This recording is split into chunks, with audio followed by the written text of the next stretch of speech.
Hello, everyone. It is lovely to see so many of you here already.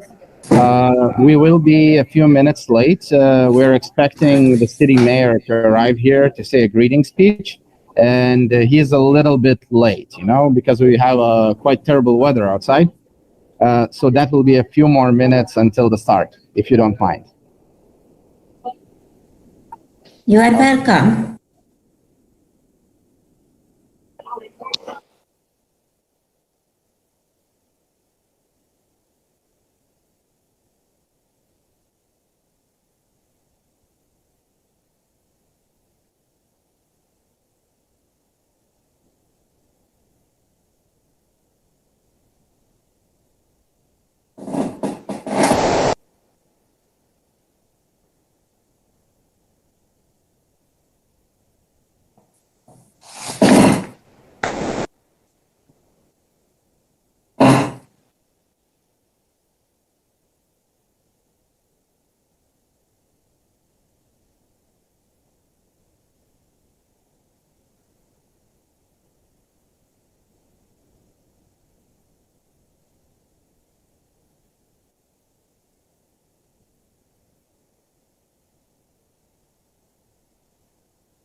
So I would like to welcome Professor Pat Obi from the United States.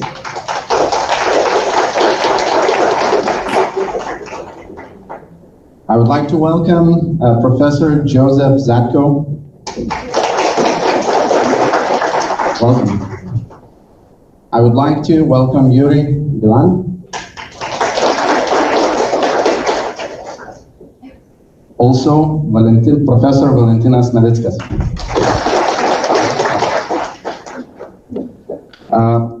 We would also like to welcome some guests that have come from European Union, from other countries than Lithuania. And these guests are Dr. Isabel Palom Domignes. Thank you. Colleagues from Latvia, Professor Ingona Srautina. And Professor Tetiana Bukaros. Welcome. We also have a lot of colleagues and our dear partners and friends that were unable to be here physically because, well, we live in pandemic times. So they are with us online. You will hear their voices and see their faces on the screen from time to time. And these are Professor Dr. Maria Farkasna, Professor Valdemar Gaida, Professor Barbara Lubas, Professor Yanis Grasis, Professor Marcel Kordosh, Associated Professor Fatan Shabani, Professor Sergei Voitovich, Professor Ermira Mehmeti, Professor Festim Halili, and also Professor Slavomir Wozniak. Also, Professor Ludmila Hanushak-Yefimenko. That would be probably not all of our partners because we have so many. If some of them connect during the conference or watch our stream and your name wasn't mentioned, we would also like to kindly welcome you and enjoy this conference. Now I would like to invite the co-founder of Lithuanian Business University of Applied Sciences, Professor Dr. Angela Lileikienė, to say a greeting word. Gal galima antrą mikrofoną? Veiks?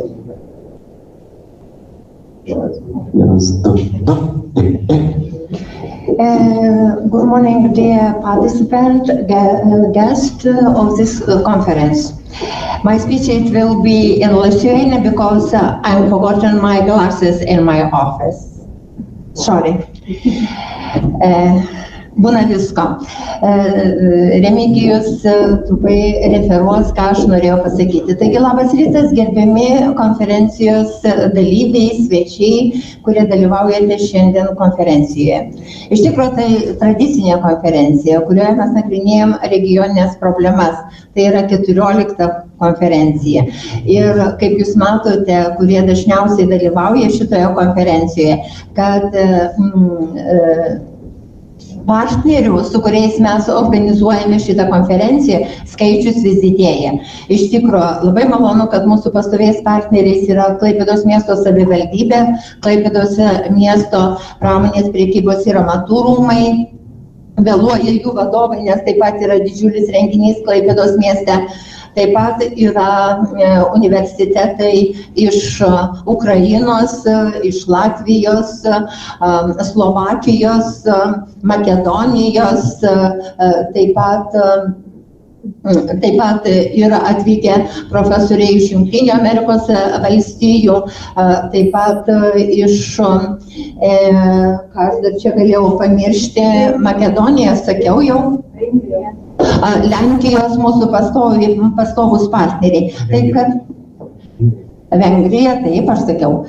Žodžiu, taip, kad mūsų skaičius partnerių, su kuriais mes organizuojame šitą tradicinę konferenciją, kurioje nagrinėjame regioninės problemas, skaičius vis didėja ir mūsų konferencijos tampa vis gilesnės, išsamesnės ir iš tikrųjų mes nagrinėjame labai aktualias problemas. Šiuo metu mes gyvename nepaprastai kintančiame pasaulyje, nieko nėra pastovaus.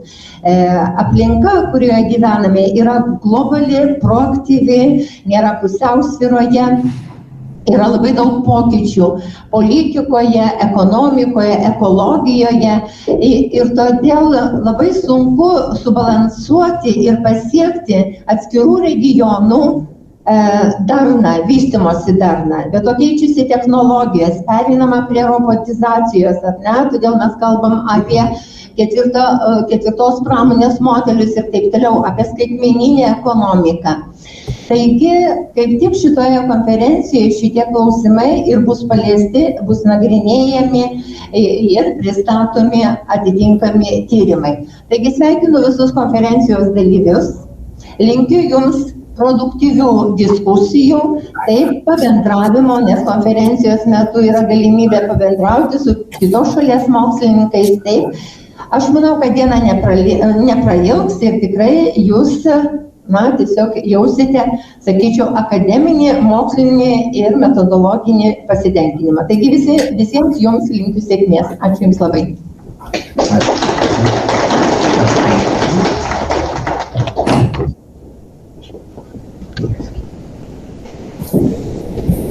I will try to shortly summarize and translate what Professor Angela Lileikienė has said. And she welcomes all of you here. Thanks for all of the partners from Slovakia, Poland, Hungary, Ukraine, Latvia, and of course our main partners, long-term partners, Klaipėda Municipality and Klaipėda Chamber of Commerce, Industry and Craft. The professor mentioned that we live in difficult times with ever-changing economy, politics, and ecology.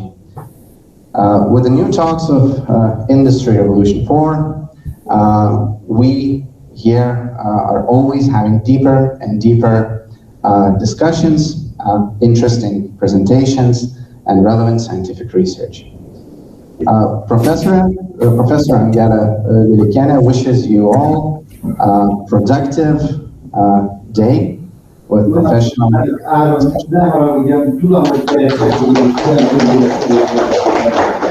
I would like to invite the director of Lithuania Business University of Applied Sciences, Associate Professor Dr. Jurgita Jurgita.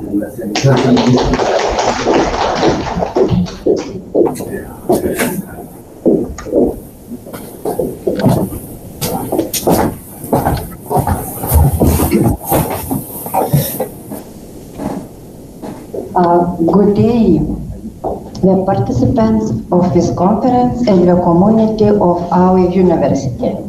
I am very glad that in this difficult situation in pandemic, the International Scientific Conference is going to be held today. The topic of this conference, regional development, is very relevant to the city of Klaipėda and the Klaipėda region.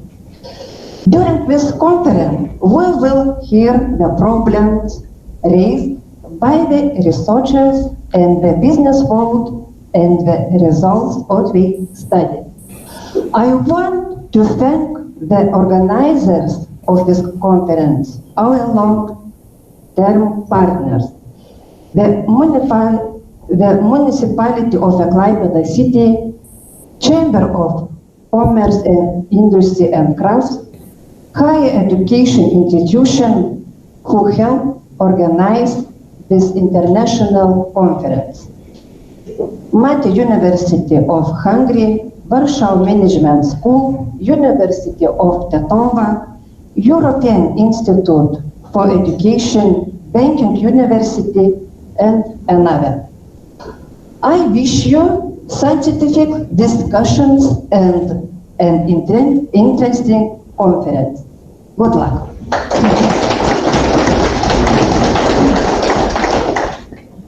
Thank you, Jurgita.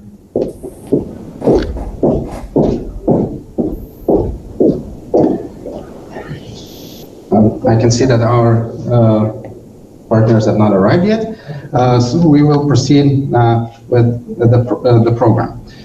Before we begin with a plenary session, I would like to remind you about the new enforcement by Lithuanian government that wearing a mask is mandatory in all apartments, all buildings, all facilities. So please try to keep your mask on. For the speakers, I would like to ask you to not forget to disinfect your hands. You may take off the mask as you speak. Of course, wish you good luck. All of the participants, on the cards, you have QR codes. By scanning these QR codes, you'll be able to retrieve the program of the conference, the Vadyba Journal of Management Scientific Journal, and of course, your individual certificates, whether you gave a presentation or else.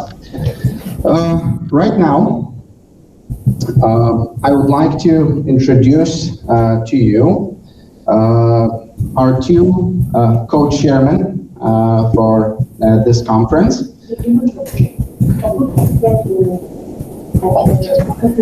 Yes, and of course, before that, we would like to give an opportunity for our other partners to say a greeting word. And we would like to invite to say a greeting word Dr. Maria Farkansa.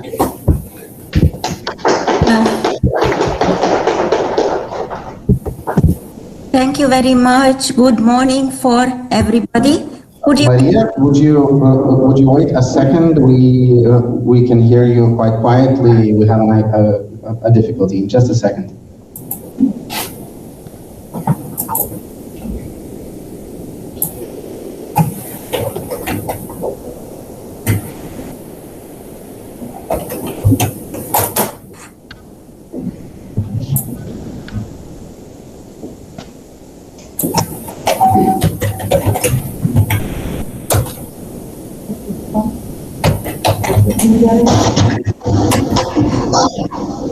Yes, Maria, please.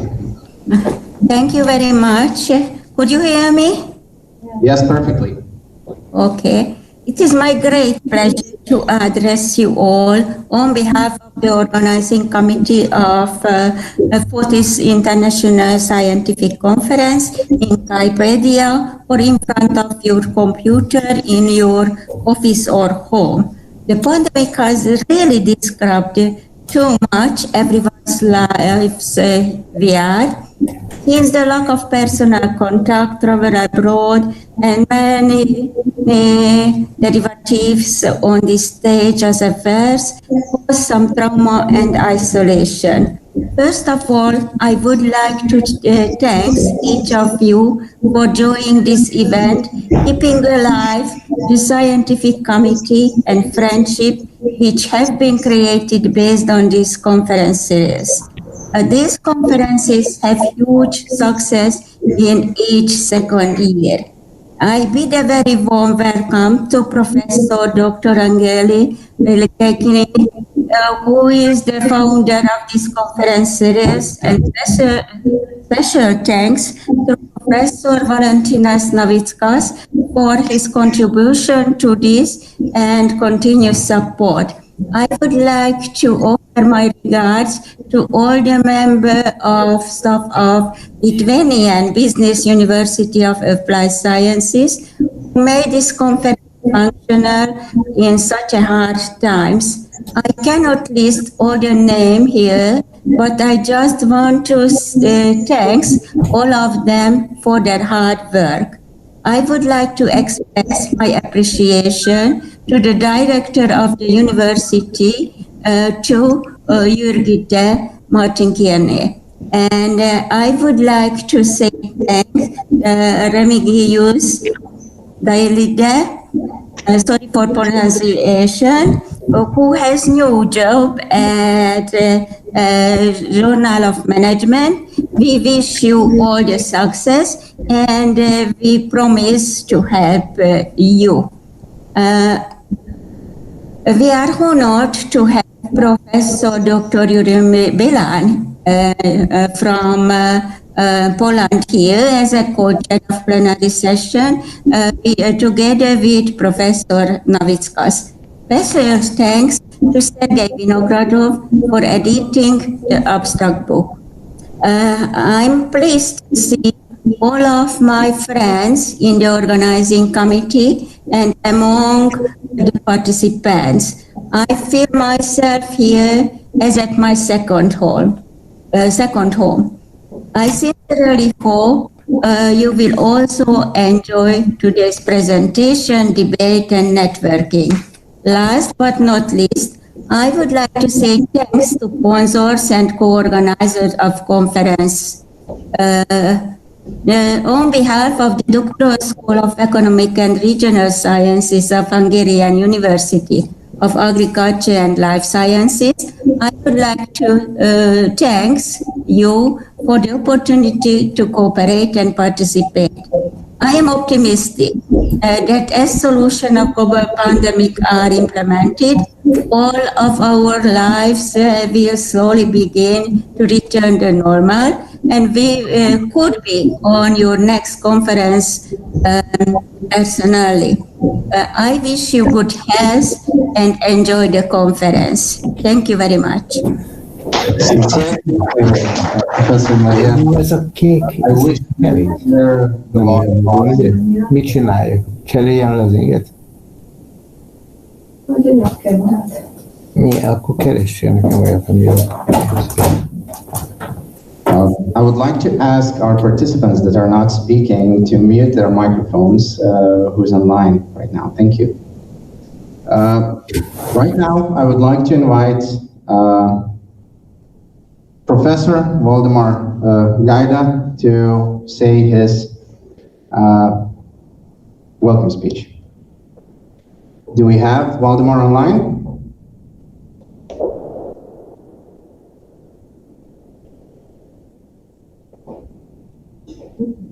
No, we don't. Okay, maybe in this case, Barbara Lubas, are you online? I cannot see you on the list. Professor Barbara Lubas.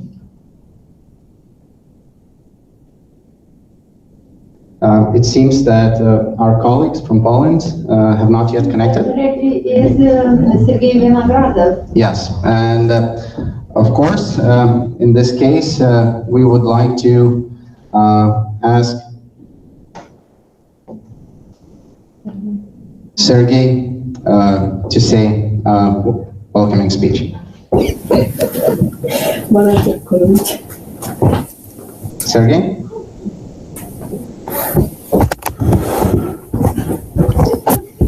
Sergey Vinogradov, are you here?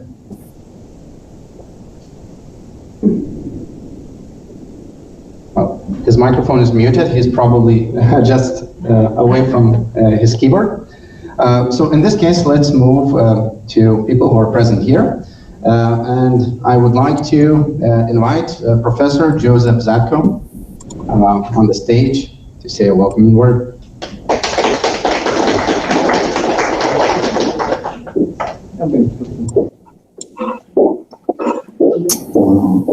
Vážená pani profesorka Angele, vážená pani direktorka, ja som veľmi rád, že môžem opätovne byť prítomný a byť partnerom tejto prekrásnej medzinárodnej konferencie. Som veľmi rád, že sme sa mohli cestou vzdelávania, cestou osvety sme sa mohli naviazať a spojiť profesorov, docentov, vedúcich katedier, študentov a Univerzity Európskej únie. Som veľmi rád. Jozefas profesorius iš Slovakijos sveikina pirmiausia profesorę Angelę Lileikienę ir visus konferencijos dalyvius. Jisai atstovauja Europos kvalifikacijos kėlimo institutą, sakykime taip, ir Rytų Europos plėtros agentūrą. Cestou vzdelávania sme mohli spojiť národy. Národy, dá sa povedať, celého sveta. Máme tu na profesora zo Spojených štátov amerických, máme tu z ďalších štátov, čo nás veľmi spája a tým sa aj skvalitňuje vzdelávanie celého sveta, dá sa povedať. Jisai džiaugiasi, kad bendradarbiauja daugelio šalių mokslininkai, ne tik Europos Sąjungos, bet iš Jungtinių Amerikos valstijų. Ir jisai šitą Ja by som chcel touto cestou poďakovať a využiť túto príležitosť 14. medzinárodnej konferencie, aby som poďakoval vedeniu univerzity. Jis nori padėkoti, toks tarptautinis žodis, padėkoti visiems prisidėjusiems prie konferencijos organizavimo, yra logo ekrane.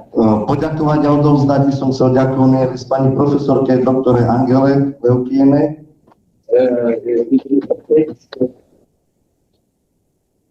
Pani profesorka s nami úzko spolupracuje s Európskym inštitútom ďalšieho vzdelávania.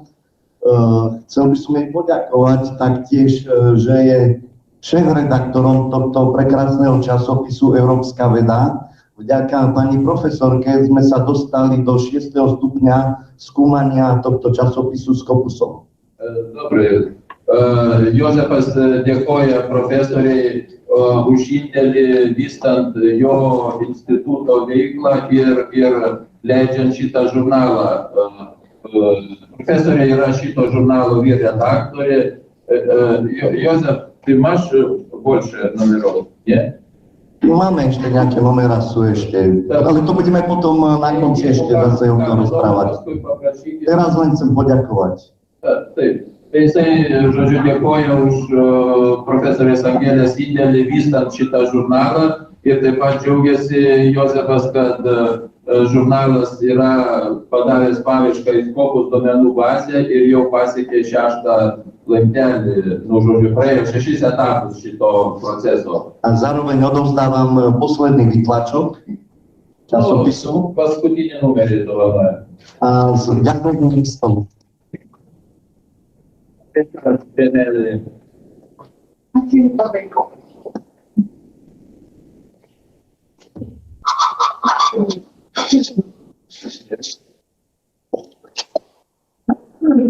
Ešte nekončíme si to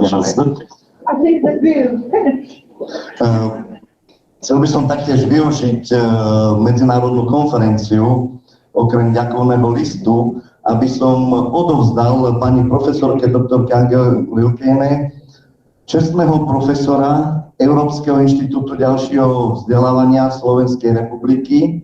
Je to diplom rozhodnutím výkonnej rady a prezidenta Európskeho inštitútu ďalšieho vzdelávania podľa článku 5 odstavca 7 Európskeho inštitútu zo dňa 30.9.2021 pod číslom 2104. Udelujem čestného profesora, honor profesora pani profesorke.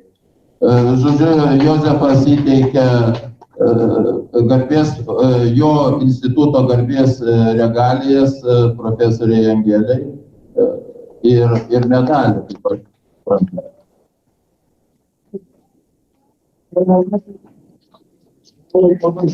Zároveň odovzdávam aj takúto prekrásnu zlatú medailu. Je zlat. Zlat.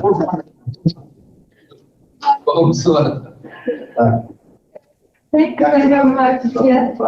Thank you very much. Ďakujem už bendradarbe. Įpareigoja iš tikrųjų skirti tam daugiau laiko institutui ir leidžiant signalą ir organizuojant kitus renginius. Svoje numerov, podnumerov, je to registrované. Je to taká marka. Ďakujem veľmi pekne. Thank you very much. Okay, ja ďakujem za spoluprácu, pani profesorka.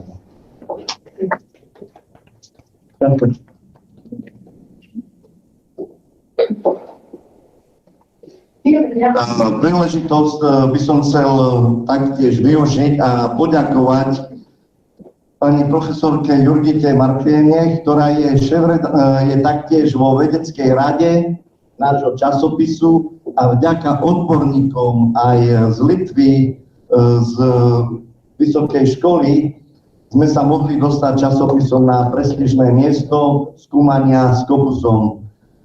Pani Asos profesor, pani direktor, ja vám veľmi pekne ďakujem za našu spoluprácu, členstvo v redakčnej rade nášho časopisu. Odovzdávam posledný vytlačok a taktiež aj odovzdávam ďakovný list. Ďakujem veľmi pekne. Įtėkia padėka, dėkoju už bendradarbiavimą direktoriui. Zároveň by som chcel využiť aj túto príležitosť a odovzdať pani docentke Jurgite Martiene. Dar įteiks, palauk. Čia rimtesnis dokumentas. Ešte aj takýto diplom, hostujúci profesor, QS profesor, rozhodnutím výkonnej rady a prezidenta Európskeho inštitútu ďalšieho vzdelávania podľa článku 5 odstavca 7 Európskeho inštitútu zo dňa 39.21 pod číslom 041 udelujeme hostujúceho profesora pani docentke Jurgite Martiene.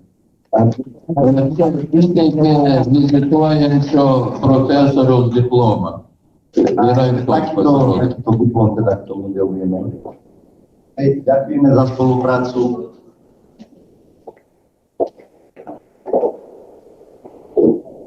A teším sa na spoluprácu aj s ďalšími partnermi z Litvy a z ďalších krajín, z Maďarska, z Poľska, aj ktorí sú prítomní na tejto medzinárodnej konferencii. Bude ešte priestor, kedy môžeme porozprávať spolu a nadviazať takú úzkú spoluprácu. Ďakujem ešte raz za pozornosť všetkým.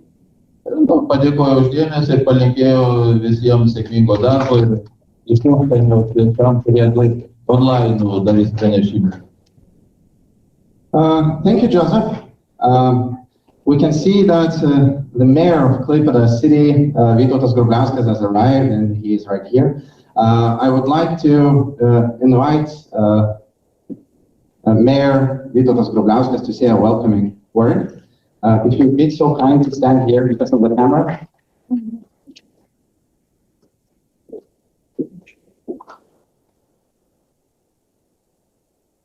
Good morning, everybody. Good morning, everybody online. Let's first thank you for your coming to Klaipėda. Thank you for participating in this conference. It's the 14th, if I'm right, 14th time we speak about the history of this conference, about the history of these meetings, and Lithuanian Business University of Applied Sciences is one of the main and important issues for the Klaipėda city. We're proud a lot. And long year collaboration. A long year of cooperation means we are together in different fields, not only in special fields like this, like in conferences, but sometimes once, twice per year, we have very sensitive collaboration in social field, and it's very important. And one more evidence, we are together. We proud about this amazing university, and I don't like to take a long time for the long speeches. I just would like to say, be very careful, take care about you. How to say, from today, it's a lot of restrictions, but anyway, it's very important. And by the way, I would like to congratulate all of you with International Music Day. So I wish you a very nice musical and maybe jazzy mood in your conference, and I think, I'm sure it always helps. So thank you very much once again. Klaipėda, it's a great honor for Klaipėda to see all of you here. And as I usually like to say that it's a great wish for us. When you will leave Klaipėda, when you will leave this conference, I would like to say you that we hope, we suppose, you will leave with a very deep feeling in your heart. I won't come back here again. So I wish you for it very, very strong, very sensitive. So be happy, be healthy, be strong, and welcome to Klaipėda. Professor Mirela, I would like to invite you here. Second. I would like to say special thanks for the mayor. Yes, because with Klaipėda municipality we have very close relations. So many years. Thank you very much, Mayor, that you keep us in strong. Yes, so we together working with in different science conference, because Klaipėda City Municipality is our partner, main partner of this conference. Thank you very much. Thank you. Please present about our conference. Thank you. Thank you so much. Take some time for us. Thank you.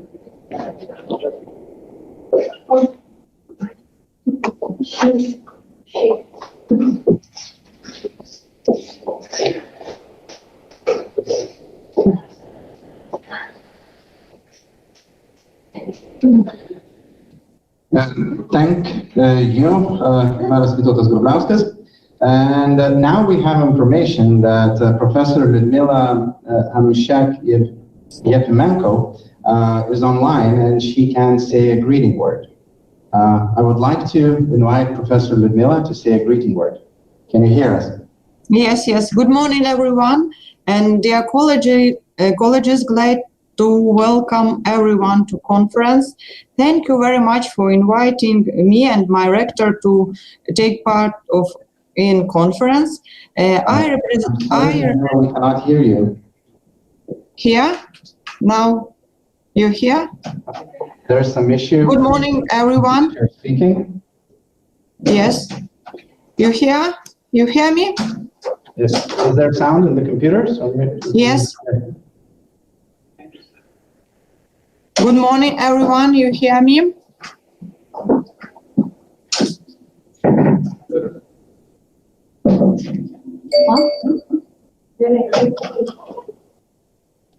Yeah. Okay. Yeah, we can hear you now. I can say. Yes, of course. Thank you. Everyone, good morning. Dear colleagues, glad to welcome everyone to this conference, and thank you very much for inviting me and my rector to take part of conference. I representative Kyiv National University of Technology and Design from Ukraine, and with big pleasure I science congratulations from Ukraine and wish all participate a good discussion and a good feeling from expression in this conference. With big pleasure from Ukraine to us from Kyiv National University Technology and Design. Thank you very much to inviting, and I think we will have a good cooperation with our university in future. Thank you very much.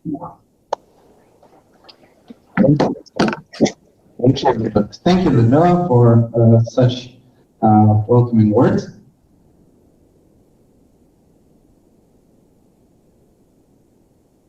Do we have Waldemar Gaida or Barbara Lubas online?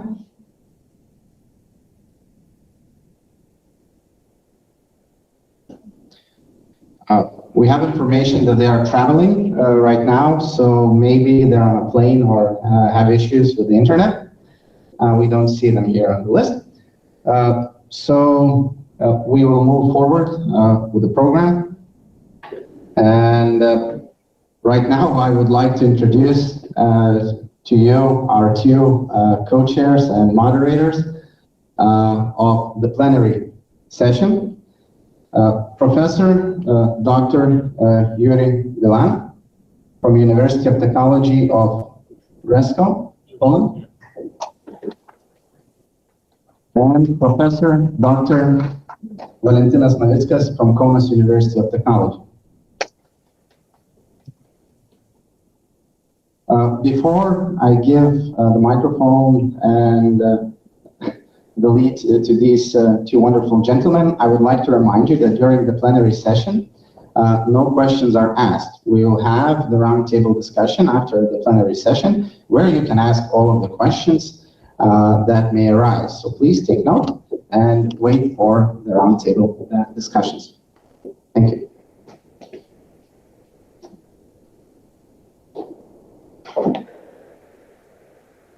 Hey, good morning, participants. Welcome to our plenary session. Before we start, first of all, I would like to say thank you for inviting me. It's my pleasure to be here, invited. But before, I would like to remind you, could you imagine that after 1.5 years, we're back to a regular conference? It's unbelievable. I could imagine how much effort you spent to organize because of security issues, because of organization issues, and it's a huge thanks, I think, from all of us for your job, and again, that you decided to do it in a regular way. It is extremely important for us to meet personally, plus to change our knowledge, not only via online sources, via the publication, but personally during discussion, during social events, during personal meeting. Again, thank you very much, and let's go ahead. Welcome to plenary session for today. Let's keep timing, because time is also very important, because we have a schedule, we need to keep it strong. Today we planned 6 presentations from different countries, participants from different countries. All topics, in one hand, little different, but anyway we have a common issues which related to sustainable issues, sustainable development. We have 4 presentations, first in person and 2 presentations online. The first one, I would like to invite our colleague from Hungary, from Hungarian University of Agriculture and Life Science, Dr. Forgasius Sama, title of the presentation, Triple Economic Business Solution Opportunities with European Green Deal Program. Doctor, the floor is yours. You are online and you are welcome. Please, I just remind, you have 20 minutes for presentation, and after presentation, we back. After all of presentation, we back to discussion. You're welcome. Thank you very much. I don't know how can I how can I share my presentation, because it's an interested surface basically. Please click on present now.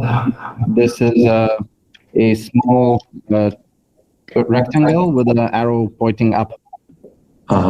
Yes, and then click entire screen and select screen and click share. So this is okay. Can you see my presentation? No, not yet. Not yet. Not yet.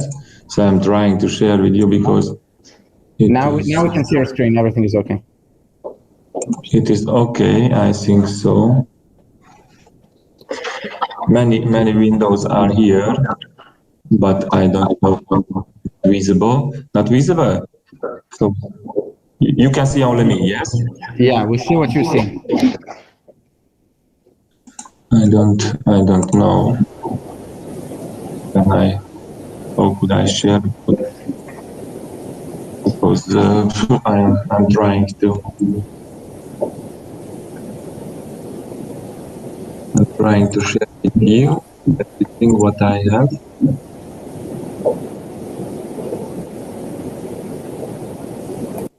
I don't know what is happening. We just went to see something strange. We already see your screen. Yes, I'm seeing, but I have shared already, but I don't see on the screen. Yeah, just turn on your slides and start. Yes, the slide is visible. Okay. Yes, not yet. Yes. Hello. Yes. Can you hear me? And the presentation is okay already? No, we don't see presentation yet. If you don't see your presentation, we don't see it too. Oh yes, I don't know what is happening, but the voice is very rare is coming. I don't know what is happening with the line, and I don't know why it's happening with that.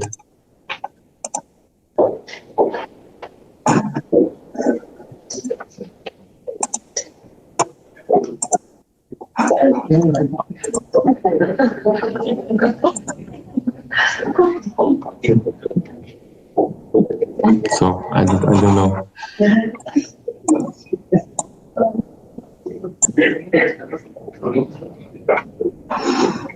So yes, I'm trying to share, but nothing on the screen. But I don't know how will be. Just open the PowerPoint right now. Yeah, just open the PowerPoint. Yes, I'm trying to share the PowerPoint. On the screen, I see that I have shared already, but I don't know what is happening. We see your screen. We see your mouse moving on the screen right now. So just maximize your PowerPoint. And it is okay. Screen. Yeah, it will be okay. Yeah, it will be okay. And how is this? Just turn on now. At this moment, okay. Yeah, try to turn it on. Okay. Thank you very much. I don't know what is happening with the new. Try to turn on your PowerPoint because we see your call screen with all of the people.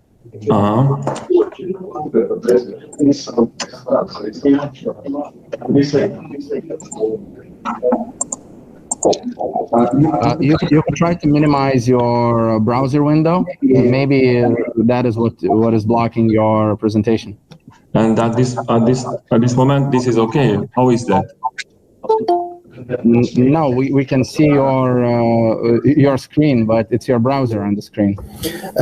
Dear Dean, please begin. We see your screen. That's why I would like to suggest you to begin your presentation on your screen, and we will see, I think.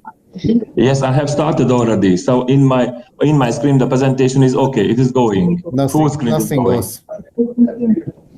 So I don't know what is happening with the system basically, but so I'm doing that what I used to do basically, and I don't know. Therefore, I don't know what is happening with that. Dear Saba, can I help you privately? We'll continue with the program right now, but I will put you in another room together with me, and we'll resolve it. Okay? So okay, no, it's possible. Just for a second. Mm-hmm. Okay, sorry for technical problem. I think we resolve these issues very shortly. Now we move to the next one, presentation. I want to welcome to Christina Kocher from Klaipėda State Seaport Authorities, local and possession of her business. Christina, floor is yours. Please remember 20 minutes. Thank you very much. You're welcome. Can I have microphone? Here.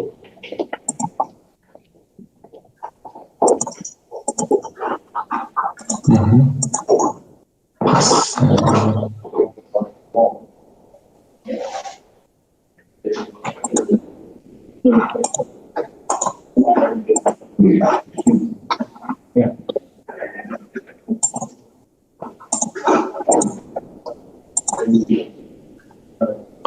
Maybe just now? Not yet.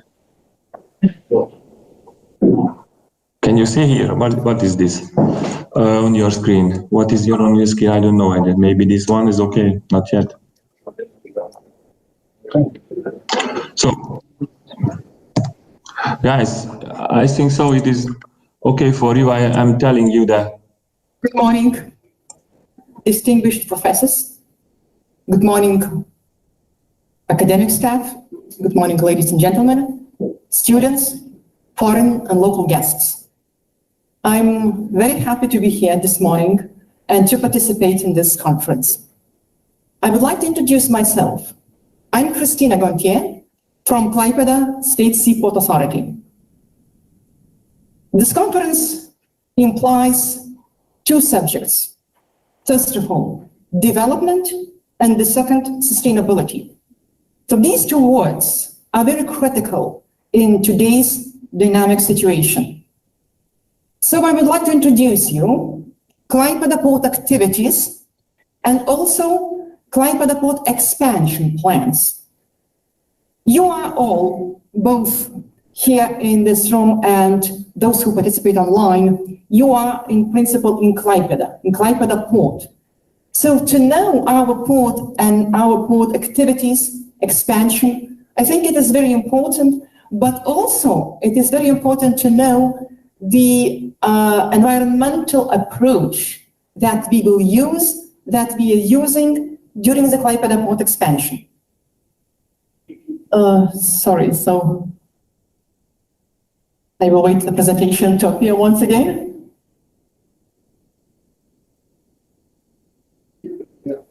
So, ladies and gentlemen, I would like to begin with a short introduction of Klaipėda Port location and first of all advantages. I mentioned your location because location as such is the main advantage of Klaipėda Port. So you see the port is located on the eastern coast of the Baltic Sea, so it plays a role of the transit port from the east to the west. So here you can see in presentation the large amount of consumers which live inside the Baltic Sea countries, in the CIS countries, and Western Europe part. So Klaipėda Port is a multi-purpose port which handles about 47 million tons of cargo. So our port is a deep water port. The port depth is 15 meters and a half, and in the future, and I will tell you later, we will intend to dredge till 17 meters. So we also have LNG terminal independence, and I will talk a little bit later. And of course, digitalization, and all procedures in the port are digitalized, so the port has port community system. So on top of that, you can see we have excellent connectivity, online connectivity, the rail connectivity first of all. So let me proceed with the size of Klaipėda Port, and here you can see that Klaipėda is the 5th largest port in the Baltic Sea. So three Russian ports, Primorsk, St. Petersburg, and Sluga, they are larger, and our main friend and partner, but competitor, is Gdansk Port. So we have colleagues from Poland, but nobody from Gdansk Port, right? So we are friends with Gdansk Port, but we are also fierce competitors. So I mentioned you that port has and will implement large-scale port expansion plans.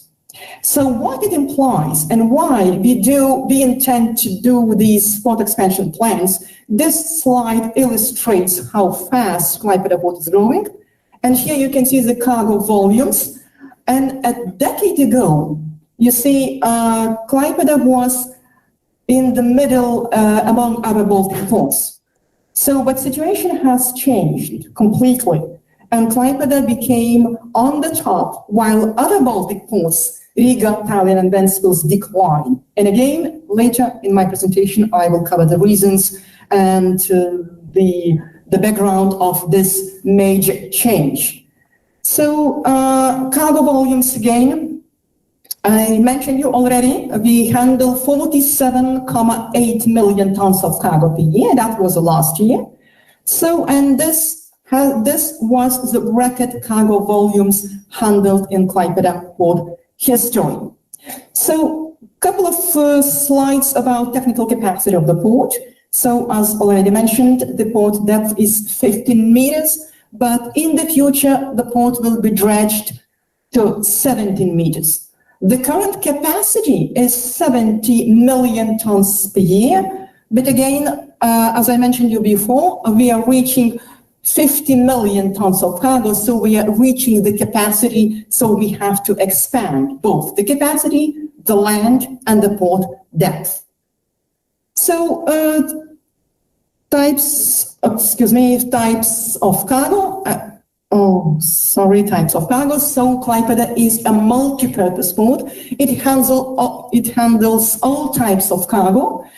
And it is a big advantage as well, because we are not specialized on one or another particular type of cargo, which means if one type of cargo declines, it can be compensated by another type of cargo. We have warehousing and handling facilities for all types of cargo which can be handled in our port. So, number of ship calls, interesting. So you see that this curve declines. And again, this slide illustrates that the number of ship declines because the size of the ship are growing. So we closely follow the portfolio of vessels which are being constructed in the yards and the world. So, and the vessels constructed larger. So this curve with the number of vessels arriving in the ports will decline and has a tendency to decline. But again, it makes us to plan port expansion in a way which is corresponding to the number of vessels which are coming in Klaipėda port. So I will skip a couple of slides, but I will cover a little bit geopolitical situation, which is very sensitive nowadays and which is very interesting, before to proceed about Klaipėda port expansion plans. And here you can see the transit and Lithuanian cargo ratio over the last 2 decades. So in 2001 and 2004, during this period of time, the major shift has happened in the structure of Klaipėda domestic and transit cargo. And probably you know the 2 main reasons to the background of this shift, because you can see the blue column. Before, Lithuania was transit port, and we had a different slogan, we had a different marketing campaign, because Klaipėda port was mainly servicing Lithuanian cargo. It was, transit cargo. So, and in 2001 and 2004, there was a major shift due to NATO and EU. Lithuania in 2004 joined NATO and EU. And the second reason is Russia started to apply Russian railway preference certifications. So Klaipėda port lost Russian cargo. So Klaipėda port transit countries, and here you can see that Klaipėda handles a lot of Belarusian cargo, and Russian cargo, the blue column sorry for the technical, you cannot see the years, but you can just follow. So in blue, blue is Belarusian cargo and yellow is Russian cargo. So in principle, in 2004, we completely lost Russian cargo. We are heavily dependent on Belarusian cargo, as you can see. So, and we have the plans how to compensate Belarusian cargo, and I will cover this later, how to compensate Belarusian cargo in case we lose Belarusian cargo. So, most important, probably the most important Klaipėda port, the part of my presentation is Klaipėda port development and expansion. So, please have a look at Klaipėda port map here in the slide. And you see Klaipėda port is located on Klaipėda Straits. So the port area is very narrow and it is locked by the city. As I mentioned, your cargo volumes are increasing and we expect to increase in the future. So the lack of land, so we have to expand the port in one way or another. So last year, the decision was taken to expand Klaipėda port in the southern part. So the plans were made to construct so-called southern port. Southern port, so I will quickly go to the slide about southern port here, and we'll come back to the Klaipėda port master plan, as probably you know that Klaipėda city plan was approved yesterday. So, but southern port will have the land made by land reclamation, a land made of size 80 hectares. So the land will be reclaimed from the Curonian lagoon, and in this way, Klaipėda port land will be expanded, and this drawback or lack of land will be solved. So now, please.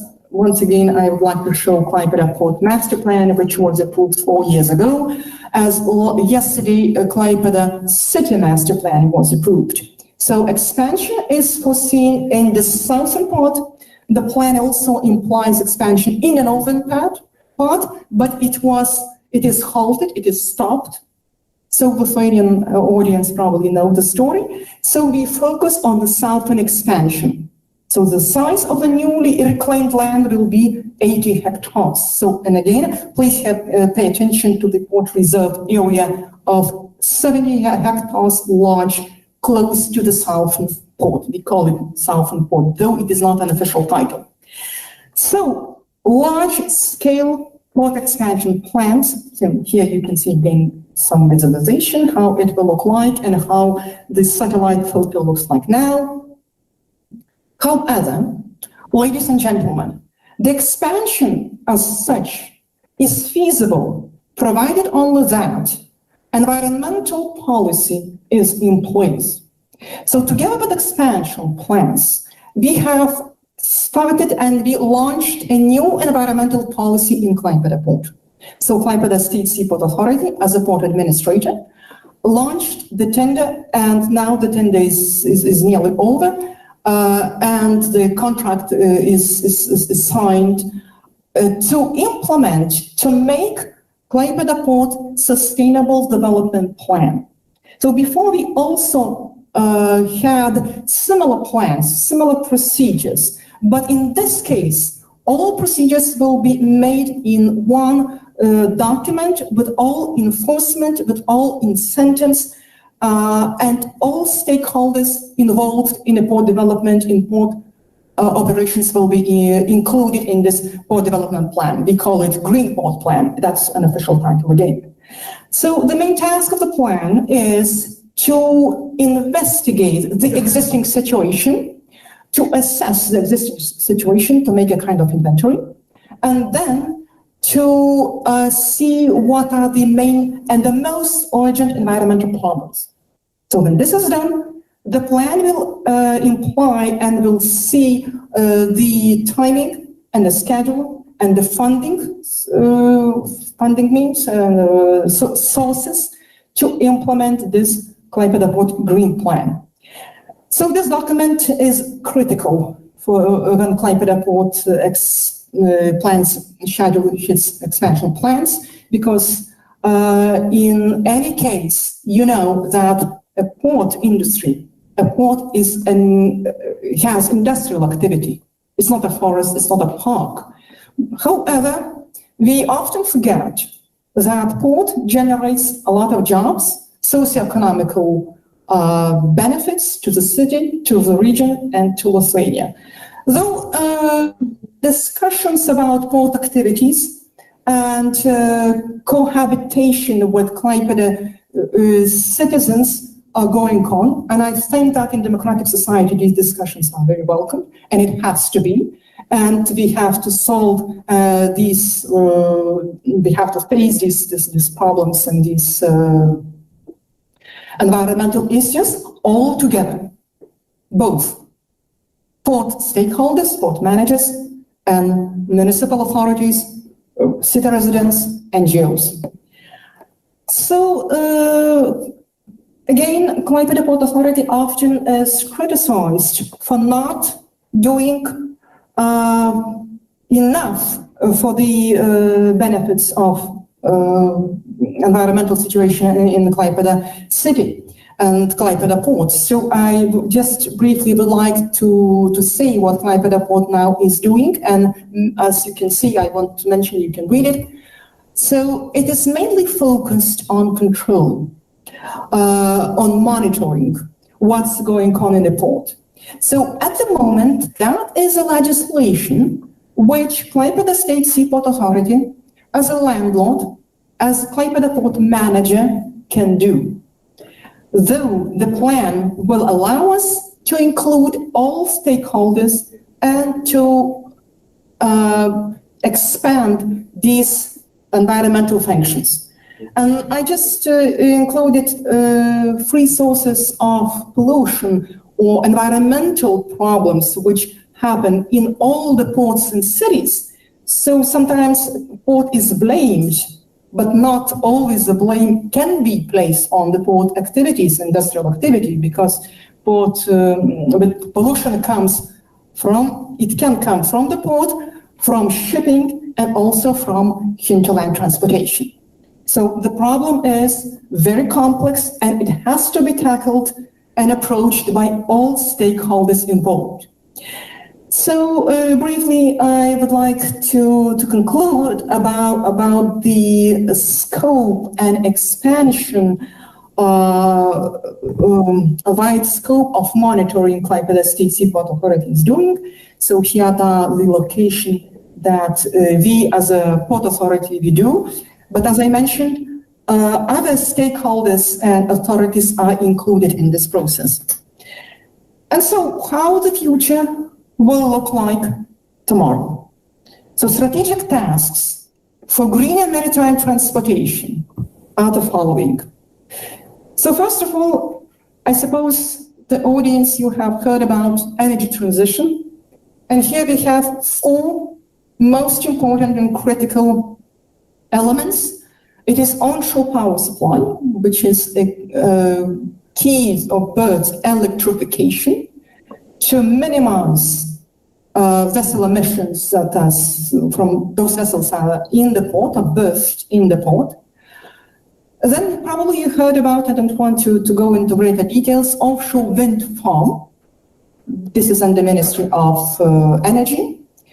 Offshore wind farm will be constructed in 8 or 10 years near Klaipėda port, and Klaipėda is designated to serve this project. Hydrogen supply. Hydrogen as a future fuel has vast potential to minimize and to reach decarbonization targets. And finally, onshore solar energy. So the other aspects are no less important, and though it is written in the second statement, but sustainability of all port operation and port expansion is very important. So I listed some of the sustainable activities that Klaipėda Port and port companies are doing. So, which means that dredged sand is used for beach replenishment. They are involved in electrification of handling equipment. They are involved in mitigation of noise, light, visual pollution. Probably you know company Beggar, and we have my colleague in, so they are also doing a great job in prevention of visual pollution, with planting and so on. So we'll continue. So a lot of things have been done so far. However, a lot of things still have to do in the future. Finally, policy tools and economic instruments for all port stakeholders to incentivize, to motivate them to implement sustainability measures in big private companies. And the last but not the least, environmental awareness. It's cooperation with port stakeholders, with the municipality authorities, communities, NGOs, academics, as we are all happy to be here and to present our Klaipėda port activities and environmental activities. So environmental awareness and cooperation is also very important to find the common background, common views on city and port cooperation, and also on our common goals, how to develop the city and the port activities in the most beneficial and sustainable way. So, ladies and gentlemen, that was brief, my presentation on Klaipėda port development, most of all on expansion, the reasons why we need to expand the port, and the sustainable development and the plans, how the sustainable development will go with new environmental policy that Klaipėda port intends to implement and to use. So I thank you once again for your attention. Thank you for inviting me, and I wish the audience a very efficient conference. Thank you very much. Thank you very much, Christina. Very interesting presentation. I think it's a huge field for discussion. You are welcome around them. Now we try again back to our colleague Hungary. Yes, I believe this time manages technical program. And again, Dr. Horacio Shaba, you are welcome. And the floor is yours. Again, please also time in 20 minutes for presentation. Yes, you're welcome. I don't know, so you can see me again. The screen is okay. Can you see my presentation? I don't know. Not see. How is the picture at your screen? It is okay already.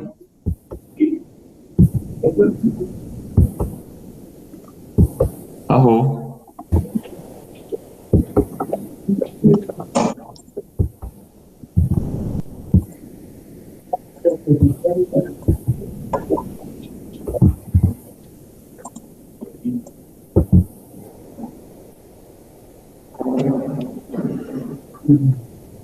So, everything is okay? We see your presentation. You're welcome. Okay. So, very tricky. This operational system is here, what I have. So, добрый день, дорогие други. So, very welcome to everyone. Sorry for the technical problems behind us because we have a lot of hybrid system here in Hungary as well. We started this year with the very interesting structures and education practices that I think so we need to learn a lot about it, how we can make, how we can use, how we can find the technical background. So we are using many different Zoom and Microsoft and the Google Meet applications. So I don't know how we can find the common way to share the information, presentation, the screens as well. Doesn't matter. So we are in the way, I think so, and I don't want to waste your time. Therefore, I'm starting this topic what I prepared for you today. Few words about me. My name is Csaba Fogarasi. I work at the Agriculture University in Budapest, Hungarian University of Agriculture and Life Science University. This is a new institution, I think, so we are dealing with many different agriculture research and education programs, and within these programs, I think, so in the next year will be, I hope that will be the circular and different type of business solution for that. And I would show some details about it. How is that in the European Union? What are the main frames of that? And everybody heard about the Green Deal program. I suppose that it is again something which is a political way and political decision. We need to follow the details. We need to explain everything. What is that basically? What is in behind that? And we need to understand how you can imagine ourselves in the future within this new policy and within this new European innovation line. As you see here, it is a big something, I think. So we have many different messages from the Bristol Commission, and I suppose it is one of the most important. So this Green Deal program, what we have, this is a new man on the moon moment. I suppose this is something which is interesting, and we need to underline how we can imagine in the future this kind of activity, and what is the background and the financial issues and tools, what we can use and how we can use them in the future, and how we can find our own solution within these big European activities. So this is what I would like to light a little bit and to explain the background of this policy issue. And as you see here, we are speaking about always the sustainable solutions, and we need to find ourselves, and we need to find economic policy responses. And here is that. On the first slide, you can see what we can do with that. If we have a China import ban over the different solid waste form, and how we can find our former tradings and commercial practices what we had, and how we can create a new type of cooperation with the producers and consumers, and what is it basically, and how we can imagine or find ourselves, and how we can find a sustainable economic system to avoid another economic crisis, and how we can find, instead of the local solution, instead of the global solution here within the European Union, the global practices basically. So this is that, as you see on the screen. The question is what to do and how we can find ourselves within the European Union, and how we can build up ourselves, and how we can find a sustainable business solution. Business solution is very important if we are trying to close the system, and we are trying to find the social background as well in the same time. As you see here, we have many different options for that, agendas and the targets, European targets, and many different European action plans which are connected to this program. As you see here, the main agenda in case of the European Commission comes from Ursula von der Leyen, who is the president of the European Commission, and write down the most important message to the European countries: how and what we can do with this new situation, and how and what is the money what we can spend for these aims, and how we can use these sources, European sources, for this innovation line. The most important message, I think, so connected to this new wave is that so we need to do business, to create new business solution. So instead of or next to the technical innovation solution, we need to find the profitable and sustainable business solutions as well. And why is that? And how we can imagine? So the new motto of the sustainability or sustainable development is the circular economy. The circular economy is it is a new something, a new definition for us. But we know already this description or this concept from the 80s years. We have many different practices how we need to translate, how we can find the technical aspect, and how we can translate to the economic language, and how to the policymakers define what is that and how we can imagine, and the cost of this thinking when we are trying to keep in circulation the different materials. And if you are watching the figure on the slide is here, so I'm trying to show this is a new concept, the circular economy. A new concept, but not new concept as I mentioned, it's a new explanation. So what we have, and we are trying to find the most important element or messages of this decoupling policy. So this is not only a simple impact reduction model. This is a value creation value creation process when we are creating on socially, economically, environmentally many different values. And the central element of this, the decoupling and decoupling policy, when you see, in case of the economy growing, we are trying to divide the resource using and the different environmental impacts. We are trying to reduce the environmental impact. This is what you see here in the slide, and we are trying to use the different resources as well here. And why so environmental friendly or sustainable, this kind of concept? Because we are using the same resources within this system, and in that case we can able to avoid the pollution which comes from the material preparation if we are using the secondary materials instead of the primary materials and resources. So we can reduce the emission level and the energy utilization. So that's also important, the concept what we have behind this circular economic strategy, and very visible why so efficient could be this kind of the strategy in the field of pollution and in the field of energy utilization in the future. So this is what we need to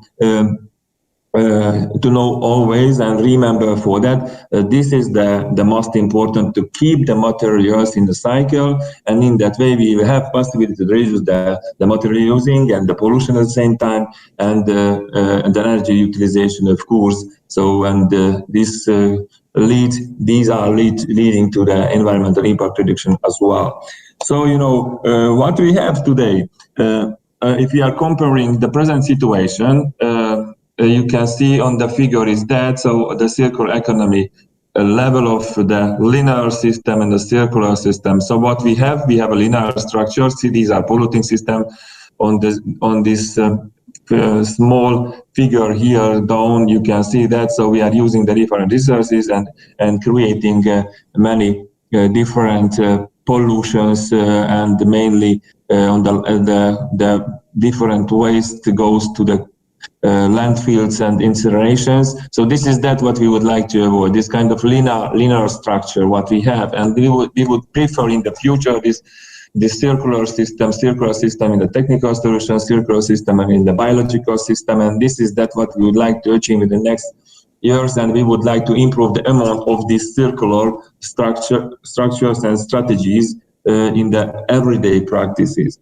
And how we can do this, and what we need to do with that, and how we can improve the amount of these circular options. And the most important part of this message and the strategy is so instead of the technical investment and innovation, we need to find the business solution. We have enough technical equipment, what we are using. We are underusing the different resources. Technical resources is basically, so if we are thinking about the different capacities what we have, and we are underusing basically, and this is what we would like to share with the other market players.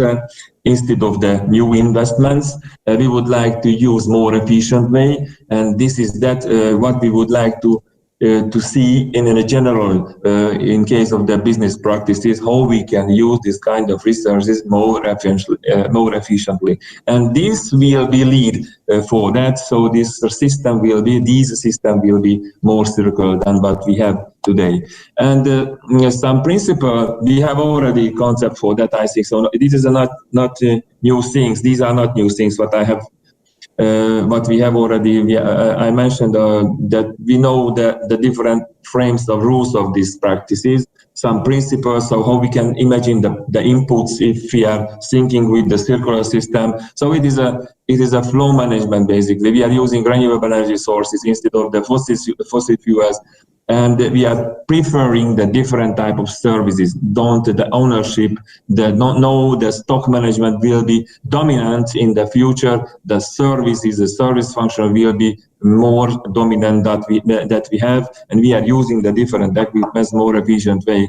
And this is the main input side. And if we would like to define the middle part of the process, it is sustaining cycles, how we can close the system, how we can close the different processes, and how we can find the material cycles in case of the biological based materials, raw materials, everywhere. So where we are doing something and we are producing different type of products and services. And the main issues, if we are watching the food production, so the circulation of the soil, nutrient, and water circulation, I think so no need to explain, because it is very common and everybody knows that why it's so important to keep in balance, to keep in a circulation this kind of system, need to avoid the global effect, the global pollution. So this is that what we have, and we need to know what we are doing, need a lot of information. So, I suppose it is not a strange something. On the output side, so I think so the very well known already the externalities which are not part of the market. We need to avoid this kind of negative and positive externalities as well. In case of the local system, so if we are using the local resources, we will have not externalities, because we have a lot of information and enough information about the market players, and therefore so important to know how we can find or balance or supply and demand side. So how we can define the equilibrium price, for example, which is not generating pollution and externalities and problems on the market. So this is that again something which is very clear, but we need to clearly define and describe the externalities and the level of the different type of externalities. So in case of the local system, we will have possibility, of course. Something which is not very well known yet, but we need to know. If we are always about the circularity, about the circular production, circular economic processes and problem-solving issues, when we are watching this figure here, we can find that so some issues, for example, recycling or recovering, the lowest level of the circular economic solution, as you see here, and therefore so important to notice to the decision makers, this is not part of the circular economy or the lowest level of the circular economy. We need to find the highest level. So when we are trying to refuse the consuming, don't buy, use the different equipments against something, don't create and build up new buildings, use the others what we have already and use the capacities of that. So this is that which is a different and this is again what we need to underline, the different thinking is needed in that case. So therefore so important the message. So we need to create more efficient business solutions, and therefore we are saying that this is a business model innovation.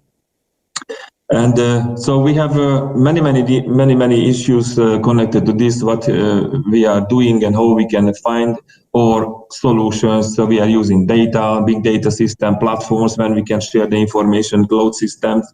And this is novelty, again, something which is novelty within the system, but I need to say that these are not expensive tools we have already. We need to collect and select the data, evaluate what we have and share with the others. And based on this sharing strategy, we will have more information and more utilization connected to the different resources. Okay, I suppose it is clear to everyone, but it will be clear to everyone in the future, but I need to explain what we have and how we would like to step forward in that field. So the most important message again, the low material usage in case of that. So if we are reducing, refusing and reusing the different equipment, in that case we are using the lowest materials during the production process. And the energy, again, the priority, how we can avoid the energy utilization overusing. We need to avoid this kind of classical policy. So energy and energy production, energy utilization, a lot of money to the government, basically. So, and therefore, so important to change this thinking and find the other energy policy issues what we will have in the future. So need to step forward and need to leave the classical form of energy strategies. And some technical issues and some typical practices in case of the Western and Eastern European countries. So what we have in the Eastern and Central European countries, as you see here, we are using the different used materials, used tires and used clothes and used cars. And this is what is part of the circular economy, but we see and we know that this is a part of the business as usual as well in the Central and Eastern European countries, because we have possibility only to buy this type of clothes and product, and therefore, so when we are watching these processes, what is that happening and how is that going, and we need to realize this very strong part of the everyday life and the business as usual solutions, basically, and therefore so important how we can define. So this is already part of the circular economic strategy or part of the classical business solution what we have and facing with that. So this is business and not the green solution, basically. Some interested details about that, how we are thinking about it, and if we are watching the policy issues and the action plans in the European level, so the refurbishment policy and many different reparation options. So we have many good practices from different parts of the world.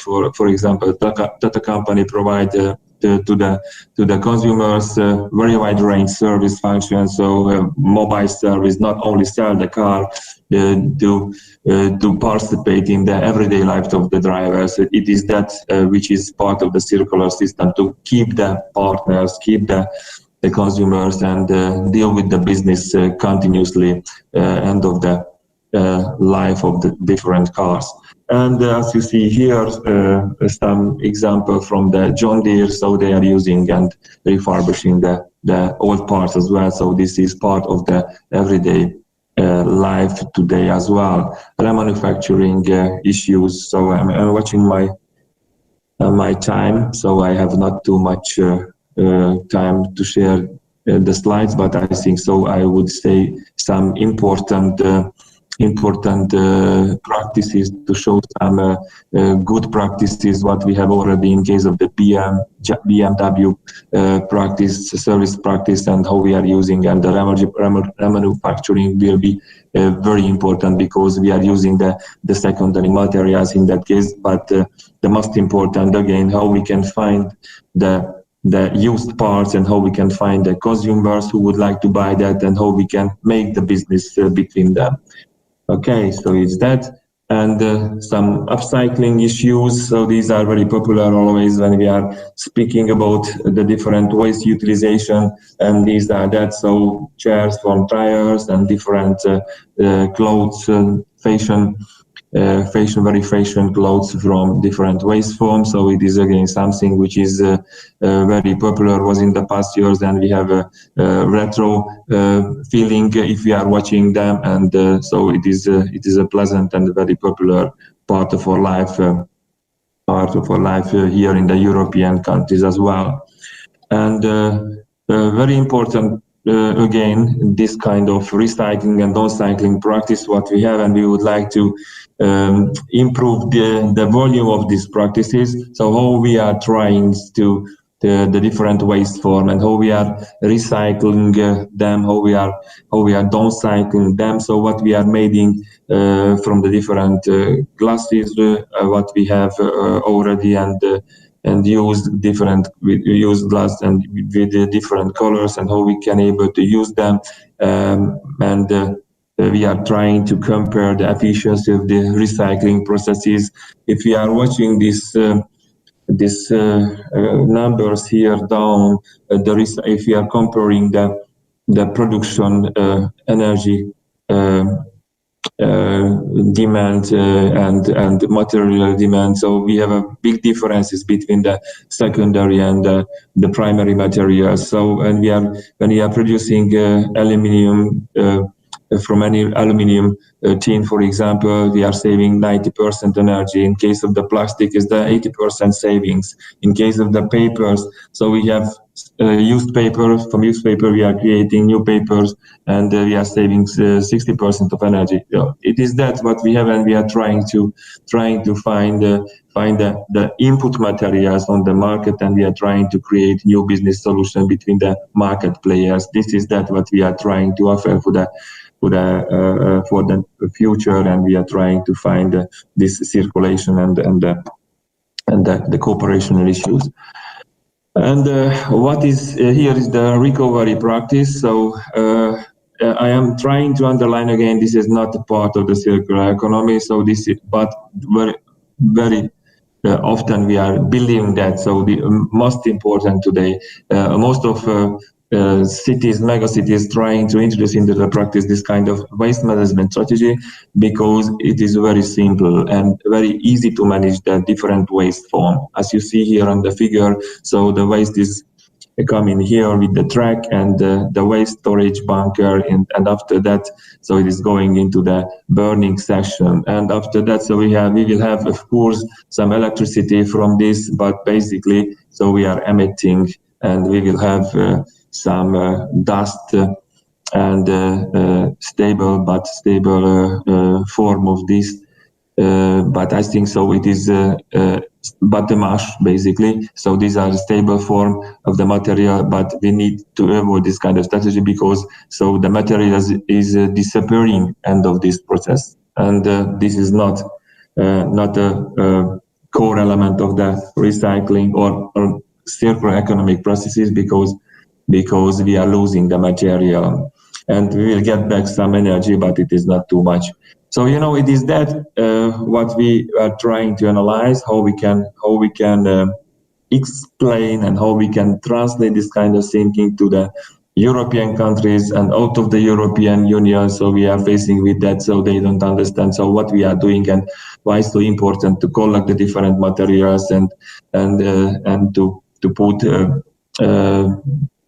over and collect again and use again in the other economic and the business system. And so therefore so important to find the efficient and local solutions, and instead of the global management structure, we need to find the local practices, how we are trying to find our solution basically in each of European countries. So again, something which is important, this circular experience is what we have in the different European countries. Some picture about that big business, and so we are causing many different problems on the other sectors. For example, everybody know the Uber, for example, which is part of the platform sharing system, and as you see, the taxi drivers protesting against it, so because it is again something which they don't understand, and the different used car tires, and we have many different other alternative reusing system, and how we can find the partners, how we can find the sellers, and how we can find the buyers. We need different platforms, Amazon, eBay, everywhere you can find, and a lot of things about it. These are easy to find them, easy to sell and buy something, and this is again something which are supporting the circular economic activities within this new thinking. And this is all what I wanted to summary for you. I suppose, but I hope that it will be useful to know a little bit, to look into the system, to look into the policy background. I suppose it will be useful for you. And if you somebody would like to know a little bit more about it, don't hesitate to contact me. So we have a lot of publication related to the presented topics, and I suppose it will be more efficiently part of the practical life as well in the future. Thank you for your attention, and I hope we will stay in contact in the future as well. And thank you for your invitation, and I hope we will have more active scientific and education activities alive in the future, and we will meet in life, and we will meet a normal way in the future as well. Thank you again. Presentation. I believe that the possibility to discuss these topics also during our discussion time.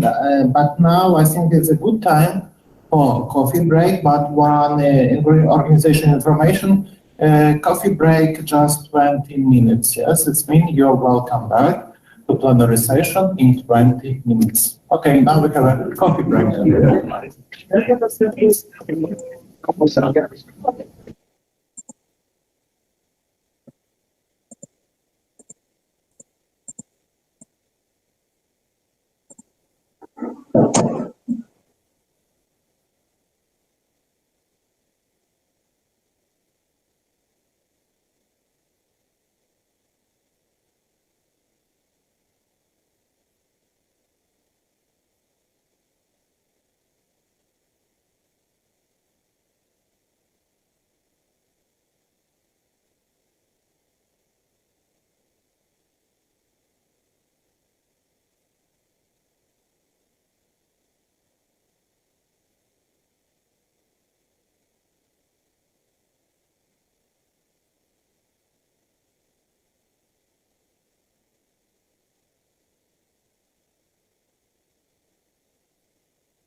Yeah, sure.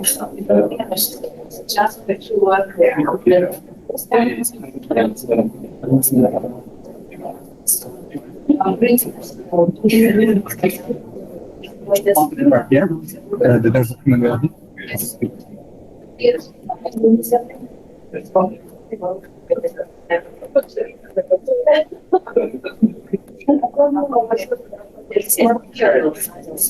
This is an Apple computer? No, this is some, I think it's Asus. And this is one? He's gonna say something with Lithuanian. Lithuanian. Yeah, that's it. Yeah. I put it right here. Okay. Super. Yeah, okay. I believe you can put it out. It's ejected. Thank you. Yeah, there we go. Okay, dear participants, welcome up to the program. Dear participants, welcome up to the coffee break. We continue. After all this part of this plenary sessions, we have 4 presentations. That is why I ask you to do it in 15 minutes. And of course, I remind you, thank you for understanding, because we need to keep timing and we need to have time for discussion. Now I would like to invite Professor Dr. Stauskas Paluskas, and the topic of presentation also very interesting and similar to the last one, smart growth tools and application. Professor, you're welcome. Thank you very much.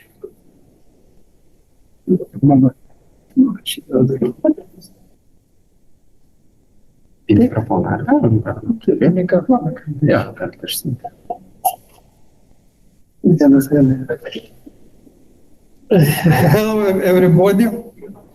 It's nice to meet you in this summit of mafiosi, all with masks, some in black masks, another in white. So, because I'm serious man, I will discover myself that you can see me in face. Of course, in this connection, I want to present my ideas related to smart growth. I will show to you some applications and tools which on which I'm working 40 years. It is not so small time period. First of all, why we're talking about smart growth? Last time in the 19th year, I presented to you circular economy model 3, because Dr. Szabo talked about circular economy model 1. I want to show you that this Szabo's model is related to physical growth. So when we use circular economy model 3, we discovered 5 paradigms of growth. Please remember that we have physical growth paradigm, right? With the Harvard used physical growth paradigm. After that, here is economical paradigm, green paradigm, sustainable, and the last is smart. First time I heard about sustainability phenomenon, sustainability development model 30 years ago from academic Antanas Burachas. So we are working on sustainable development 30 years. And I'm very happy that one of the banks of Lithuania, Swedbank, is accepting investments in their funds in all the sustainable projects. This is a very big achievement. So in practice of business, businessmen recognize that the sustainability is a serious thing. But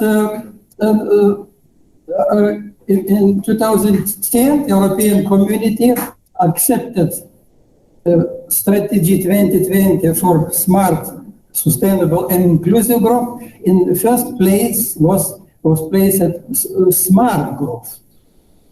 But during 2 decades, from 2000 year until now, European community many times provided to increase investment into research and development until 30%, but not achieved this target. Only 2.1% of GDP is placed to research and development, so to innovation. One of problem of smart growth, of course, this is understanding what it is smart. This is smart. This is not stupid. Yes, opposite to smart is stupid. But I think it's not enough for scientists for understanding this phenomenon. We have two words, smart and growth, and according to smart growth concept, we must recognize originals of such two phenomena. What is original smartness and what is original growth? We must to find in world some phenomena who are original for that. After that, we can to construct some artificial smartness and artificial growth. So because the God is main developed person in the world, God always is true. And I, watching to this nice auditory, I chosen some original plant that is rose. And I tried to show how roses grow. Excuse me, please return my screen. Thank you very much. I want to show how roses growth it is going in stochastic quality model, because real growth always is qualitative growth, not quantitative. In practice, we use different graphs and we try to apply quantitative growth. But quantitative growth are not really able and very difficult to make forecasts, make prognosis on that issues. So there is shown the dichotomical model, and the growth of rose, of course, starts from seed. And the growth has two periods. One period is accelerating part, according to exponential. Second, decelerating part. So according in first part, accelerating is very nice time, very big attractiveness of such rose. In highest point, rose is where the button is opening, the bee arrives, and to make some serious work. And after that, rose button is closing and starts to plant new seeds. So there is the beginning of roses' existence. There is the end. When watching economical growth of the different societies, so we see that China now is growing and accelerating kind. So we see good intentions to spread, big attractiveness, so increasing of number of weapons, etc. Another system, Western world, is now in the new seeds planting period. Such model a bit complex. I use it when I try to recognize what is future of Soviet Union. 1985, I forecasted that Soviet Union was in this period. What does mean this period? Innovations are stopping in such period. This period, everything is innovation. Innovation is growing until maximum. This is big fest, marriage. After that, accelerating stops, innovation stops. And I forecast that in 1991, the Soviet Union will be destroyed. Yes, it's occurred, but I'm more critical on that. The same situation we see in the Western world, we see in European community. Brexit was the first sign that this community had big problems because innovation train in European was stopped.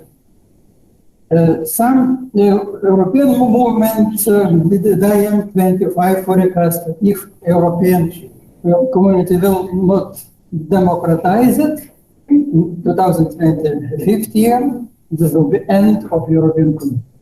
But I'm talking not for this end, but I want to show how we can decide such problems, how we can continue European community, but we must very clearly know how development is going and which models we can use. So I worked out interesting tools, this virtual modeling methodology, how qualitative modeling could be applied in different systems. Anthropogeny, I constructed a spiral of human development. This is anthropogeny science. Psychogeny, it is science about origin and development of social relations. How social relations changing in time. What is origin? And next, technogeny, this skills and arts, origin and development of laws and mechanisms. In my theory, virtualics, we use virtual dichotomy. Virtual dichotomy, it is new and old qualities interchanging one's order. You heard Hegel, the triad, thesis, antithesis, synthesis, thesis, antithesis, synthesis. And virtual model, we can apply in different fields, and including investments, success forecasting, engineering, technical, and fundamental analysis. I use such model for decide in which shares is smarter to invest. Talking about human quality lips, please be informed that life spiral consists of 4 lips: is microorganism, plants, animal, Homo sapiens sapiens, this is Vivitio, and Homo virtualis. And in this virtual model is complex model. It's some part of development spiral. We can recognize Homo sapiens sapiens. Homo sapiens sapiens. Homo is we are maybe Homo, but sapiens thinking. Homo thinking. Why 2 times sapiens? Because I think that I think. This is our quality. But my investigation showed that now we have 1 leg in 5th quality of life, and I named this quality Homo virtualis. Homo virtualis. I quickly explain to you what's mean. If all animals and Homo sapiens using some communication science in our human communication, this is speech, different words. Really, we are thinking with virtual images. In our brain are going some mental operations. For example, I have in my brain some picture, and I want to transfer this picture to your brains. I must to convert it to some word, and with low frequency signals to send to another. Yeah. This is considered it is our everyday feature. Is meant as speech, and speech abilities are developing hundreds of million years. In the beginning of Homo sapiens sapiens, this time, when humans start to speak.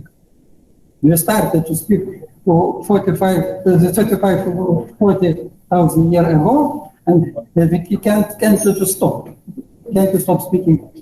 But this speech is not an autonomous activity. I need too much of time for transfer my complex virtual ideas to your head. So, and I'm not sure that I able during 15 minutes to transfer 5% or 1% of what is in my brain. And so why from about 25 years ago occurred computer. And for humans, this is obligatory or is an obligatory thing. When human will repeat once more historical way, we again will discover computer or not. So the God is provided that during going to the next quality, we will replace speech in the virtual communication. And now when you're talking, when you're communicating in Facebook or different virtual systems, you do not want to write, you don't want to speak, you send pictures. So I name it this form interaction visualization. This visualization of mental images and internet and with computer and mobile phone is dedicated to visualization of our mental images. Please be informed that your dogs and cat also uses mental images. And there will arrive some time when you will be able to communicate with your dog or cat through internet. 2 minutes, please. Just 2 minutes. Okay. So shortly I can go to the next position. The next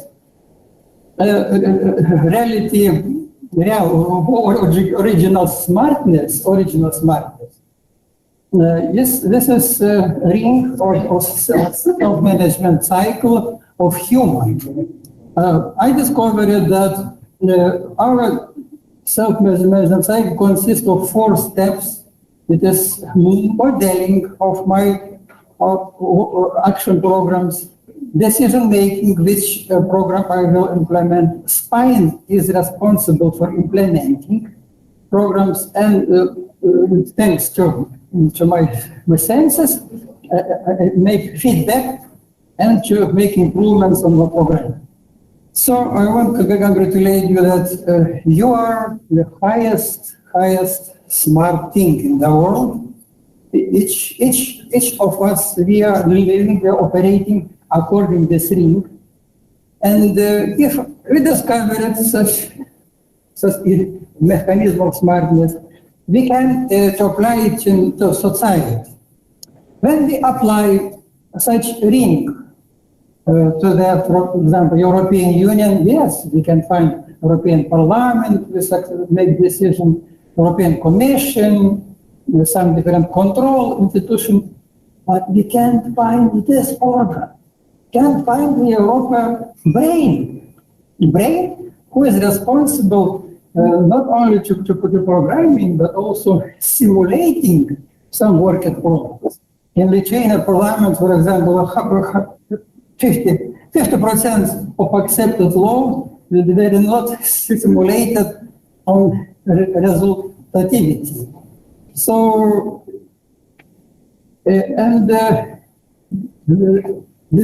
this information is for us very important, so we can reach that. We can improve our self-regulation systems in all levels.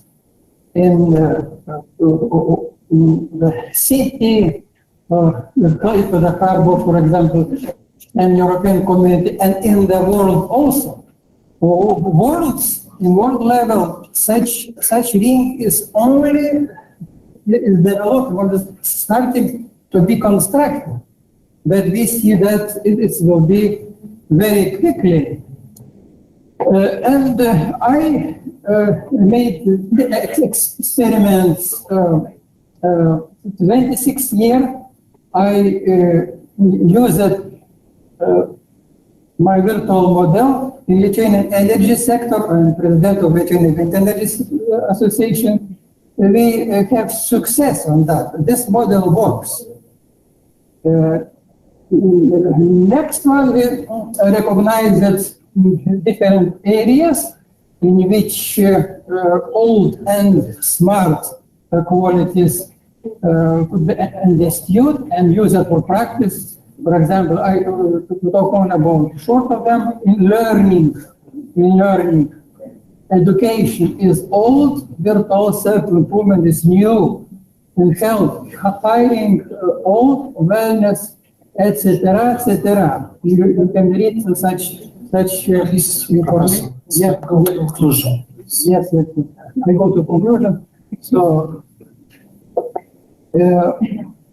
maybe only this I'll say to you in conclusion that in 1962 we heard some Roman club sentence: think globally, act locally. Nowadays we must change this sentence: think smart, act global. And I worked out global peace agenda for 2030 and sent this document to, this Ursula von der Leyen. They very surprised, but I think that if we could improve the democracy in European community by adding brain functions with the self-development ring, so Europa can still alive. If this will not be done, so please be ready in 2025 to go another day. So in all slides, you can find links to articles very seriously and in details explain that situation. So that's my short presentation. Thank you very much for your attention. Thank you very much, Professor. Very interesting presentation. Also, welcome for discussion after all the presentation. We spoke a lot about sustainable issues, about necessary to invest in environmental friendly aspect. But anyway, for all of these activities, we need to have a finance. Now our voice goes to finance expert. Again, I would like to invite Professor Dr. Alpin with presentation results in global finance market during the COVID. Professor, you're welcome. Floor is yours.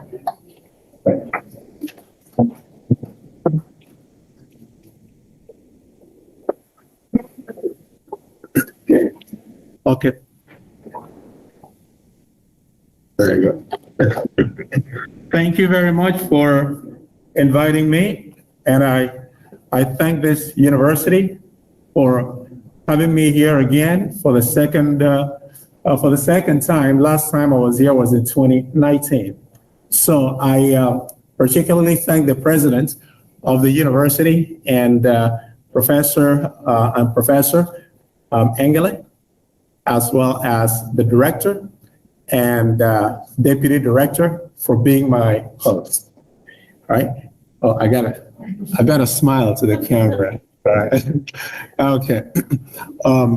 And also, I want to extend my deep gratitude to all the great friends I've met in this university, not the least of whom Remedios, Modestas, and Samantha, and in particular also the students that I had the privilege of interacting with 2 years ago.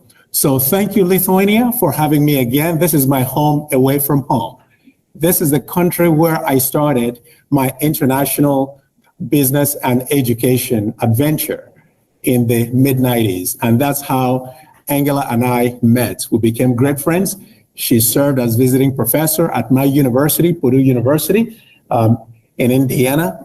And I'm privileged to also be here as a visiting professor. So with that said, let's switch gears for a little bit.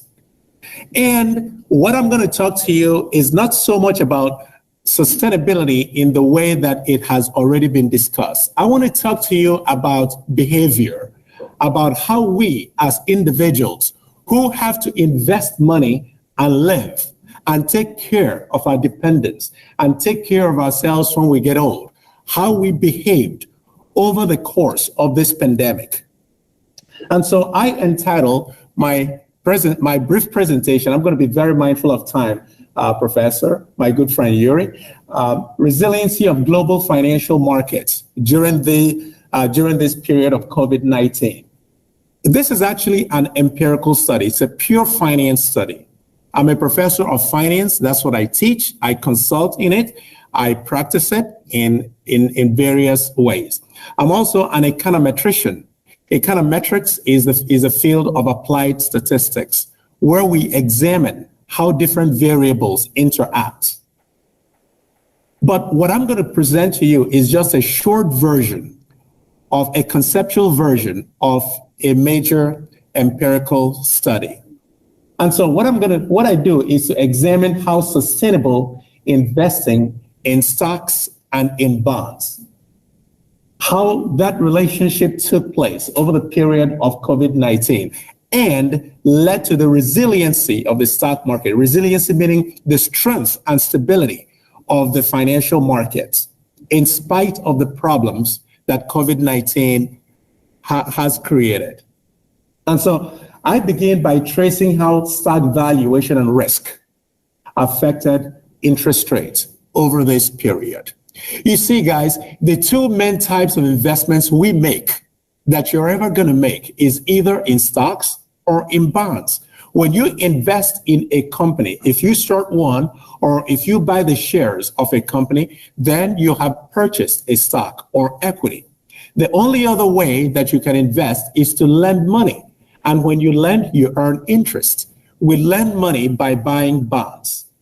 And so these represent the two sources of money for firms, either equity or stocks. So the impact on interest rates is measured as the yield difference between 10-year and 3-month bonds. What is this telling us? Well, you see, though, so when we make these investments, for example, if we want to lend money so we can earn interest, you have a choice. You can either invest in a short-term bond, meaning a bond that matures very quickly, a few months, no more than a year. Or you can invest in a long-term bond, a bond usually maturing in periods of longer than 10 years. So you see, it's like this. Suppose I want to borrow 100 euros. And I want to borrow 100 euros from this, my good professor friend here for 1 year. And he says he will charge me 5%. But I'm also thinking to borrow 100 euros from that other professor over there, but for 10 years, the same amount of money for 10 years, 100 euros. So remember, this professor says he will charge me 5%. If I have to borrow it for 10 years, what do you think will happen? She would probably charge me more than 5%. The longer time you borrow, the higher the interest that you pay. That typically is what happens in our global economy. The longer the maturity of a loan, the greater the interest that you pay. But that doesn't always happen, as I'm about to show you. So this is the kind of story that we typically see. The shorter the period, say 3 months, 1 year, a few years, this is how low your interest is. If you want to borrow for longer time periods, for 10, 20, 30 years, you're going to have a higher rate of interest. And so what we have, this picture that you see here is called the yield curve. The yield curve is showing us the relationship between how long it takes for a loan to mature, 1 year versus 10 years, and the interest we charge on the loan, a lower interest and a higher interest. And so what we find is that there are times in our in our economy where that is not the case. It's not logical. You can see what happened in 2019. In 2019, we had what we call yield curve inversion, meaning things turned the other way around. You can see that if you borrow for a short time period, 3 months, you paid higher interest than if you borrow for a long time period. You can see what's happening, what happened right here. It happened across the industrialized world, in America, in Europe, and people began to question what the heck is going on. A lot of studies have sought to explain why that phenomenon exists. And so, interestingly, back in the mid-80s, Campbell Hervey, a graduate of University of Chicago has the most number of Nobel laureates in any category in the world, by the way. I hope you know that. It's the school of thought for classical economists in modern times, which is now called monetary economics. But he, in completing his dissertation in the mid-80s, found that usually when you have this picture where interest rates are lower when you're borrowing long-term instead of higher, that what happens is there's a recession that follows between 7 and 24 months after we have that yield curve inversion. Are you guys with me, right? Okay, so he found that, and he studied the economy. He studied economies over different periods. And he found each time, you see, this is a zero line. When this red line is below zero, that means we have yield curve inversion. You see, we had yield curve inversion and then a recession in gray. Yield curve inversion, recession, yield curve inversion, that continued. And now this was 2019. So a lot of analysts said, aha, we are about to have another recession between 7 and 24 months as predicted. But a lot of other people said, no, that can't be possible. Remember, guys, in 2019, many economies were growing. The world was stable. People were making a lot of money. Anyhow, look at the United States. That's the yield curve inversion. Look at Great Britain. That's yield curve inversion. But Germany, which is the largest economy in the European Union, had an even more interesting phenomenon, because Germany not only experienced yield curve inversion during that period and also subsequently in the 20s, in the early last year, but also Germany has been featuring negative interest rates. A negative interest rate is like, I go and borrow money, and instead of paying you interest, I also pay you money. So as you can see right now, this is the most recent picture. I pulled this up last night, actually this morning. I have not slept, by the way. I arrived yesterday. I'm jet lagged. I have not slept for 1.5 days. So if I start sleeping, you understand, right?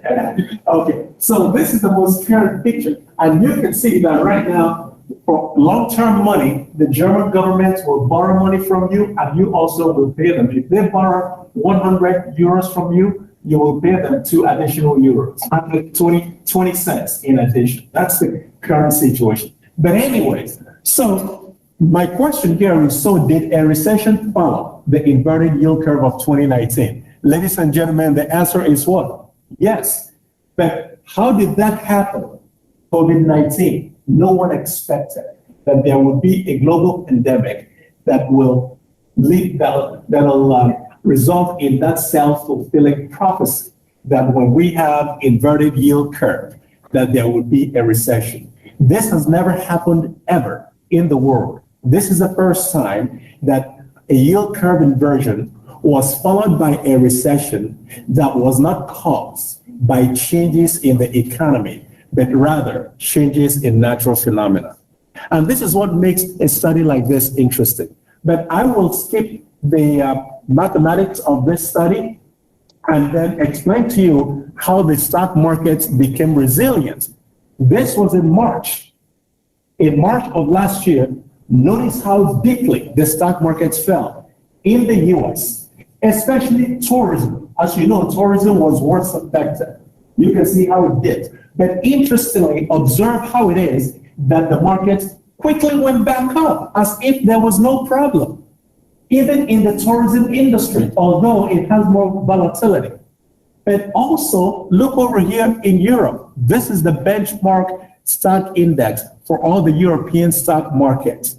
And you can see the same thing. It did in March of last year when the full force of the pandemic came into play. I was in India and I was nearly locked up in India. Well, not locked up because I did something wrong, but because of the pandemic and the closing of borders. So I had to quickly leave the country. But that was the situation. But observe, even here in Europe, how the stock markets quickly went back up as if nothing happened. So my study seeks to explain, to understand why this phenomena existed and still exists, because a lot of people are making a lot of money in the market. So I'm going to skip the mathematics of this and just go and give you my conclusion, all right?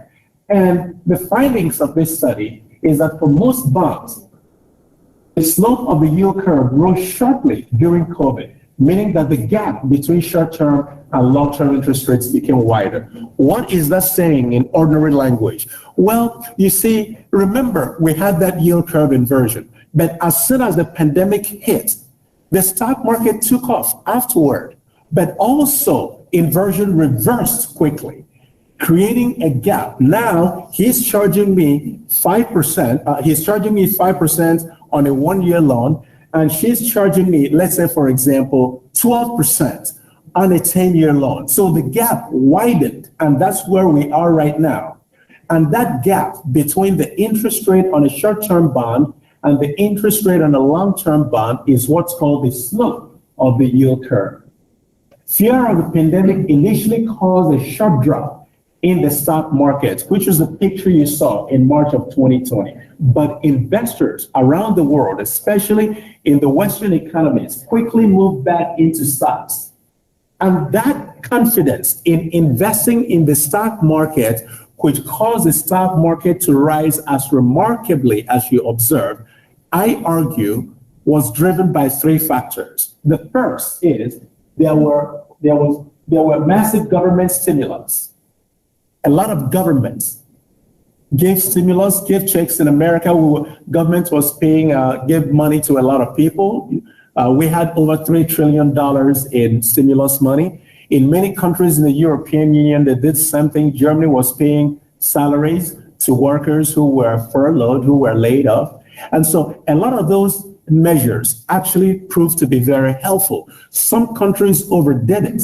For example, after our current president was elected, he gave additional money. And so people were getting paid more money than they would have made if they worked. And so they didn't want to return to work. And that's why in America, since the second quarter of this year, many companies are looking to hire. No one wants to work because they're getting more money from the government than they would receive if they worked. And of course, if they worked, they would pay tax on that money. So that's where we are right now. They overdid it. Nevertheless, it put a lot of good smile on the faces of a lot of people. Secondly, optimism about quick recovery, about quick discovery of vaccine. So there was a lot of expectation prior to when AstraZeneca, BioNTech, what's BioNTech? Pfizer, thank you. Pfizer BioNTech, which is actually what I have. I have Pfizer, I forgot what I have. All right. So there was a lot of expectation that there would soon be a vaccine. And I think that also gave confidence to many countries. And finally, in my opinion, expectation that the virus would die off in the summer. Remember, this is the belief last year, by the middle of last year. No one knew that by now we would still be wearing a mask. Think about that. We thought by now we would all be done. that the world will come back to normality. In fact, some people argued that when the summer would come around, that the virus would die in the heat, because in Africa, a lot of people there are fine. I was in Ghana for 3 months, up until last weekend, by the way, at the University of Ghana as a visiting professor. It's almost normal. Their cases are very few. And no one really understands why in many countries in Africa, especially in sub-Saharan Africa, the rate of infection and the rate of death is very low. There is a theory, though, that maybe, in Africa, they already have malaria, and many Africans take a lot of malaria pills. So there's a suspicion that maybe all the malaria medicine they take provide them with some protection. I don't know, but that was what I observed in Africa. All right. So if you don't want to wear a mask, go to Africa. So finally, my study finds that stock market declines have greater impact on the slope of the yield curve than stock prices, meaning that bad news weighs more than good news. So this is an interesting conclusion. So what this is basically saying is, I'm trying to answer the question, why do we have the gap between the interest rate on short-term money, on short-term debt, and interest rate on long-term debt? What causes that to happen? My study shows that it is by how we invest in the stock market. You see, this is how we act as human beings. And this is where this comes in, where the words resiliency and sustainability come into play. You see, when we're happy, all right, when there's good news that the economy will do well, we buy more, all right? We buy more, and that causes the yield curve to expand. But when we are afraid that something bad is going to happen, then we try to kind of move away and be safe. And this study finds that when we are afraid, the way we behave as investors is by a greater measure than how excited we feel when a good thing happens. For the students, here's what that means. It means that we react much more to bad news than we react to when there's good news. If somebody gives you €1 million, of course you're going to be very happy. Life is wonderful. You're going to celebrate and invite me, all right? So, on the other hand, when somebody does a very bad thing to you, somebody burns down your house, you're going to feel angry. But your reaction when you are angry is much worse than your reaction when you're very happy. In finance, we call that asymmetry or nonlinearity. It means that the way you sway to the left is much more than the way you sway to the right. When the two swayings are not equal, then they are not symmetric. They are asymmetric. This is the first study that examines the relationship between how we invest in the stock market and how we invest in the bond market, and find that there is in fact asymmetry in terms of how investors feel. So, more importantly, global financial systems throughout all of this remain strong, even though many economies fell into a deep recession due to the extended lockdown. As you can see, I skipped a lot of stuff. But all this is saying is that behavior of making sure that we don't like bad things so much more than how we like good things, that actually is what leads to a stable and a sustainable financial system. How so? Whether or not you are a finance person, have you ever asked yourself, how is it that we had this pandemic and still have it for now, getting for more than 1.5 years? Many economies were shut down for several weeks and several months. We had Olympics in Japan that hardly anyone took notice, and yet we have a strong financial system. Have you heard of any banks failing? Have you heard of any crisis, which typically would happen when economies face a recession, deep recession that we are still in? the financial system has stayed strong and resilient. And I argue that that sustainability in our financial system is driven by how we behaved and have continued to behave with respect to this pandemic, making sure that we behave much more negatively when there's bad news than we do when things are going up. When things are going up, we're happy. But when things are going bad, we're definitely not happy. And it causes us to invest in stocks and bonds in ways that preserve the safety and the soundness of the global financial system. And that is the good news that I share in this presentation. Thank you very much.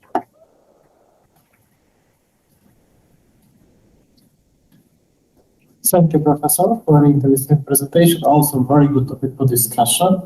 It's been please state that it was not only plenary session, but also discussion. But now, again, voice goes to business, to real business, and I would like to invite Gediminas Gudavičius. Again, we can discuss about smart and green, okay? Also the same, 15 minutes, please keep timing. The floor is yours. You're welcome.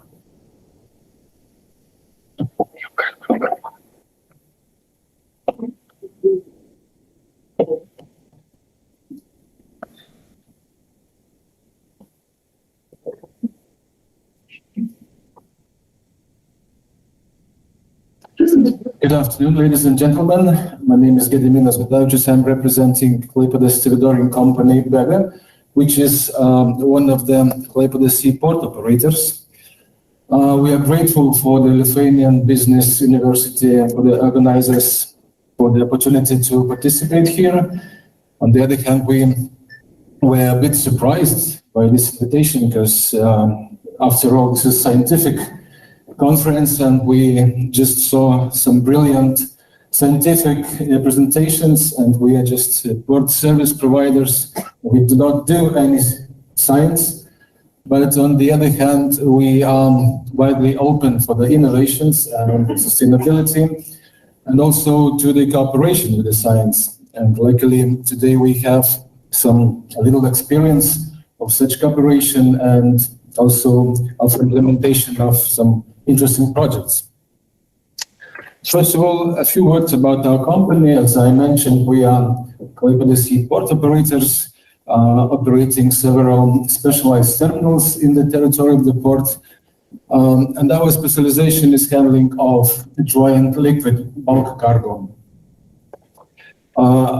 We have almost 300 employees who are engaged in different fields of activities. Of course, we have dockers, we have staff in railway services, in equipment maintenance, but also we have teams of engineers, smart guys who are generating and implementing those innovative projects. We are located in the very center of the port, and at the same time it's quite close to the city center and then to urbanized territories. So that's why all those innovative and sustainable technologies are very important for us. Jumping back into history, BEGA was the first private stevedoring company in Klaipėda Seaport after the collapse of the Soviet Union. And the idea and the purpose of such company was to create the opportunities for Lithuanian industry to change, to find the new markets, to go into the new export markets after the eastern markets were closed, and to find new markets in the west using the seaways. But the beginning wasn't easy because the territory that was leased to BEGA was actually not even suitable for port activities because it was operated by cellulose factory since the end of the 19th century. So BEGA had to pass a long way of conversion of former cellulose factory territory to the modern terminals. It demands more than 200 million euros of private investments. So today we have quite well developed infrastructure and superstructure to serve the exports and imports of Lithuanian industry and agriculture. The biggest amount of our cargo turnover, about 40%, is agricultural products, mostly Lithuanian exported grain. So for that purpose, we operate quite modern agricultural products terminal, which is one of the biggest in the Baltic region. We provide services for import of raw materials for Lithuanian producers, mineral materials. We also have a specialized terminal for the handling of fertilizers, and it's mostly used by Lithuanian producer of phosphoric fertilizers. Also, we're handling some liquid cargo, edible technical oils, and providing services for Lithuanian cement producer, which is exporting the production to the Scandinavian countries via our terminal.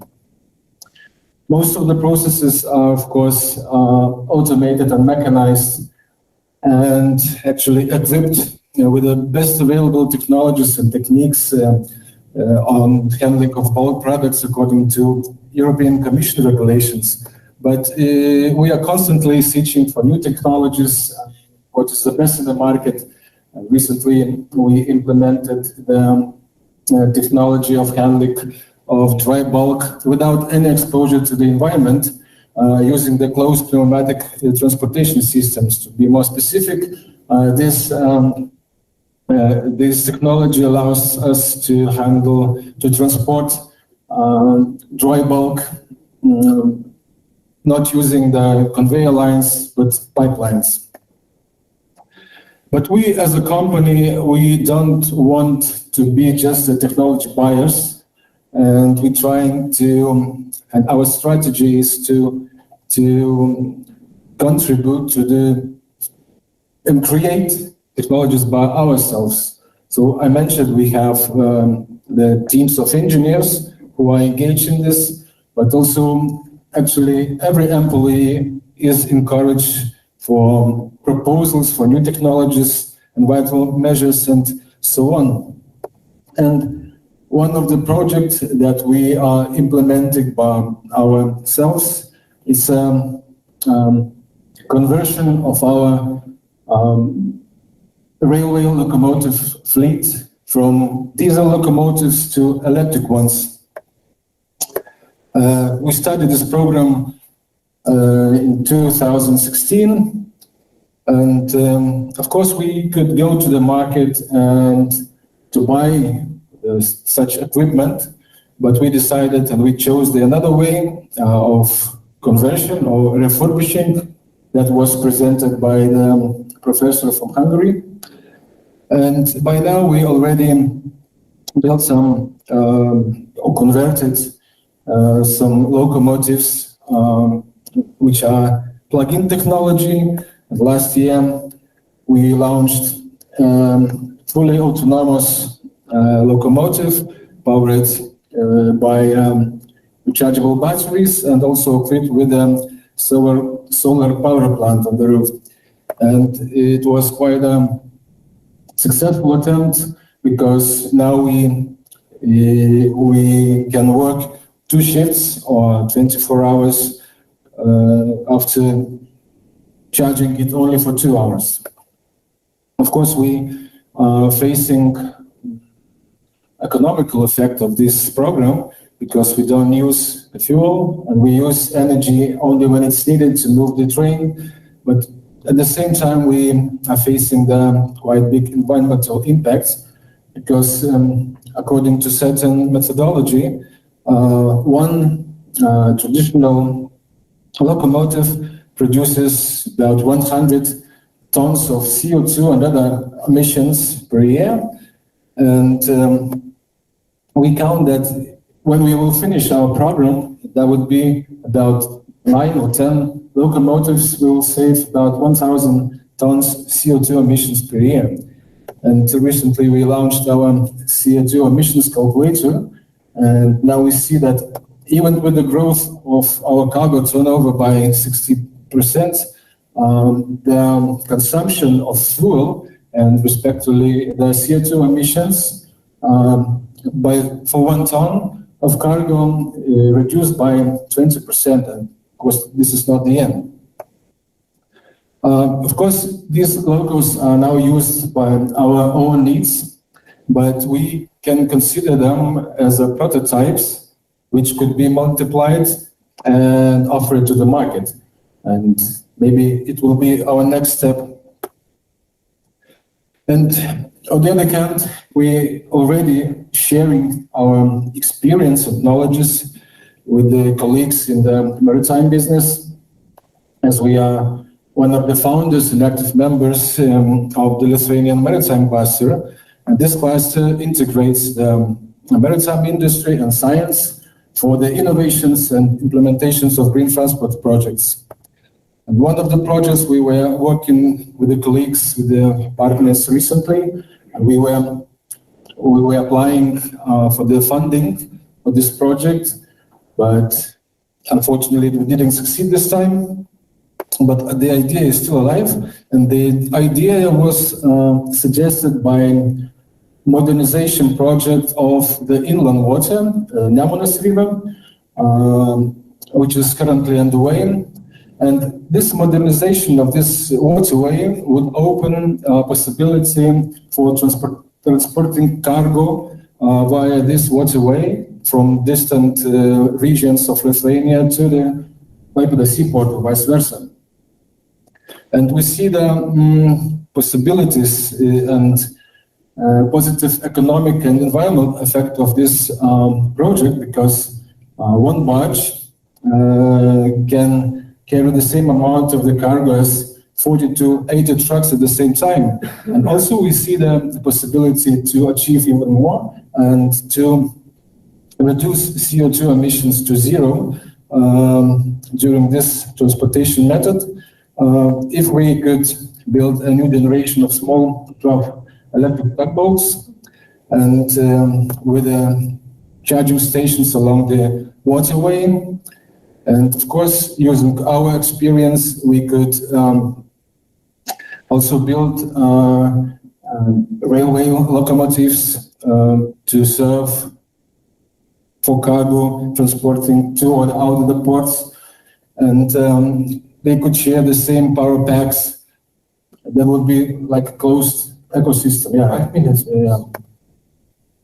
and this project was, according to the study, there is about 200,000 tons that could be transported via waterways, and it would lead to saving of 6,000 tons of CO2 emissions and reduced traffic of trucks in the highway Kaunas-Klaipėda by 10,000 trucks. And some final remarks. All of these projects are now implemented by our investments, 100 of our investments and our resources. And the regulations in Lithuania is such that the companies who are considered as big, which is bigger, and providing services but not producing, they do not have possibilities even to apply for funding of the projects which are usually not paying off. And it is different situation in other European countries, and this distorts the competition between the same field of activities. So we think and we believe that if this statement would change, and the big companies also could apply for the support and encouraged by EU funds or state, specifically those big companies who have big practice and opportunities for co-financing the projects, they could make the breakthrough in this field in our country. That's it. Thank you.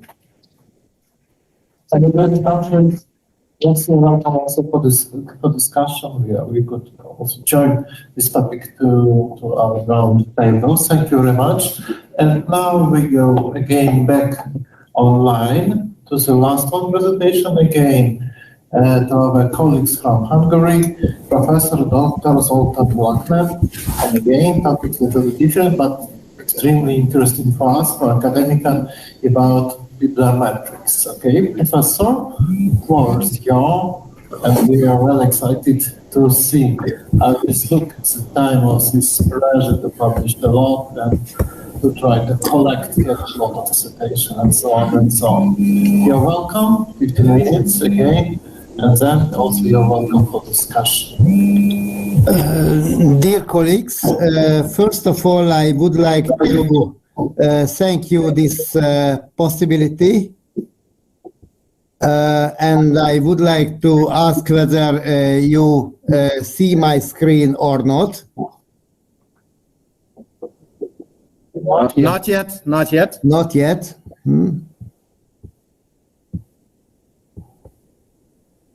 I don't know what is the problem, because just click share screen, then select share screen. Yes. That's why and then select the screen you want to share. Yes, now we see our screen. Okay, excellent. I am so happy to begin my presentation, and let's go straight to our topics. In framework of my presentation, I would like to speak about 4 questions. First of all, why do we need to measure the performance of researchers? What and how to measure and what not to measure? About the application of big data approach, text mining, and I would like to do some very small hands-on training too, and at the end I would like to make a proposal. If we are speaking about the research and development tendencies in general, it's obvious that this became a business, because an activity on which approximately 2.5 or 4% of GDP is spent in different developed countries. This is, of course, by itself per se can be considered as a very rather important economic activity. But if we compare the share of different countries in this economic activity, we can see that there are huge differences between different countries, and we have to see that with exception with some medium-sized Central European countries like Poland, Hungary, a rather low number of new EU member states can be considered as rather important players on global field of science. And if we take into consideration the density of academic workers, for example, in different European countries, then we can see that the majority of intellectual capacities are concentrating on a rather small territory of the current borders of the European Union. The main research and development activities are concentrating on a 4-acre part between the Benelux countries, Nordic part of Spain, Nordic part of Italy, and Austria. And from this follows that under this situation, the majority of the new member states of the European Union can be considered as a rather marginal partner in this process. At the same time, we see and never ever seen historic increasing of number of citable documents, increasing of number of publications, and from this follows that on one hand there is a very rapidly increasing business, which can be considered as research and development. There is an increasing number of academic publications, and what to do with this situation? How can we measure the efficiency of different academic workers? In case of the United States, as our distinguished colleague Professor Obi has been kind enough to mention, this is a lesser problem because the US academic market is large enough by itself to make measurable and easily comparable the economic activity of different researchers and research teams. But in case of small open countries like Hungary, like our Baltic partners, this is not the case because we are too small to be capable to create a domestic market of knowledge and researchers. That's why the bibliometrics, which can be considered as application of data science to understand the quantitative aspects of academic peer-to-peer communication, can be a useful tool, in my opinion, to measure and make comparable these academic performances. And at the same time, we have to take into consideration that bibliometrics cannot be considered as an omnipotent solution because this is not capable to measure the accumulation of intellectual property rights, for example, patents, laws, the social impact of different research activities, the unpublished research results, and of course the creation of tacit knowledge. These are all can be considered that non-measurable things from point of view of bibliometrics. That's why, in my opinion, this can be an important tool, but the role of bibliometrics can not be overemphasized in this field.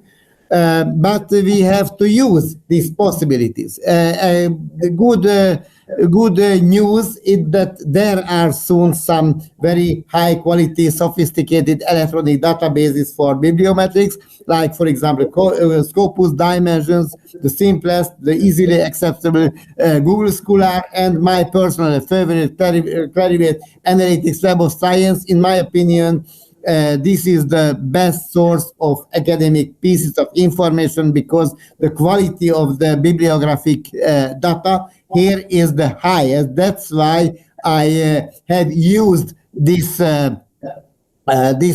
possibility in my research. I would like to make some practical presentation. What to do with this bibliographic data? I have made a preliminary presentation and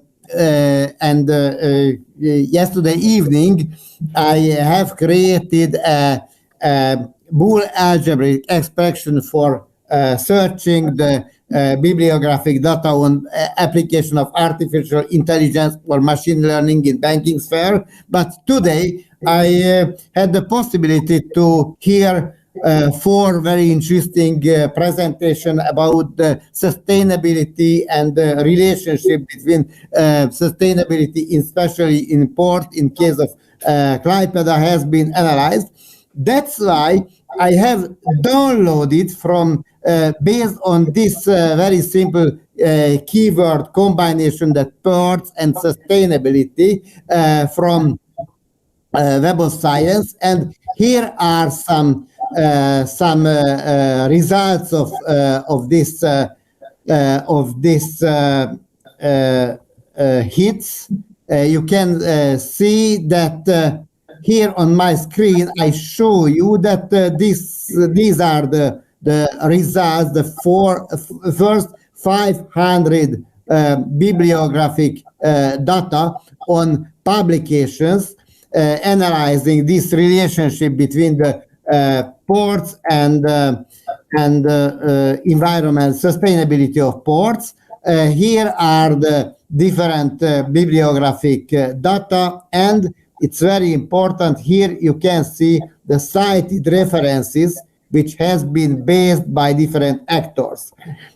You can see that here I have downloaded just the first 500 bibliographic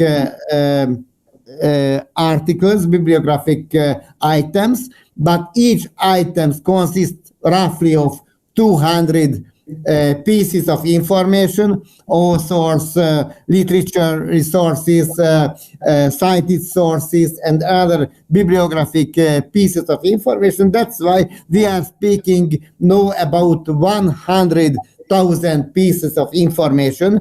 That's why, in my opinion, this soon can be considered as a big data approach. Let's see what can we do with this big data approach. I have started the WOS viewer. This is the simplest and very, very nice, but a bit oversimplified tool for bibliometric analysis. It's very, very popular nowadays. I think that it's overemphasized, but for its simplicity, I try to show what can we do with this that data. I click here to create. I want to create a map based on bibliographic data, of course. I would like to use Web of Science data. Okay. Here are upload my data on my software. Yes. And I am interested to create different clusters of economic research and environmental research, focusing on environmental consequences of port activity. That's why I will analyze the co-occurrence of all keywords which are present in this big data system. Here will be create 5 clusters of different topics. Here you can see that have been appearing on my screen the different keywords, but some of these keywords have not too much value-added contents. That's why I will eliminate these keywords. I eliminated some very, very frequent commonplaces. And now you can see that we have been to create this cluster of most important directions, research directions, which are present in this field. And you can see that different research directions are indicated by different colors. The green colors means, in my opinion, the government's questions and the relationship between the port and the city. The red colors highlight the importance of sport management and environmental management and the mutual relationship between these two concepts. The blue means the port sustainability, the ship management, and the wide range of application of different decision support system. You can see that, for example, Bayesian network theory modeling algorithms are the most important keywords. And here you can see the next cluster is about the energy management and the emission reduction, focusing on greenhouse gas emissions. And here you can see the fifth cluster is joined to carbon footprint and the carbon footprint minimization, as we have seen in our previous very interesting presentation. And in this next slide, I show you that you can see the changes, the dynamics in the time from beginning of middle of last decade, when the focus has been on application of system analysis. Nowadays, the the emphasis has been shifted to maximization of energy efficiency, and that's why this is the exact proof the importance of that questions about which our distinguished colleague has been spoken in his previous presentation, and I could do this analysis during the last some minutes. That's why with this I want to highlight the importance of this approaches, because however, of course, this cannot be considered as exact one, but they are very, very robust, and you can prepare preliminary results as during a rather short time. Of course, this is there are much more sophisticated R packages for bibliometrics, and I would like to suggest to our colleagues to use this much more sophisticated tools for this, which offer the possibility, for example, to create different clusters between different research topics, and to determine the position of these clusters in a two-dimensional space. One dimension of the space is the centrality, which means that how often are cited different topic clusters by another topic clusters, and density, which means that how frequent is the communication between the different members of a given topic cluster. And based on this, you can see that it's general to determine different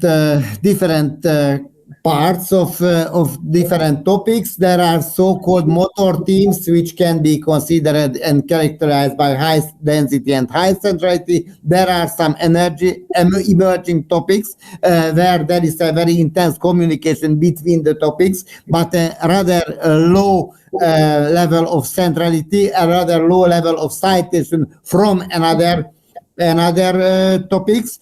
And these are the question mark, which have a maybe that they are very old topics or very new topics. That's why neither the density nor the centrality is very high in this case. And there are some topic clusters which can be characterized by high centrality and rather low density. These are the mature and the so-called basic topics, which can be considered that these are the foundations of the science. We have applied this approach to COVID-related social science research, and you can see that that based on this practical application, this theoretical model can be well applied. And for example, on this graph, you can see that the global consequences of COVID crisis can be considered as an emerging topics, and at the same time, the basic knowledge concerning the COVID is soon a part of the basic science in this case. We have applied the bibliometrics to help in some actual problems in some actual situations. You can see that we have applied this concept in case of COVID related research, and you can see that we have constructed in close cooperation with our academic and industrial parts and with one of my PhD students, classification of different COVID-related publications in first wave of COVID in up to the June of last year, and you can see that we have identified 5 clusters of different research directions. and each cluster has been characterized by different bibliometric indicators, and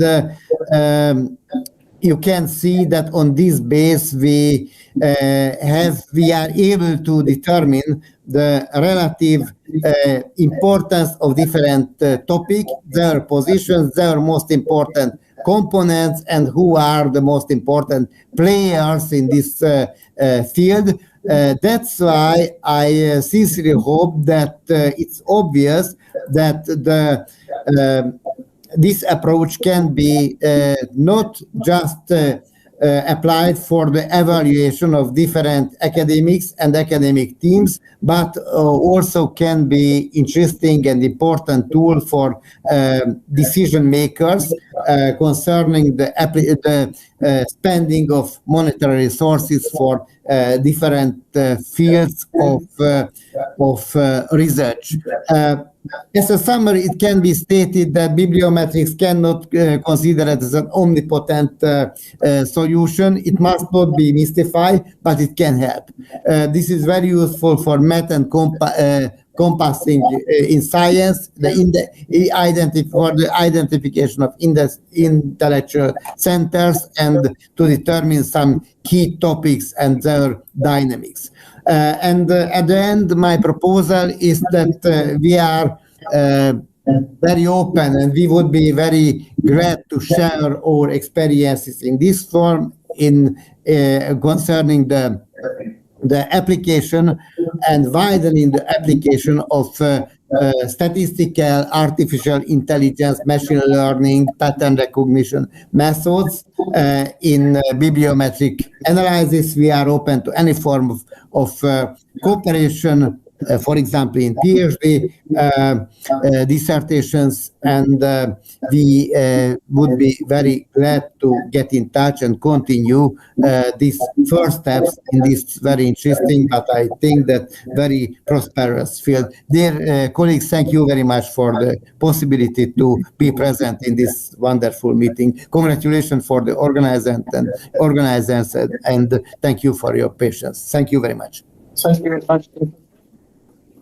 Thank you for the interesting presentation. You're also welcome to our discussion. Now, we finished the first part of our plenary sessions, and now we could start our round table discussion. Yes, this means all presenters are welcome to, yes, the round table. Yes, please, down.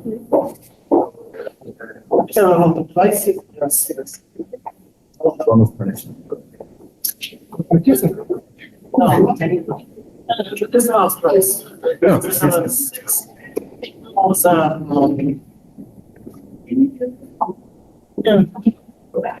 yeah, no problem.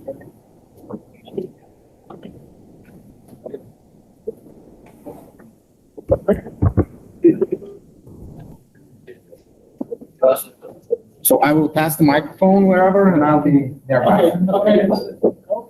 Okay. Yes, we can take the mask off. Okay, let's check our schedule for round table discussion. We have a couple hours. Okay, let's start. Of course, our auditor also welcome to join our discussion. And maybe let's start from a topic which could be really interesting, not only from scientific point of view, but from a practical point of view, because we are in Klaipėda, and again, close to the seaport. And again, the first topic of discussion may be questions, and again, topic maybe not directly question, but topic of discussion to Christina. You mentioned very interesting, the seaport, it is not a park, it is a North Sea beach. But also you mentioned about strategy for sustainable development, for green map, for a policy. And very briefly, you mentioned that you also try to be friendly for local society. I really interesting. I think the interesting was to know in detail how to be at the same time huge industry, enterprises, at the same time to be friendly for local society and for tourists. Because please remember, it's also combined. If you are in such place, if you're located in sport, huge industry, at the same time, recreation zone, there is a lot of tourists during this season. It also questions not only for me, but also to Gediminas also, you could maybe some comments, but all for us. Yes, I go and start from Christina. Yeah, thank you for the question. Really, the topic is very relevant and interesting, how to match the interests of city residents, port as an industrial object, and all other stakeholders involved, that this whole cohabitation would be beneficial for all these players involved. So I think that all parties involved will have to do the step forward for the common dialogue, for the discussions, and to benefit and enrich each other, and to benefit from each other's experience, and benefit from each other's input in this harmonious cohabitation. You mentioned correctly that Klaipėda is also a tourist destination, and Klaipėda is also a cruise port. So due to the pandemic, cruise shipping was suspended. So, but cruise passengers and visitors and tourists, they come to see all our region, not Klaipėda as an industrial port, but the port serves as a focal point of connectivity. So each party, each stakeholder has its own role. So the most important is dialogue, is understanding, is contribution to the common goal. That is briefly, the cooperation is most critical point to reach common goals. That's my comments.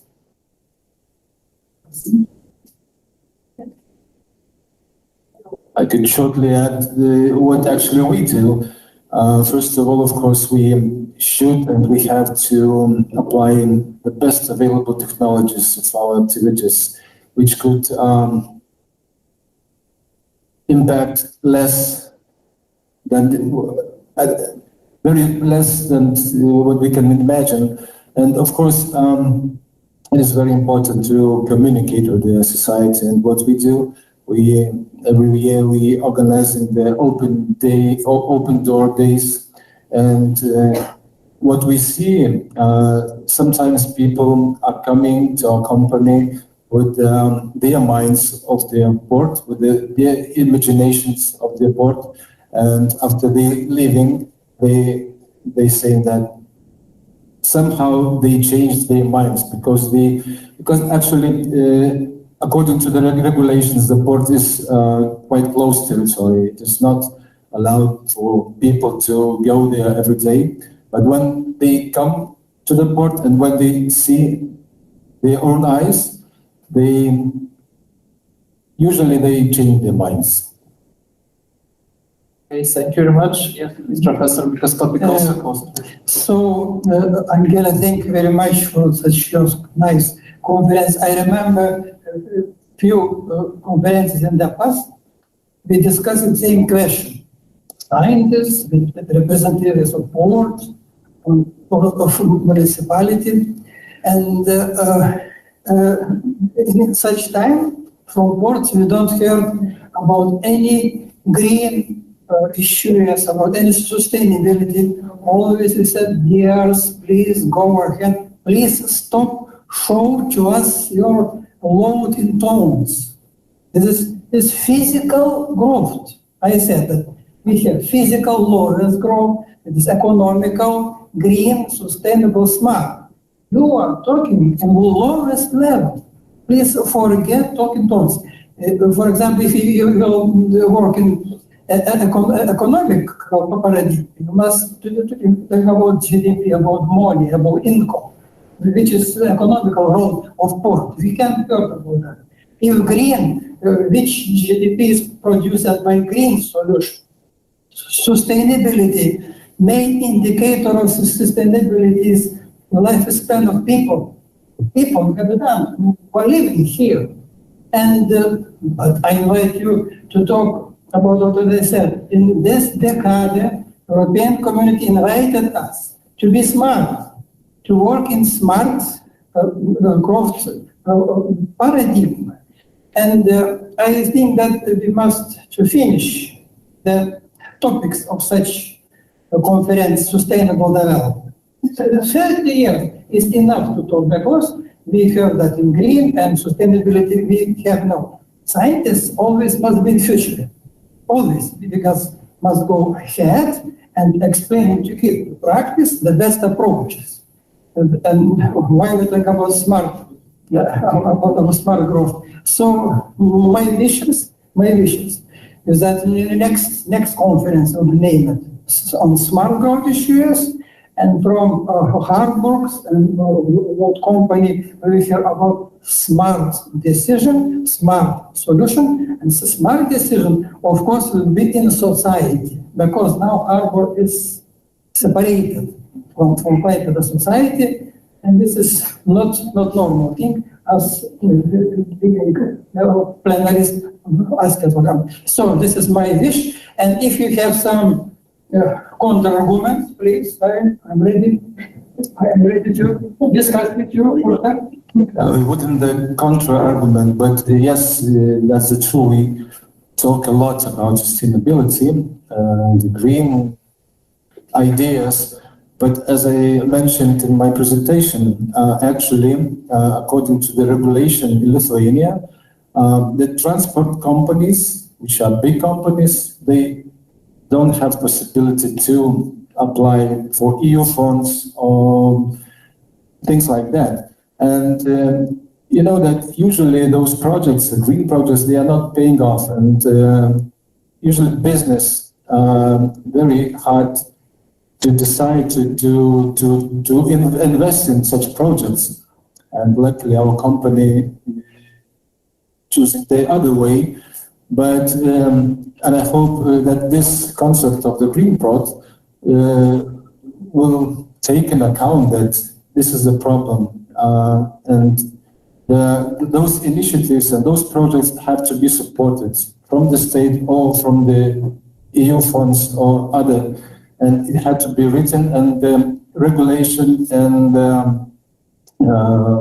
priorities should be changed.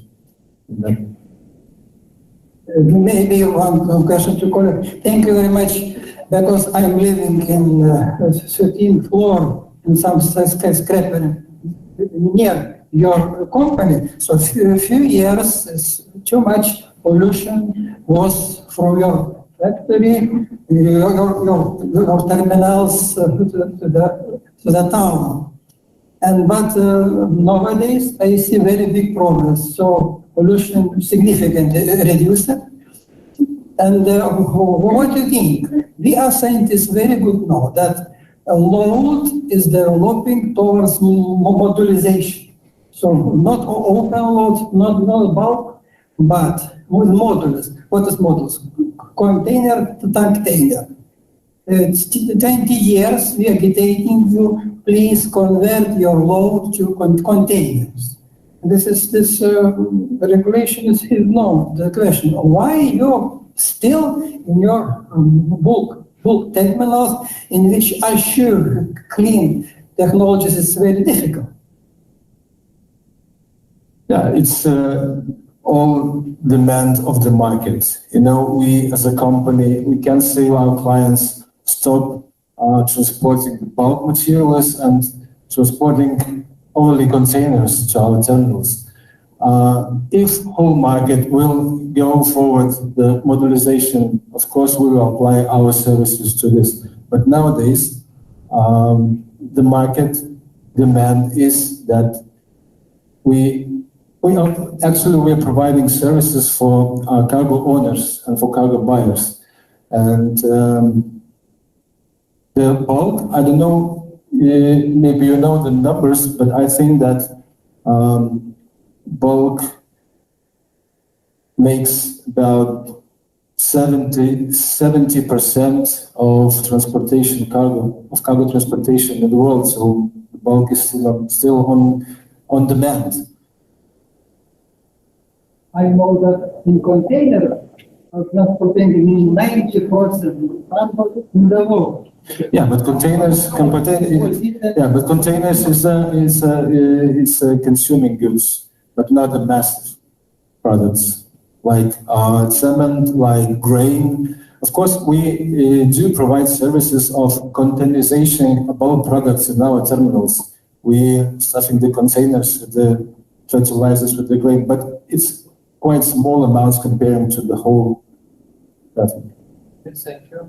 Yes, but we know practice that you can put your bulk loads into bags into container.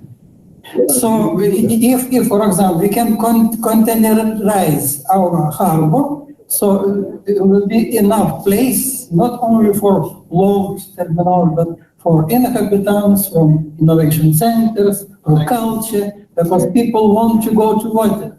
And earth price going to the water line is increasing by exponent. So this very, very expensive area. But you rent this area for load companies for cents, not for serious money. Okay, thank you. Maybe yes, voice from auditorium. Yes, Professor, you're welcome. My English is not fluently. Remigius will translate. It will be easy. Profesorius Paulauskas sako, kad mes turėtume jau sustabdyti tą konferencijos temą. Nebereikia kalbėti apie darnų regiono vystimąsi, bet mano klausimas būtų toks, kadangi verslas vis vystosi, ar ne? Ir klausimas konkrečiai mokslinį aspektu, profesoriui Petrui Obiui, ar ne, ar gali būti verslas socialiai atsakingas. Jeigu mes mokslinėme lygmenyje pradėsime kalbėti apie tai, kad verslas turi būti socialiai atsakingas, tai galbūt ir pagaliau pajudėsime apie žaliąją ekonomiką, apie žiedinę ekonomiką ir kitus dalykus. Mes privalom apie tai kalbėti, aš manau, kokia jūsų nuomonė yra. So, Professor Angela asked you, can a private sector be socially responsible enough so we could actually move towards green and blue economy and circular economy? Thank you for that question. So, to my mind, and observing how businesses have continued to evolve in this era of sustainability, green technology, reduction of carbon footprint, and everything that surrounds being smart. There are two issues that businesses must resolve, in my view. You see, anytime we want to be smarter, there's a cost to it. And from a business standpoint, businesses serve 5 fundamental stakeholders that we cannot ignore in our move to be sustainable. First, the investors of the business. Because without the investors, there will be no business. So the people who own the ports, they have an investment in ports to earn a living. So we have to consider their welfare. Second, the employees. A business has to function successful enough to provide employment. And employment is the #1 determinant of how successful the economy is. So in Klaipėda, if we don't have jobs, there is no economy. Number 3, the customers. Without the customers, you can't do business. And if you can't do business, you can't employ. If you can't employ, the investor would not earn an income. Number 4, the society in which you conduct business. The people who live in the area, they deserve clean environment. They deserve good infrastructure. They deserve all the basic things that support quality of life, such as education and healthcare. And number 5 is the regulator. The regulator is government. you have to pay tax to government so that governments can then, in return, provide the right infrastructure that can support quality living. And so, to your question, what I offer is an opinion, not an answer. In the move to become more sustainable, we have to be targeted in identifying these 5 principal stakeholders, knowing that if you spend more to move too quickly, just so you can obey regulations, and I know what I'm saying now is not politically smart, but I'm not a politician, I am a researcher. When you move too quickly, just so you can say, you see, I'm sustainable, I'm obeying the regulations that require me to reduce carbon footprint, the business can die. And in the end, you have to ask yourself, have I really implemented this policy of sustainability in a smart way? So in my view, it's more important to be smart while trying to create a sustainable business. To be smart means recognizing each of these 5 principal stakeholders and what it requires for them to be individually satisfied while trying to make sure that as a business, you are a good citizen of that environment, of that community. So it's a response that I give, not an answer. Yes, thank you very much, Professor. Very short one. There again, I say that to stop sustainable, but to change name, smart, smart to yes. Yes. And I have a question for financial specialists. We are not so rich. We want to have money. We think about investments. To which company, to which stocks we must invest now? To oil, to the gas companies, or to Tesla, or maybe Google or Facebook. Like that. So very useful. Then from the United States, you can get and in the next conference we can reach. So, and when you're rich, you remember me. So there are, 2 key forms of basic investments for us individuals. One form is to invest in bonds, which are investments that earn interest. Does anyone here have a bond? Okay. By the way, almost everyone here has a bond without your knowing it. When you open a bank account that pays you interest, guess what? You have a bond. Because it's called a bond. Remember what the word bond means? To be bonded. It means that the bank that you give the money to is now bonded to you. They must pay you back that money at some point in the future. Otherwise, the bank is in trouble. So the basic form of bond is an interest-paying savings account. Of course, you can also buy corporate bonds and government bonds. The other way we can invest is in stocks, meaning to become a co-owner of a company. So now, but there are other forms of investments though. For example, you can choose to invest in commodities. You can invest in gold, in edible commodities like cocoa, rice, beans, and all these. They're all out there. And of course, today, for those of you who are even younger and more excited and more adventurous, you can invest in cryptocurrencies. I recommend that you don't rush to invest in cryptos. I recommend that you do not do that until you fully understand the way that cryptography works. To your question, finally, here's what I tell people, and it doesn't matter which country it is. I've been to places in China and they would ask the same question because Chinese people, I tell you what, they like money more than we in the West. I did not realize that until I started going to China. The Chinese guy sees everything as a gamble. They think everything is a casino. They look at the stock market as a place where you can buy, and 1 year from now, professor, you become a millionaire. That's how they see it. However, what I've given you is a premise. For you to make a reasonable and sustainable, if I may use that word, investment, and in fact, sustainability is more appropriate in investment than in any other aspect of business, of life. Why is that? Because the reason you are here, either as an employee or as a student, is because you invested something in the past.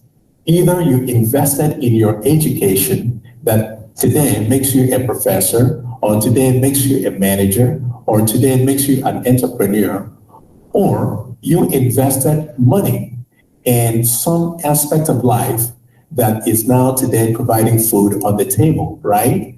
So if you did not make that investment in a way that has sustained through the years, sustainability means it has a staying power. So if you had not made that investment in a way that has stayed through the course of time, you and I would not be here today. Then the same thing happens in investments, Professor. If you want to be richer in the future than you are today, today is when you invest. And that investment is not in Tesla, it's not in Google, it's not in Microsoft, it's investing in a portfolio. Investing in a portfolio means that rather than put all your eggs in one basket, you put your eggs in separate baskets. That way, if one basket falls and the eggs break, you still have the other ones to tide you over. That, my friends, is sustainability in investing. When you invest in a portfolio, we call that a mutual fund. Everybody here should have a mutual fund. Every country in Europe and in North America, actually every country in the world where there's open economy, they have investment companies that offer mutual fund. If you have a retirement investment, it should be in a mutual fund. That's where mine is. And for you, if you're a student, as soon as you start working, when you get those initial few euros, put that in a mutual fund. Because in a mutual fund, you do not worry about how Tesla is performing, how Google is performing, but instead, how the broader economy is performing. And because the broader economy performs positively in the long term, you will always be wealthier in the future than you are today. Guaranteed. Thank you very much. I think on this optimistic note, we could finish our discussion. Of course, we could continue. Yeah. Yes, because time limits, we could discuss during the lunch. But anyway, if you have any questions, of course, you're welcome. No question in this case. Thank you very much for a very interesting presentation. And again, we could continue during the break, and my voice to organize some message to you. Thank you. I would like to invite here Modestas and Professor Angela to bring the small gift bags.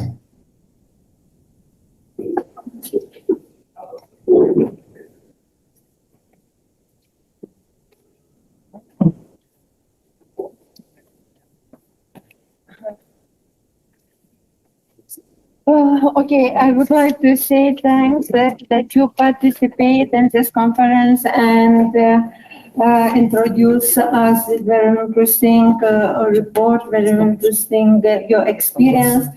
And Gediminas Gudavičius, thank you very much. Thank you.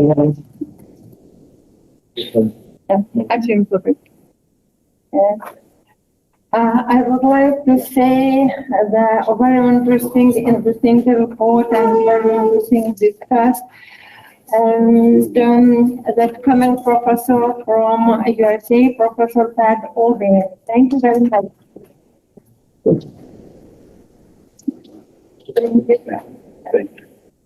Thank you, guys. There you go.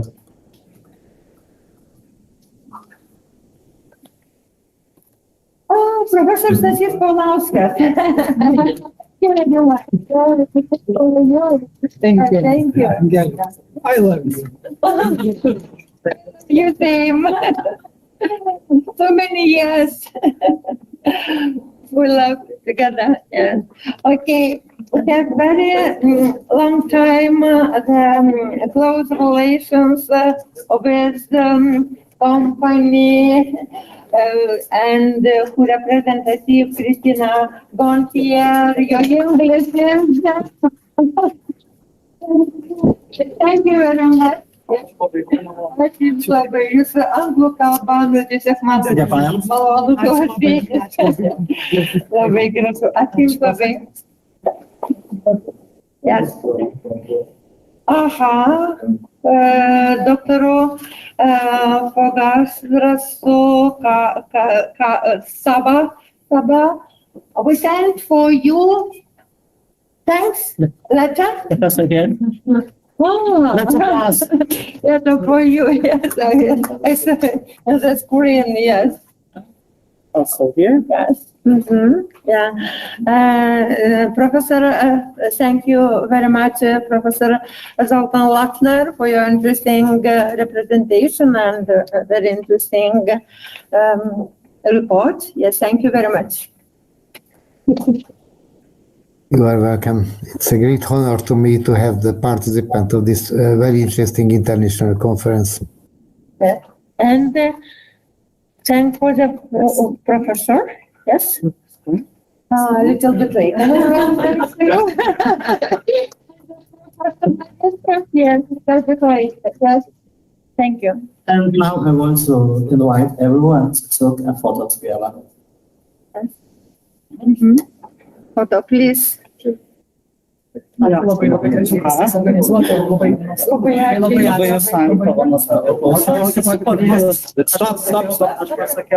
not escape, please. I would like to ask all of you to come here in front and take a picture all together. Please, students also, don't escape yet. Don't leave. Don't leave. Please, can everybody get in front? Yes, Joseph, please. Come here. Everybody.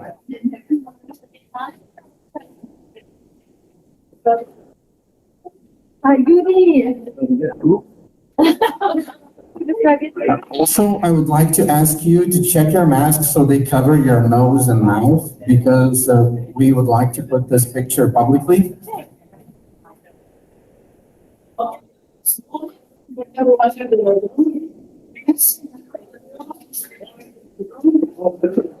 Our dear guests that are watching online, can I ask you to turn on the cameras? We have you here on the screen.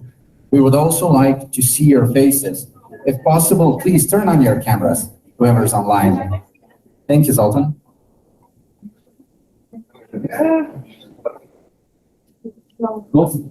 Thank you all who's turning on their cameras.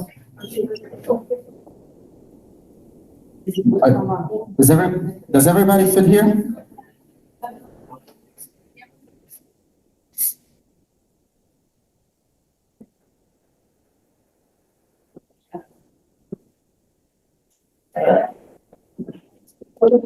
Please start turn.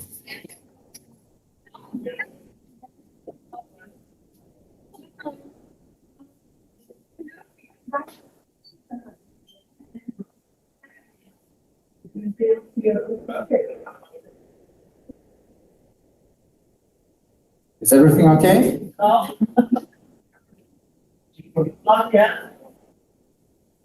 Everybody remember that you're wearing masks, so this is the first photo where you're not required to smile.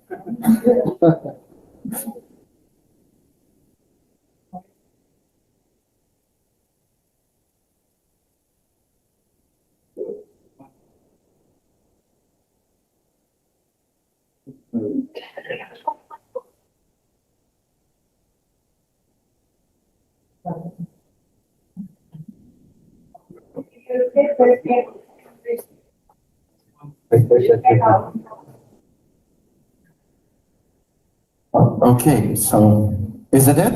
No. No?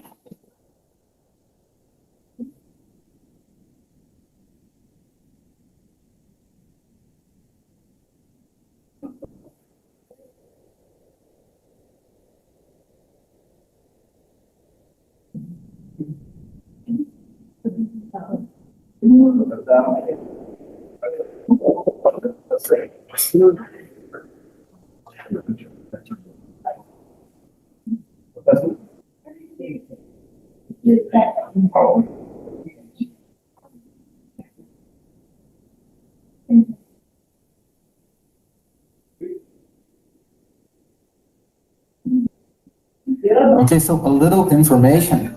Thank you all. A little information about lunch. We will be having lunch right here in Baras Raketa, just straight out. And we have 30 minutes for it. So 30 minutes past 2 p.m., we meet here again. It's going to be a shorter lunch break because we've used up all of our time. So I really hope that half an hour is enough. So 30 minutes past 2 p.m., we meet here. Okay?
4 quadrants in which you answer these different questions.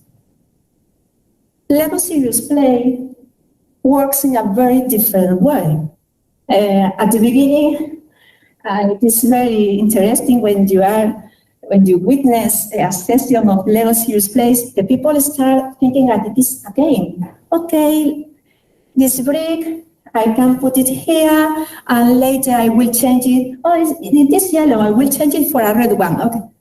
And later, you can see that they start to understand what they are doing and to create something that makes sense. And every brick makes sense with the other in this system that they are constructing. So for this reason, using these bricks, the people build a model in which they can reflect their thoughts, their ideas, and their plans to solve anything that, any problem that you have. And even more important, because it's not only something that is connected with the construct reflection, it is also a dialogue technique, because it allows you, after you have finished your construction, your model, to explain what you have done and why you did this. Very aware of the importance of all these tools during my career as a practitioner in advertising and communication, I thought, okay, why don't we translate this methodology to the university? Because at university, our students are the people that will have to deal, that will have to lead the transformation. And I have seen that in advertising companies, design thinking techniques are very useful when they are creating or when they are launching new products. In the advertising agency, they are also very important to increase the creativity. Even from the academic point of view, it is very important, since design thinking techniques themselves can be used as a research tool. So we thought, okay, let us start explaining I will come back later to this project. Let us start explaining why don't we start using the design thinking techniques with our students. And this is the reason why we started a teaching innovation project with them at the San Isidoro University Center in Seville. You see, okay, here you can see a picture of this building. It is very funny, but the building that you don't see, because it's where we know that the camera is the building where this plan was prepared. This plan is the plan for the smart city in Andalusia, in the south of Spain. This plan was made by the regional government, and this plan used a lot of design thinking techniques. I had the big luck of participating in this project, and for this reason I was very aware, very concerned about how profitable it could be, and I say, okay, it's the time to cross the street and to lead all these techniques to the other part that is the university. As you can see in the pictures, the students worked in 3 teams. All of them have to reach the same goal, that was to create a copy strategy for an advertising campaign. And afterwards, they explained what they did and what was the meaning of each part of their models. We did it in the framework of the subject of advertising strategy. From an academical point of view, we had 3 research objectives. First of all, we wanted to know from the point of view of the students and from the point of view of the lecturer, how suitable, how profitable how helpful was design thinking in the learning of advertising strategy.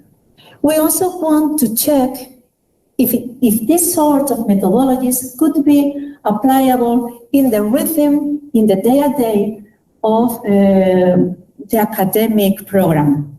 And finally, we wanted to know if we could replicate this methodology in other subjects in the same degree, in the degree in communication.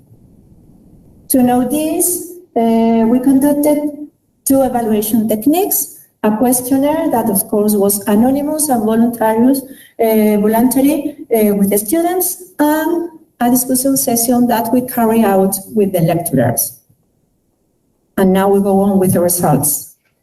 This is in the students' evaluation. In question 1 was, did you consider the workshop was well connected with the context of the subject? As you can see, we got very good responses, a very good feedback. 60% of the students answered 5. That was the highest level in a 5-point Likert scale. The second question was design thinking useful to get a deeper understanding of the advertiser brand and define the scoping strategy? Again, a very positive feedback. And question 3, was design thinking workshop a profitable learning for the professional practice of advertising? Again, a very positive review.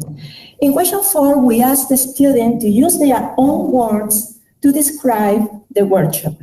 In the cloud, you can see bigger the words that were most repeated. Creative, different, teamwork, funny, interesting, original, innovative. Important to mention at this point that all the students gave a very positive meaning in their words. There weren't words with a bad meaning, no one. And in question 5, we asked them to suggest an improvement for a future edition. Here you can see in the slide a ranking with the 3 most repeated answers. And for me, it is very eloquent that the first one was holding more workshops like this.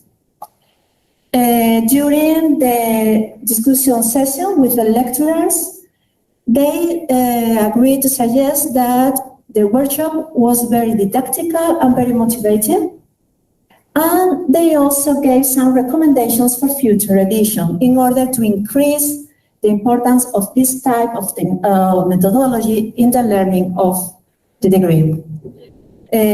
So we include 2 additional workshops for the following academic year.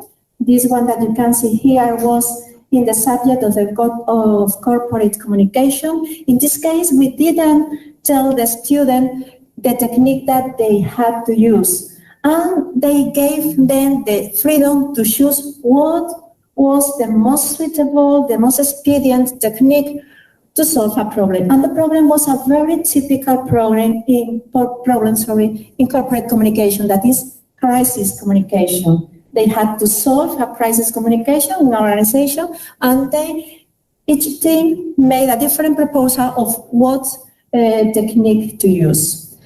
This is the second workshop, and in this time, we conducted in the framework of the subject media planning. In this case, as you can see in the picture, they use the technique of the empathy map. And they use this technique to know in deep the person, the target that they were addressing their advertising campaign. So finally, after all this work, we found 2 main conclusions. The first one was focused on this workshop. After this work, we can confirm that design thinking is a technique that is suitable and is profitable when we are teaching in the degree in communication, more specifically in advertising. But we have also a second conclusion that looks ahead. It is necessary to equip our students with skills that enables them to be stronger, to be more competitive when they enter in the job market, in their professional careers. Just to conclude, I want you to allow me to make a reflection. We are facing times of challenge, times of many changes.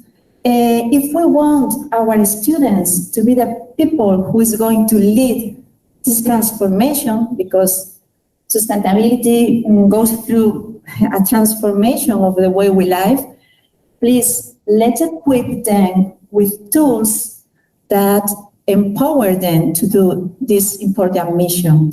I am really convinced that this is part of our responsibility as lecturers, professors, people that is working at the university. So I encourage you to do it. Let's do it.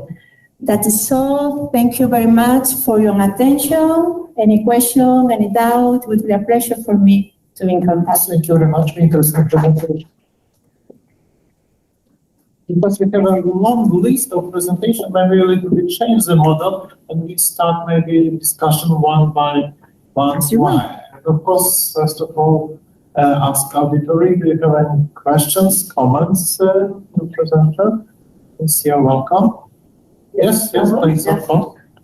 Thank you for really an interesting presentation. Thank you very much. I was thinking that your idea is really good, and I hope that we could implement it also in our university.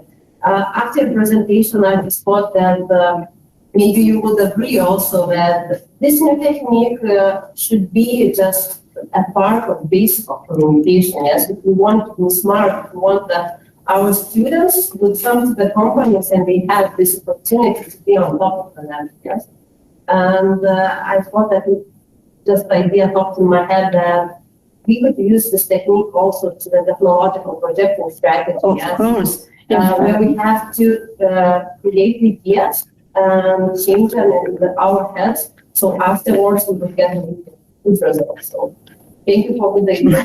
Thank you to you. In fact, it came from the engineering and the design. It started at the 70s at the Stanford University. So it's something that later we have applied to many different fields, but it came from here. So of course. Many universities are now introducing courses in design thinking. In your opinion and experience, who do you think brings more to the table? Because it's a very creative, innovative concept. In your experience, do you find that people from industry are better equipped to teach it than researchers, or is it a combination of both? I think your question is very connected with the idea of we need to have a team. Yes. And in a team, there are different people with different skills, ideas. So I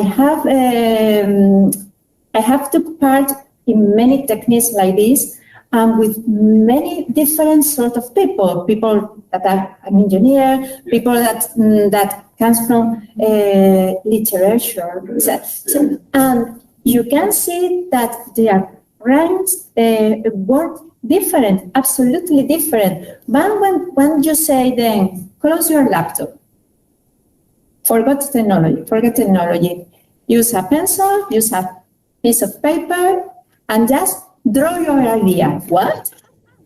But what are you saying? This is serious. Yes, this is serious. Start drawing your idea. And later, please explain me why you draw it like this.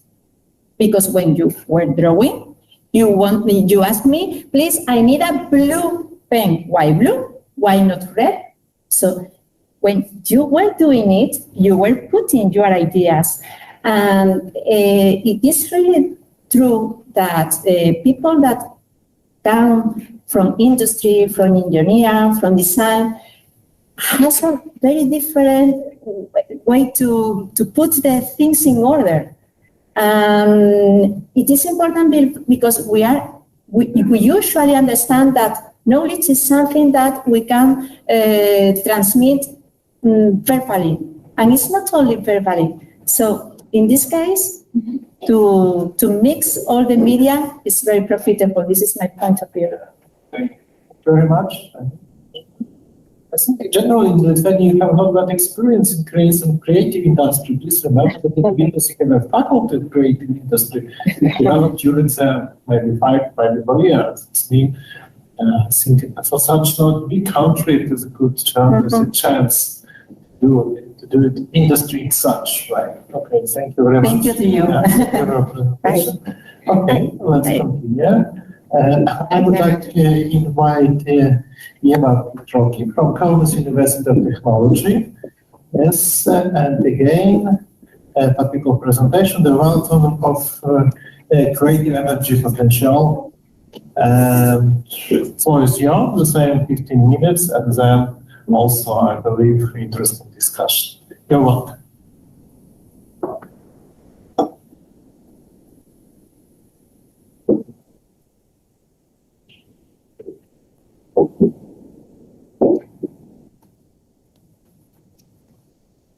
So, good evening to all of you. I am Eva Petroka from Kaunas University of Technology, School of Economics and Business.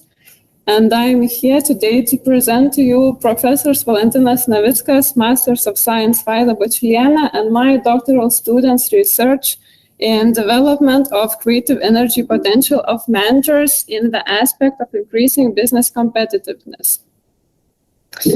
The transition from the third to the fourth industrial revolution, characterized by constant innovation of technologies, is changing the way we work and with it the skills needed to succeed in tomorrow's workplace.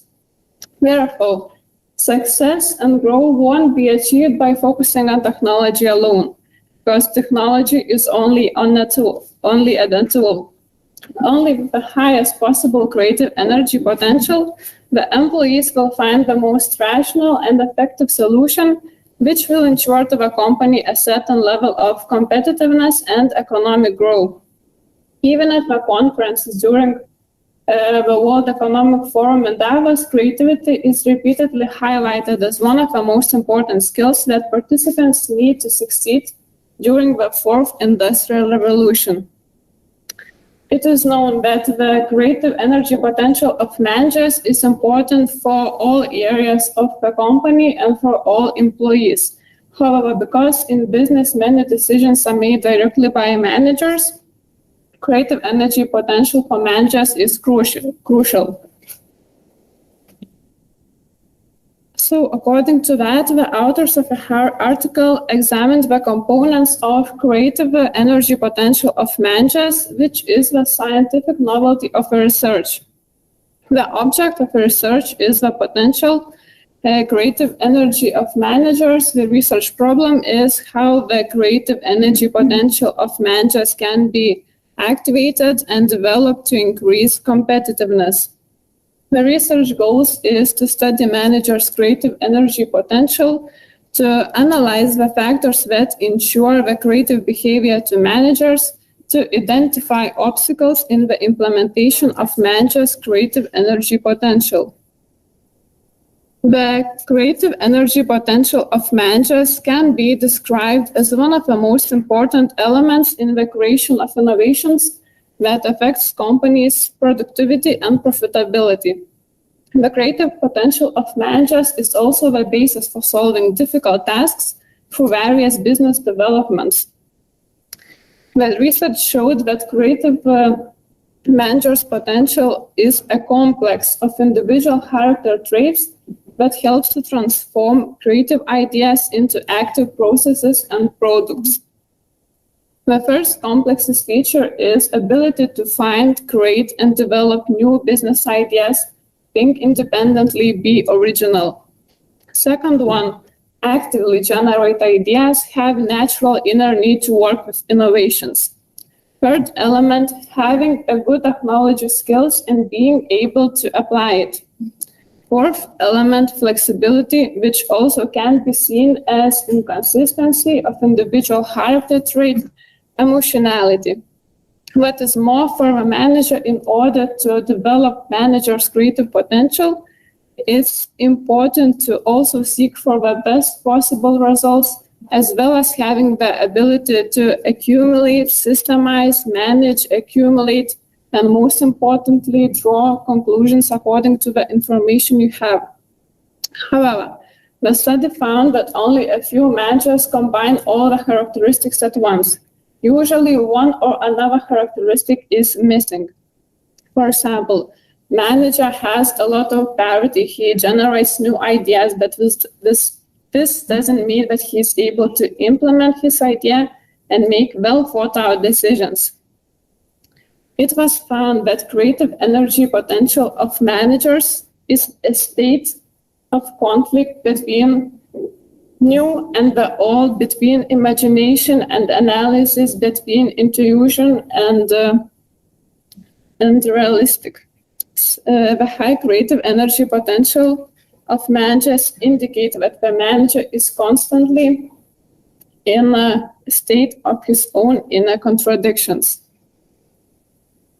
The development of creative energy potential of managers is often determined by a company or organization itself. Many companies pay a lot of attention to the search and recruitment procedures of job candidates with creative energy potential. This is even done by specialized companies which tests and do other procedures while searching for managers with creative energy potential. One of the ways for managers to activate creative potential is for managers to create conditions in the workplace for creative behavior. The study found that any organization that wants to properly develop the creative potential of managers and maintain high levels of creativity must provide a favorable organizational climate for all employees and maintain high levels of creativity. If employees were constantly encouraged to come up with creative ideas, this would become a norm of organizational climate and would bring economical and psychological benefits to the company. It's important, but only the long-term efforts will have an effective result in encouraging creativity among employees. And in addition to psychological climate, it's also to take care of social climate of a company, because effective and creative teamwork, teamwork is based on mutual understanding, help, and cooperation. It has been shown that companies work most efficiently and their best when their employees with different character traits that complement each other and eliminate a greater number of risks. Of course, the balance in the team must be maintained because there may be some conflicts between employees who have absolutely nothing in common. It can be observed that creative potential of managers is also influenced by physical business environment.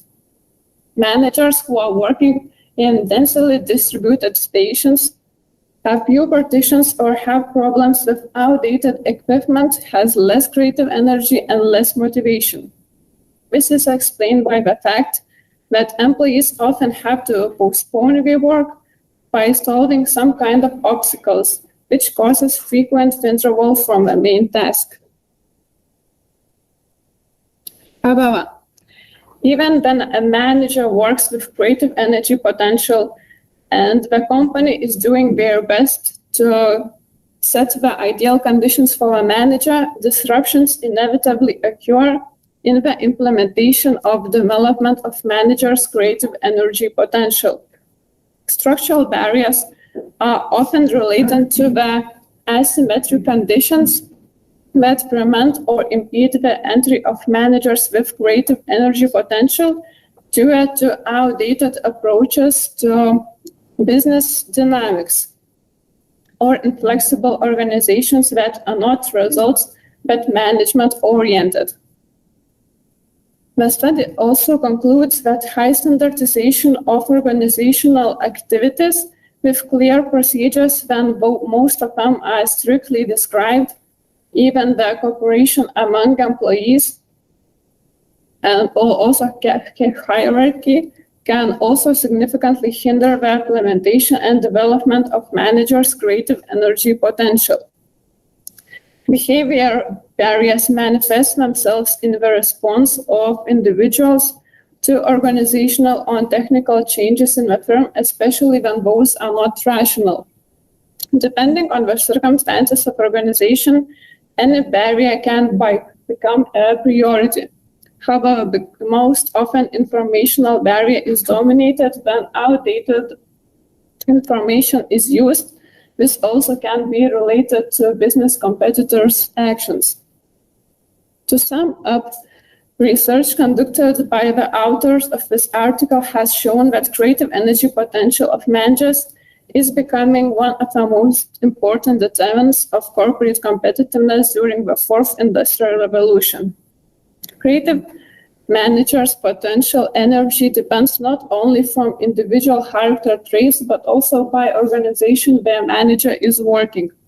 To succeed at fourth industrial revolution, managers must cultivate a new ways of thinking while possessing strong skills, and for organization it's a task to make a suitable environment for creative managers' energy to grow by eliminating as much disruptions as possible.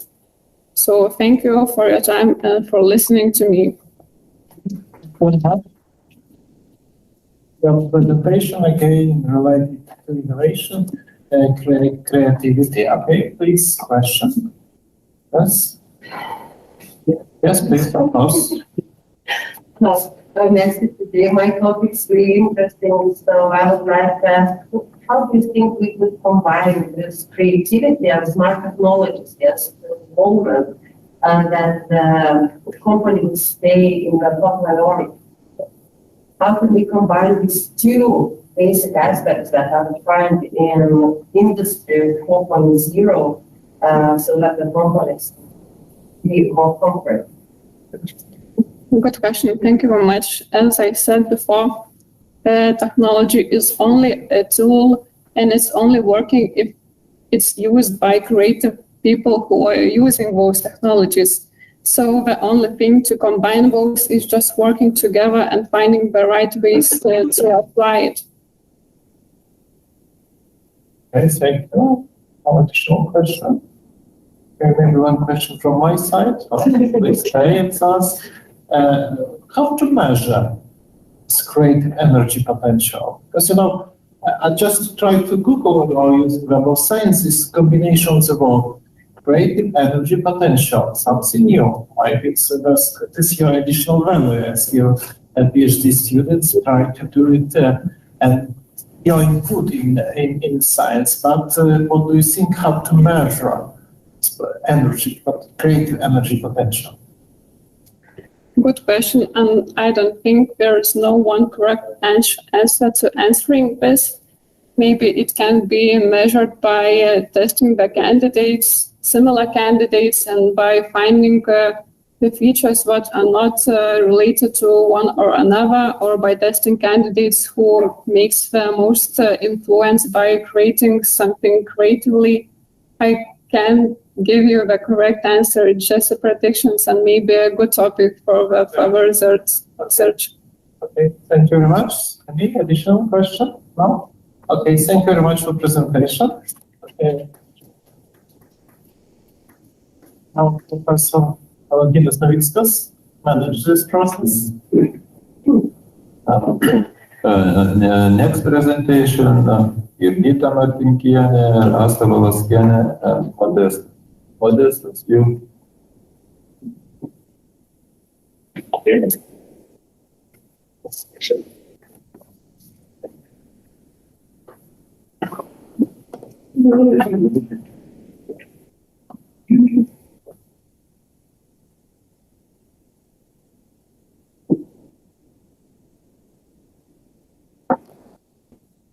Okay, good afternoon, everyone. My name is Modestas Vaikšnoras.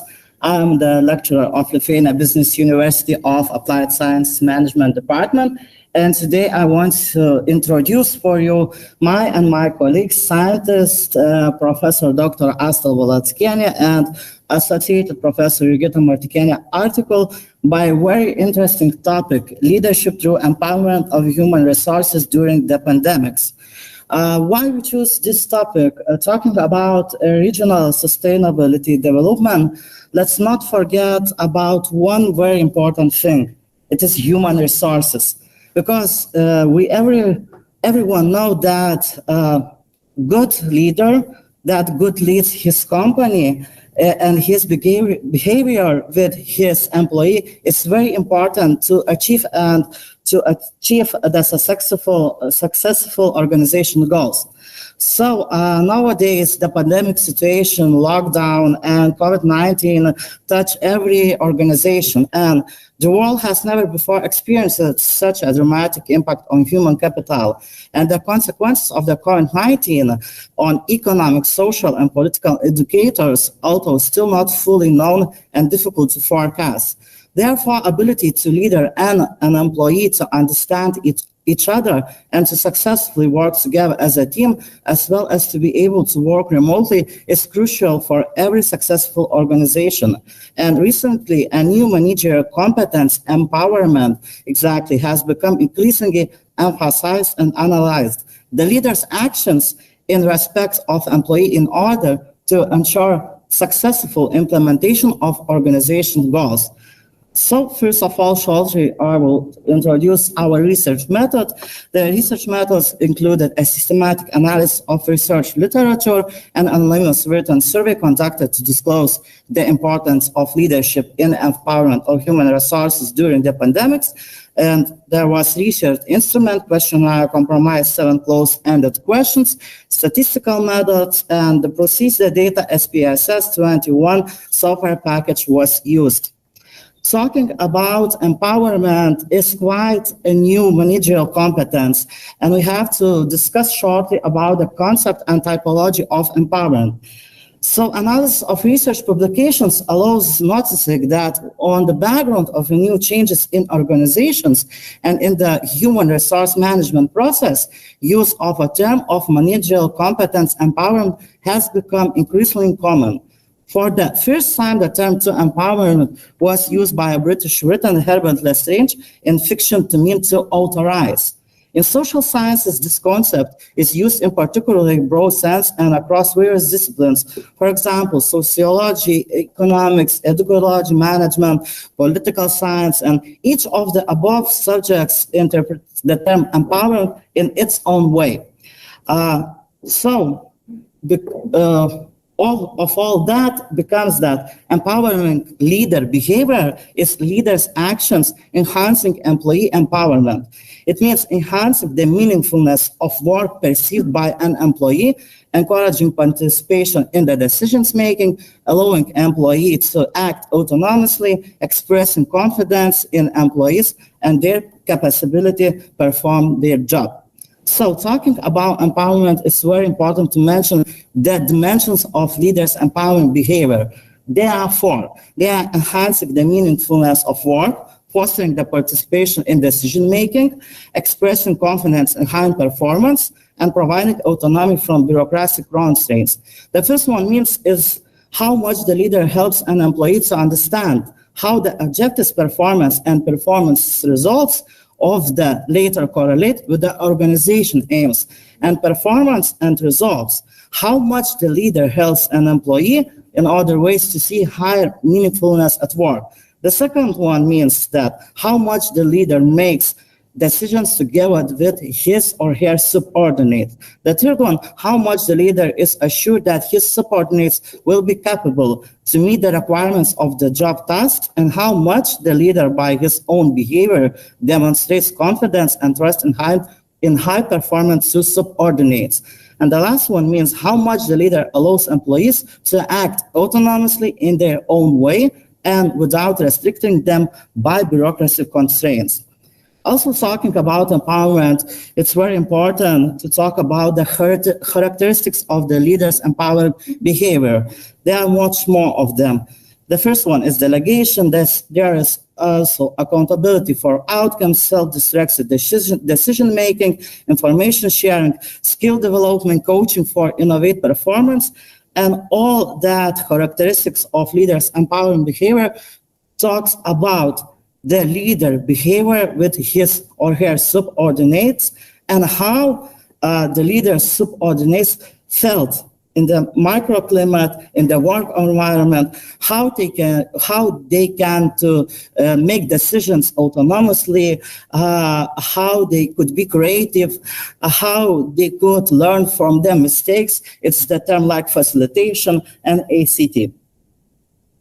So, talking about COVID-19 and about Lithuania, there was made some types of policy instrument and examples of their application in the policy of Lithuania response to COVID-19. There was made 4. The first one was organizational, second one was regulatory, financial, and of course, informational. First one talks about some purchase of reagents, rapid tests. Second one talks about restrictions on the travel, event delivery, and ACT. Also, there was financial response to COVID-19, some loads, guarantees, compensations, and informational, of course. That means informing the public about the use of personal protection and equipment and physical distance requirements. So, just like I mentioned, there was made a research and respondents give to us our opinion in various questions. In this picture, I provided for you respondents' perception of the concept leadership through empowerment, how the respondents understand that concept, leadership through empowerment. And as we see that 30% mentioned that they understand perception of the concept leadership through empowerment, that is the leader encouraging employees to make decisions for themselves according to their competence. Second one, biggest number was 25% that they mentioned that all statements was correct. Second question was made in our questionnaire for respondents that what is respondents' view on how they felt empowered during the pandemics?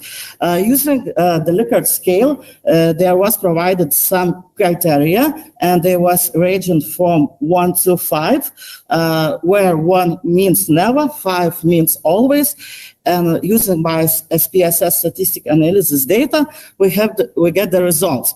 So as we see that the respondents during the pandemics felt empowered by the leader more than often, feel competent to do specific job tasks, feel willing and be able to do the job, feel strengthened their professional skills, perform challenging work, have access to all necessary information, get the support and advice from other employees, and another. Also in that same way, there was provided the question respondents about their opinion whether empowerment as an initiative measure was applied by the leader of their organization due to the pandemics. So we saw here much more bigger results. The respondents feel that they could plan their work time, that they could take the personal responsibility, that they could feel the commitment by pandemic, that they could feel the meaningfulness of work, feel empowered, feel competent to do the job. Talking about our topic, I want to mention that, especially nowadays in these unusual times, COVID-19 pandemic, lockdown times, the relations between psychology and management becomes very related because the good leader has to be not also good manager by planning and giving some tasks, but he or she also has to give much more support as possible for the employee because there are new challenges, remote work and ACT, and their relations comes very, very close. So there also was provided some questions about how the characteristics of empowering behavior was applied by the leader in the respondents' organization due to the pandemics. So as we see, the biggest number of 20% respondents mentioned that during the pandemics, the leader shared a lot of information with his employees. Of course, it's normal because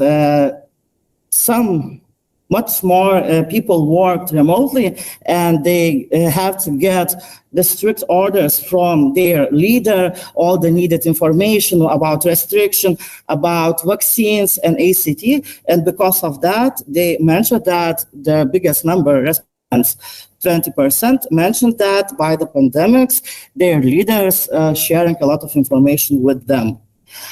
Also, there was made some questions about the dimensions of empowering behavior who was applied by the leader in the respondents' organization during the pandemics.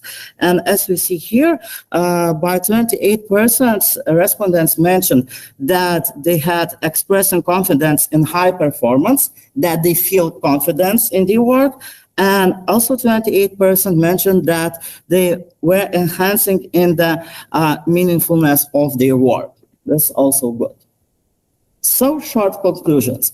The research results have shown that leadership through empowering of human resources is understood as the leader's behavior, whereby she delegates authority to her subordinates, delegates responsibility for outcomes, for the actions, encourages the employees to make decisions independently from the leader.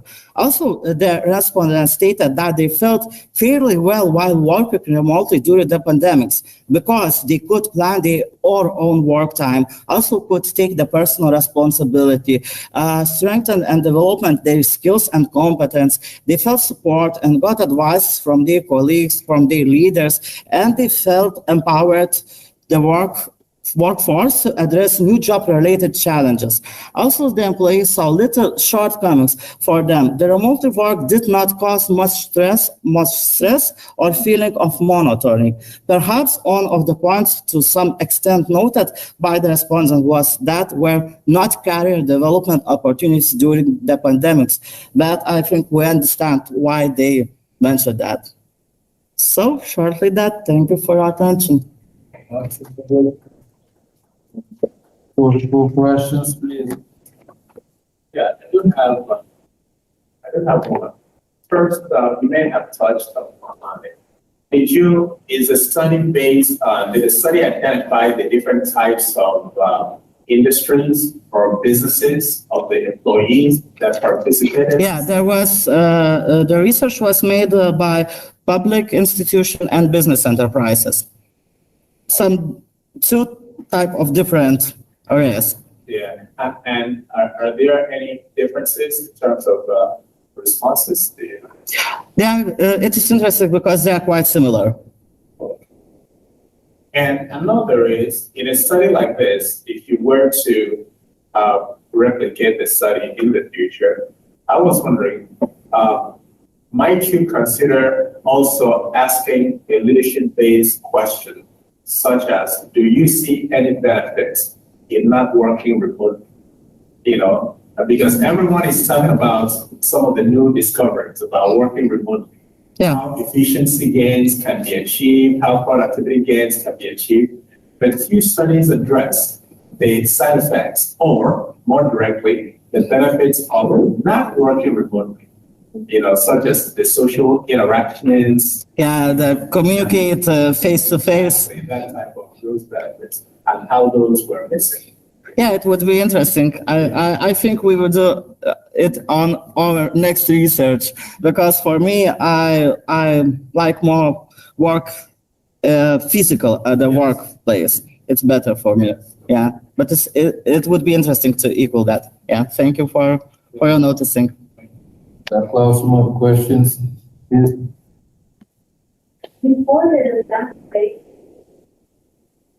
the last colleague, please correct me if I understand correctly, said that in economy, when people have to face bad news, they react strongly.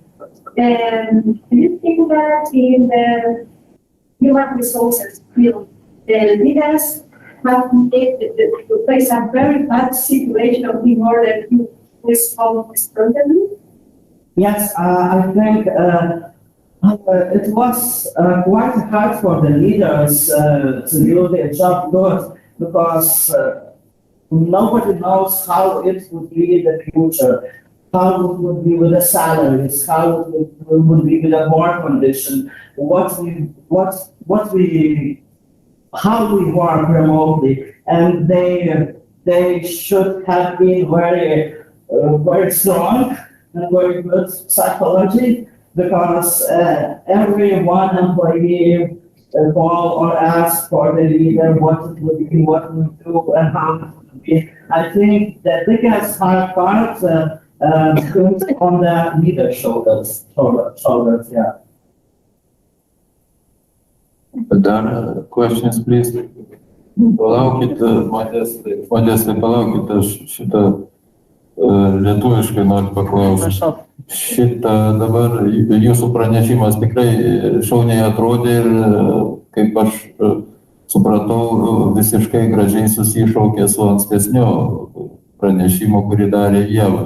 Tai paprasčiausiai mano būtų pasiūlymas tas idėjas ateityje pabandyti kažkiek apjungti ir padaryti tokį neblogą Skopus lygio straipsnį. Tai čia toks pasiūlymas, jeigu jūs matot čia perspektyvą. Na, ačiū. Ačiū, pastebėjau.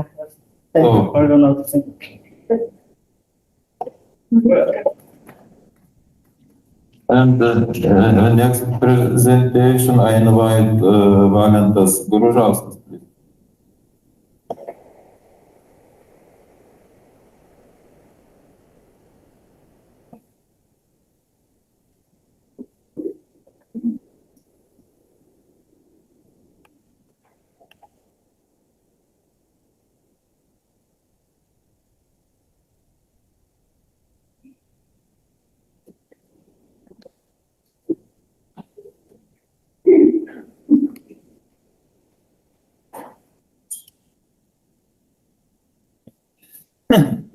Good day. So I will present my research with my student together, Katrina, that we did. And I think it will be a little bit different because it will focus more on technologies than the social perspective. And the research is about expert recommendation system for freight consolidation.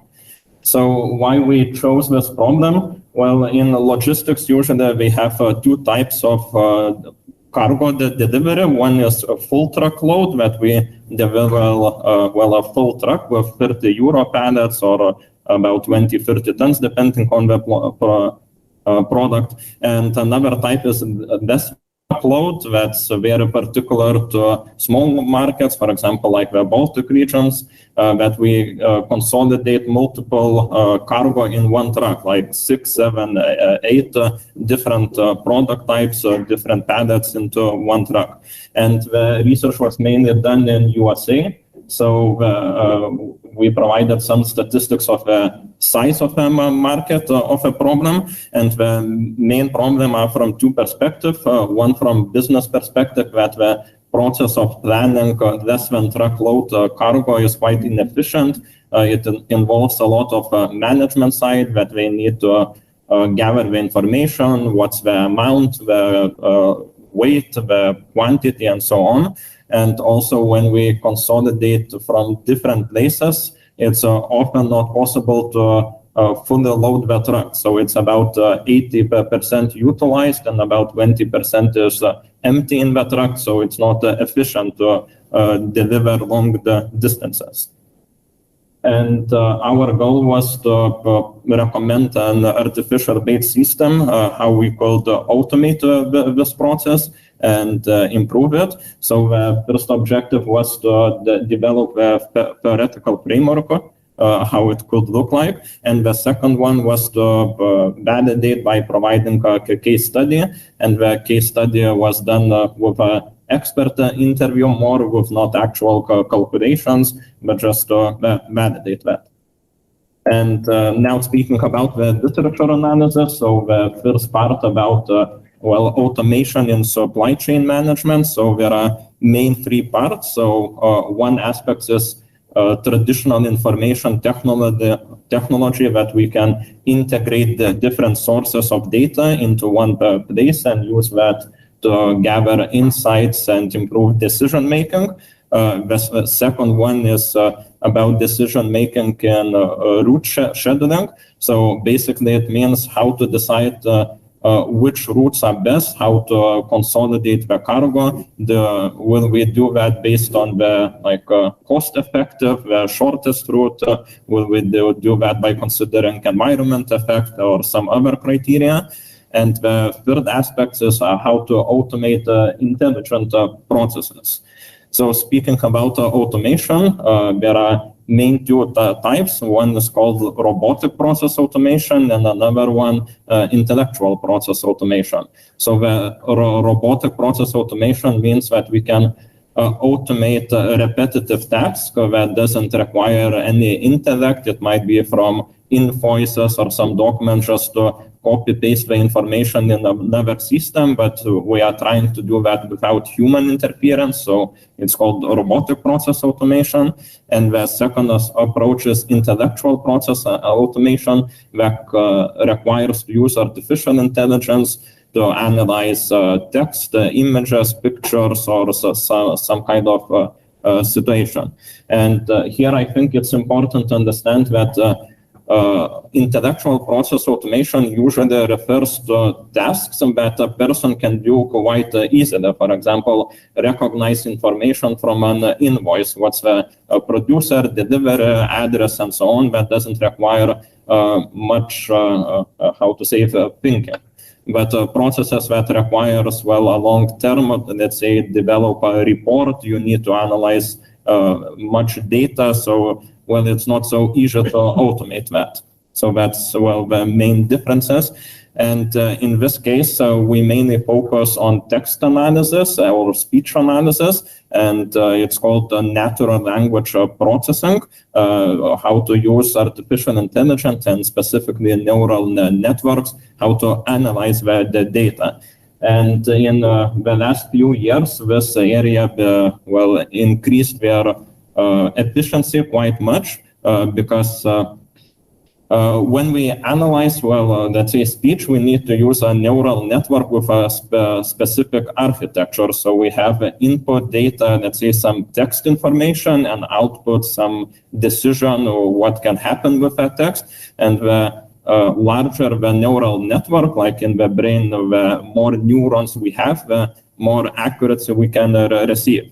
And the most advanced neural network today of text analysis is called GPT-3. And here's a short video example of the possibilities.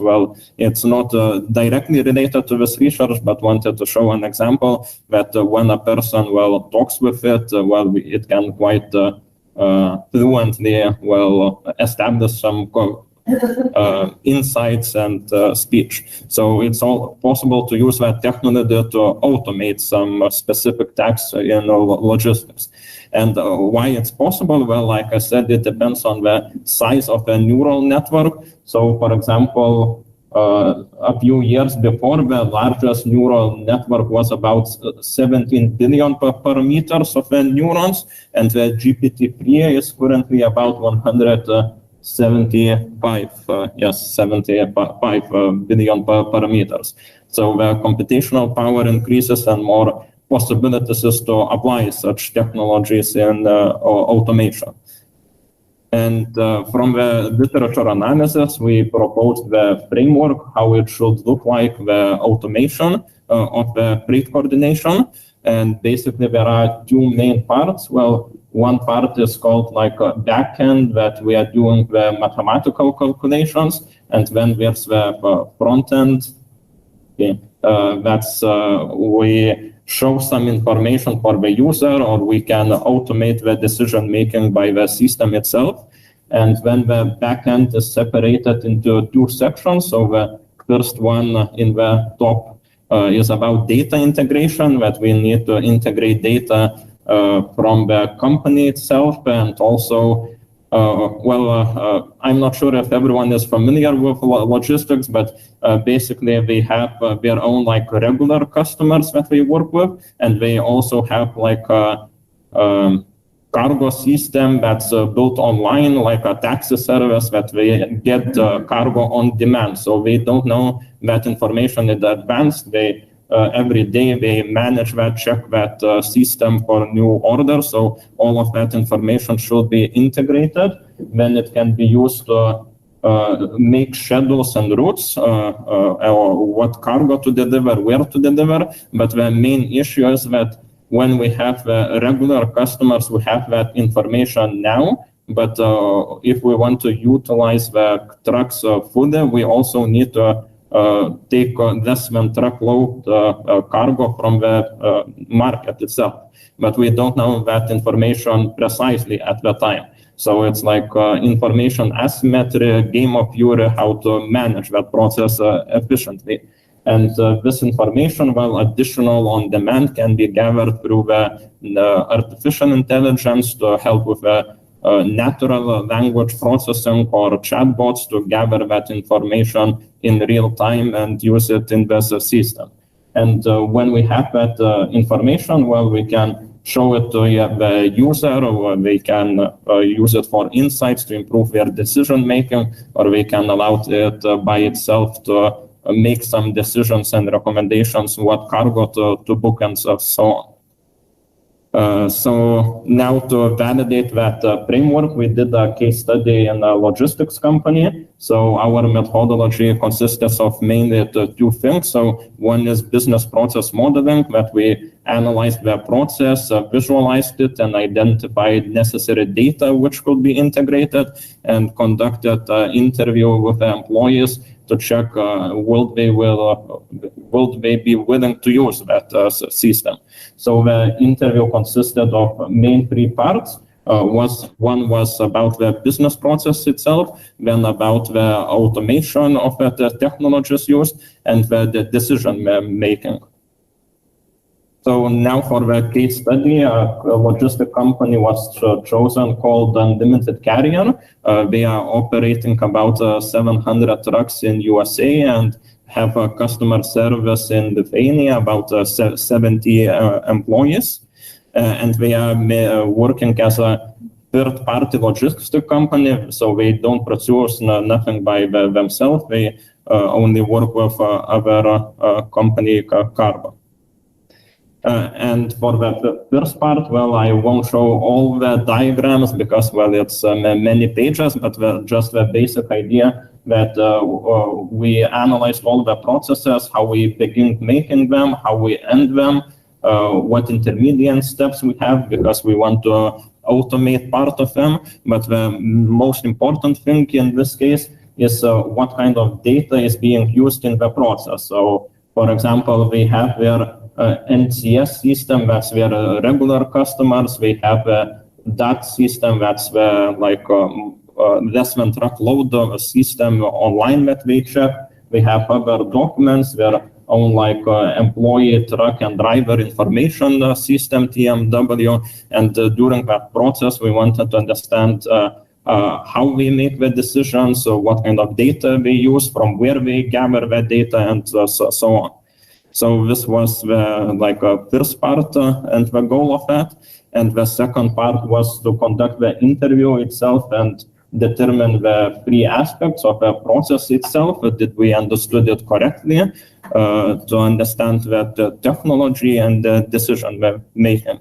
So some findings from the process. Well, during the analysis process, we found out that when the load planners are communicating with the brokers that provide the cargo, they often don't provide the exact information. When it's negotiations, they want to get a better price, so they try to hide some information. You need to contact and negotiate. So there's a limitation of how the artificial intelligence can be used in this part, but in some cases it's still possible. And well, maybe in the future they will redesign the system that and will require more precise information to provide. Another finding was about the used software in the company. So the problem is that that software currently used is quite separated, and it's not integrated into one aspect, and that's why we have quite many management people to check that information from different software. So we need also to check that together and integrate them in a common place. And the third most related insight about the decision making was that the employees wouldn't trust the system fully, and they will check it more for recommendations and insights. And another issue here, maybe in this slide more, is about limited information and when we will have the actual facts. So we can have a comparison. For example, if we're talking about hospital, and we want to plan our operations, and for example, how to plan donors for a heart transplant or something like that. So it's difficult to know in advance exactly when who will die, that we could plan the equipment in the hospital. So maybe this is an example in logistics, that we have some regular customers, we have on-demand information that we don't know in advance. So how we will consider risk. Okay, so 1 minute, then. Thank you. Okay, so apologies. Yes, so in this case, we need also to take into consideration the uncertainty in the information. So that's the general research that we currently conducted. So thank you. Yeah. Questions? May I ask a question? Yes. So that would be 2 questions, and quite provocative from this perspective. So the first part considers the robotic automation of freight coordination, right? Yes. And this, in turn, it raises threats for labor market, that robotation will replace a lot of people right now employed, especially in the US. For example, Amazon is doing that right now. You mentioned it. Mm-hmm. And it is one of the largest employers in the United States. What kind of threats do you think it poses to these people that are now doing these sort of jobs? And the second part of the question would be about the GPT-3, or at least its brothers. So these artificial intelligence, they have to be trained, you know. And most of the training, at least prior, was done by Google, and everybody could access these bots and chat with them. And since they learn from human beings, what are the threats that these bots can learn, like misinformation, usages of bad words, curse words, and so on? Is it possible to prevent it? Okay, thank you for interesting questions. So speaking about the first question about, employees, so yes, technology changes and we need to re-qualify. So I like the example from history. For example, there was a small island that people used to fish, but they used to fish with a rod, with a stick. So one person could catch, some fishes, but everyone had to fish if they wanted to have food. But sometime later they invented a net that they can catch enough fish at the same time, many, and then one person can do all the labor that's necessary. So the productivity, let's say, increased by 80% because one person can do the job of 10 people. Just for a reference. And then the other 9 people, what we have sometimes today that, they try to fight, we don't want this, we can't have that, we need to increase, taxes, do something, give some fish for free, and so on. But what we can do, we can requalify, we can start doing construction, gardening, or something, and they can increase, their skill set.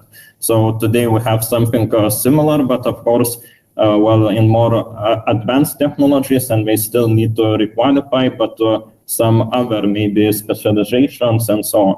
So, and The main problem is, I think, in this case, that the speed of technology development is much faster than before. So it's not so easy to cope with that speed. Because before, well, when we lived in, how to say, one century, and now we live, well, information age, and then the industrial age, and in one generation, we change different, well, centuries. So it's a lot faster in that case, so some problems. And speaking about neural networks and speech recognition, so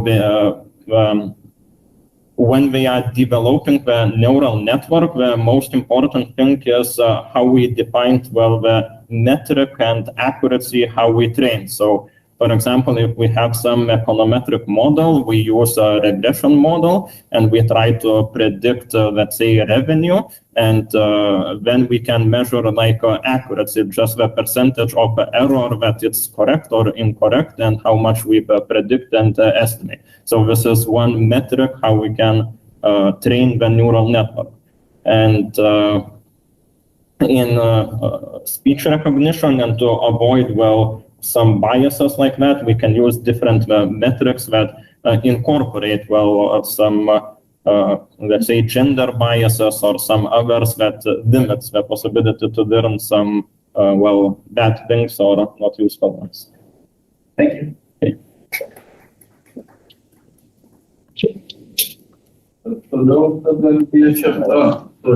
Questions, please.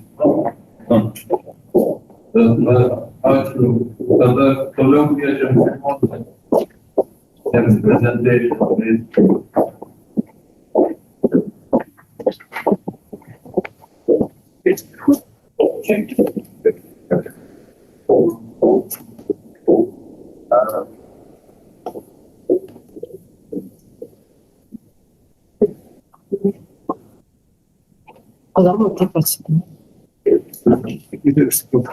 Gerai?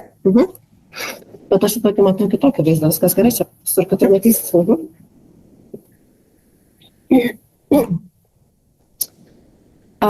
Good afternoon. I'm Associate Professor, Dr. Simona Grigaliūnienė, and I'm a head of a technology department and proud to be a part of Lithuania Business University of Applied Science.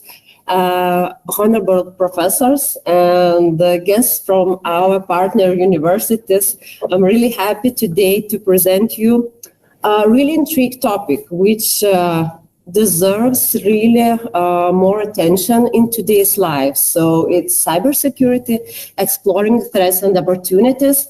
As I mentioned, I'm a head of a technology department, and I see how these things do affect us every day. And I would like to start, before I will describe what is actually the cybersecurity, if you haven't heard about that, but that's probably not impossible when every day we hear about the cybersecurity, yes? And before I start, I would like to say that cybersecurity was provoked to arrive due to the digitalization processes, yes? They have informed in our life due to the industry, especially in Lithuania, Industry 4.0, which arrived us to fulfill our lives with digital technologies, yes? We have changed in a lot of ways due to the digitalization, but actually this is only the start. We will continue to grow in this digital world, yes? That is why the cybersecurity has achieved more and more information, and today it is seen as a practice, yes? As a practice by defending computers, our telephones, our society, the system, the networks, yes? And we can see that the cyber attacks are coming really malicious, yes, and they are affecting our today's life more and more. Not only business, but even people by themselves are attacked every day, and I would like to show you today some statistics, yes? Before that, I would like to say that cybersecurity concept is heard more and more in today's concerns, and that not includes only various companies, organizations, and that is no surprise why it become really strong and supporting in not in only Lithuania, but also European Union takes actions by involving cybersecurity strategy. Later, I will inform you what actions are written in this cybersecurity strategy. Yes, it is important, yes, that really some special sectors like transport, energetic, healthcare, finance sectors are becoming more and more dependent to the digital technologies that are involved in our casual day activities, yes? You all do get these COVID passports, yes? They are implemented in our telephones, yes? We are downloading every day massive information from the internet, yes? And in this case, we are making a bigger gap for possibilities for cyber attacks to involve. I would like to gladly say that Lithuania Business University of Applied Science from this September started a course for IT students about cybersecurity. I think it's a really good step. It's a knowledge for students to develop their cases when we will start working in the companies. We will have practice already. That's really important. So if we would like to say some statistics, so cyber security is facing really unprecedented challenges. Finding trained people, finding trained professionals, yes? And this is due to the global economics, global business, because we are facing the ever-growing threat of the cybersecurity. Maybe it would be hard to believe, but every 39 seconds, a cyber attack has happened. So in less than 1 minute, we can all be attacked by cyber hackers. And due to the statistics, yes, actually these attacks within our organizations, the average is about $13 million US, yes, communicating value risk from beginning destroying approximately to 5.2 trillion in the period from 2019 to 2023. It is really important, yes, that International Information Strategic Secretary Certification Circumstance has seen the gap between today's necessary people. About 2.8 million cybersecurity professionals will be necessary in the most common 11 major world economies. So we see how much specialists we will need in the future years. So I think it's a really prospective specialists that we need to inquire. We need to find sources to find ability that these people would be trained. And in this new cyber security strategy that European Union has developed, there's one of the main factors that we need to find a way to get more and more cybersecurity specialists. So here is also some really important issues about the cyber threats that we are facing every day. 22.3 million devices will be attached to the internet until 2023. So this mass of objects, this mass of things, devices, will be a main threat, how the cyber attacks can find us, yes? So due to the simple things, the telephones, the computers, the faxes, the printers, they all are the threat for us, yes? And if we don't know the main rules, how to protect ourselves, we can be victims of that cybersecurity threats that we are facing. If we would compare the statistics, 2020 and 2021, which haven't finished yet, the increase of ransom attacks is 102%. it's 2 years, not almost, gap when we have this big increase of ransom attacks. 15,421 internet crimes in the world has occurred this year. Just a short statistic about the situation in Lithuania. 74% small and medium companies in Lithuania, they were requested and they told that they are feeling not safe.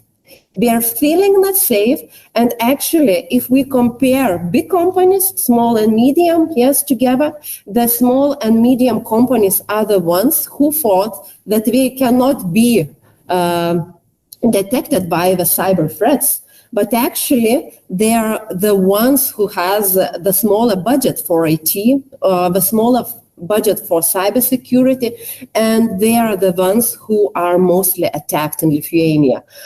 So hopefully we can learn together how to face the cyber threats that are attending in today's our world.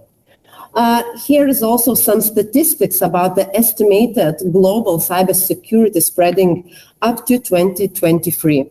We can see the really big growth if we would compare it to 2000, yes?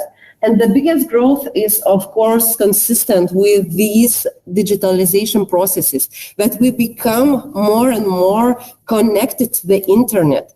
Of course, we had the effect with the COVID-19 pandemic, yes, because pandemic has spread us to go to home, work from home, put all the extra data to the internet, share the documents using Google Disk, using some programs, and not thinking that we are the biggest, that this is the biggest threat to us, sharing this massive information in the internet space. But not talk today only about the threats. Let's talk about the opportunities that we can get through this cyber learning network.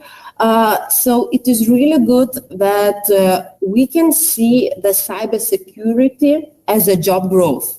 About 5 years ago, we knew only about the IT professionals, yes? Today, it is a start of cybersecurity as a specialist. And the European Union is applying this as a new option, as a new possibility.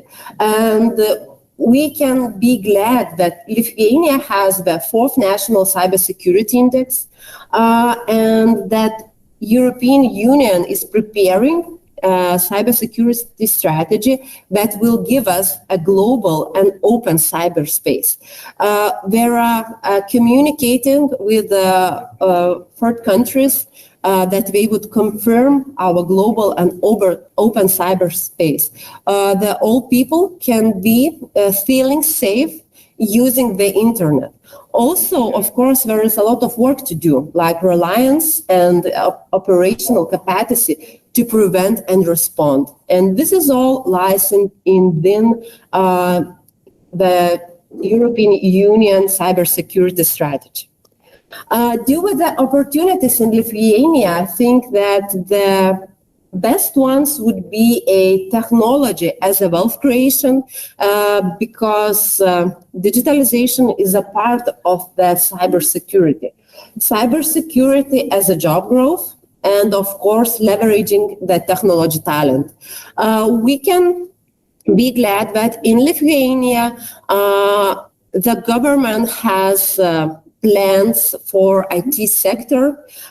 We are giving some scholarships for IT students to study more IT and to get and to be the graduates in the technology in the IT field. So these 3 opportunities can help us solve these cybersecurity threats that we are attending and we are facing in today's our daily life. Also, if we would like to share some statistics that we do have. Here I represented Invest Lithuania data. In Lithuania, we have 10,1600 IT students. I found the data about 2019, but we had 1,950 IT graduates, and if we compare some thesis, we have 38,000 ACT professionals in Lithuania. Our country is not big. If we give a little bit more effort, we can have enough IT specialists, and cybersecurity would be not that big threat for us. Of course, if I would go to conclusions, I would like to say that companies do react to digitalization, first of all, because they want to stay in the market, because they want to consist to be a partners for our European Union. Of course, they want to use cybersecurity threats to increase, and this is the most increase will be, as I said, with the Internet of Things. Yes, when we attach, so it is important, yes, that the actual way why cybersecurity threat is now facing us is the digitalization process, yes.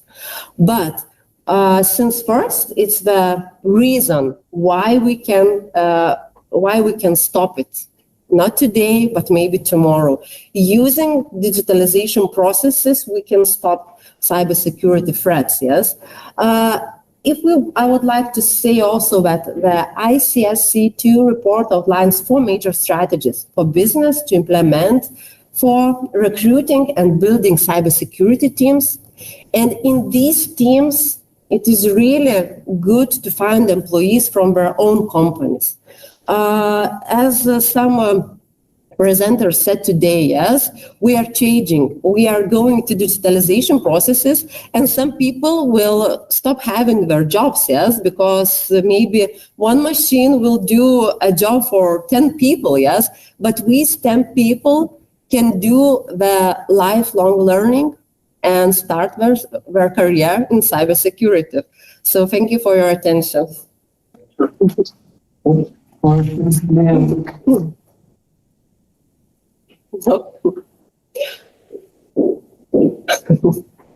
Okay.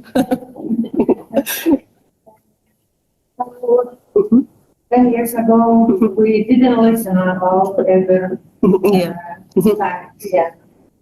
Maybe during your research, you recognize some reasons, but what the matter in our society that during last 5 years, that this is very intensive. What's the matter? What's the reason?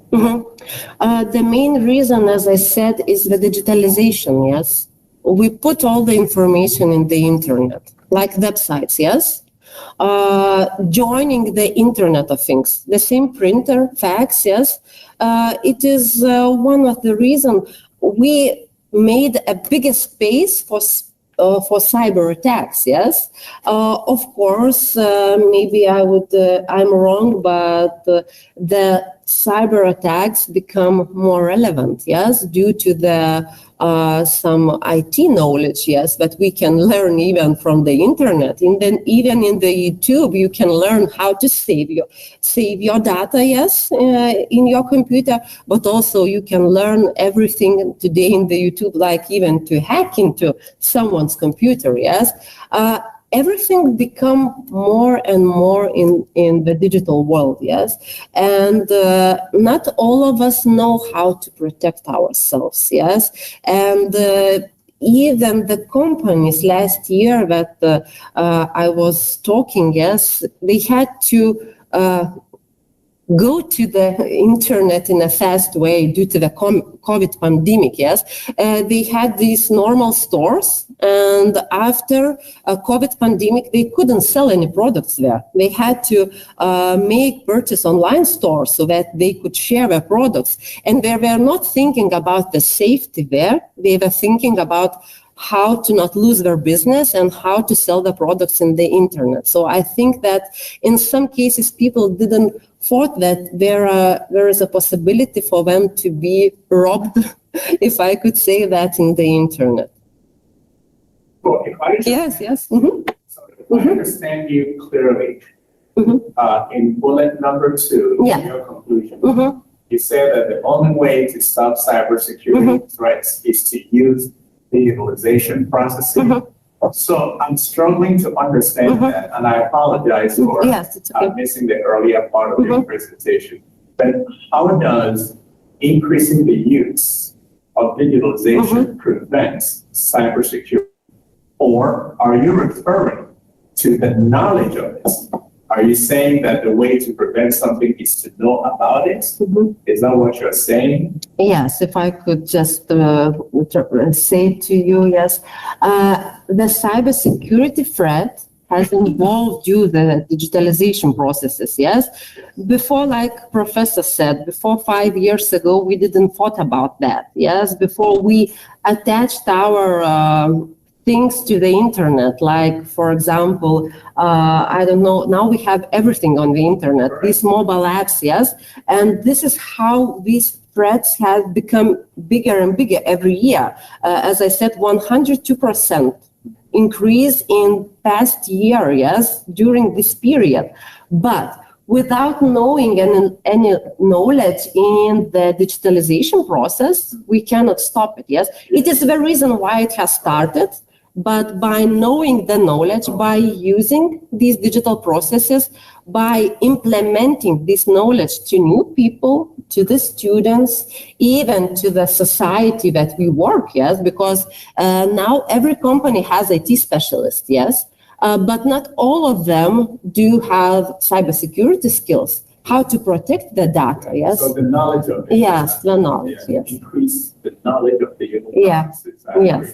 Yes, maybe not only the knowledge, maybe some engineers, some IT engineers, if I could be more accurate, yes, they could develop the program.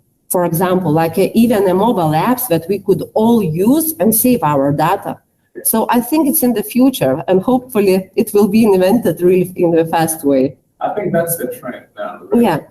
Because you can't prevent something you don't know. Yes. Yes, I do agree 100% because, as I said, now probably everyone knows, and maybe not knows, have heard that there is a problem about cybersecurity, but we do not know that that problem is so big, because we think that these things in internet are not that big like in the real life, you know, when we cannot see it, yes, and face it every day. But with one cyber attack, it becomes in 39 seconds. So we all here now could be the victims of and face this threat, you know. So it's a big problem. But hopefully with scientific minds and engineers will find a way that we all would be safe in few years. Thank you. Toliau prašom Asta Budregaitė, Vytė Kontotinė, Raimonda Tomaševičienė, Rasa Grigolienė. Kas ten?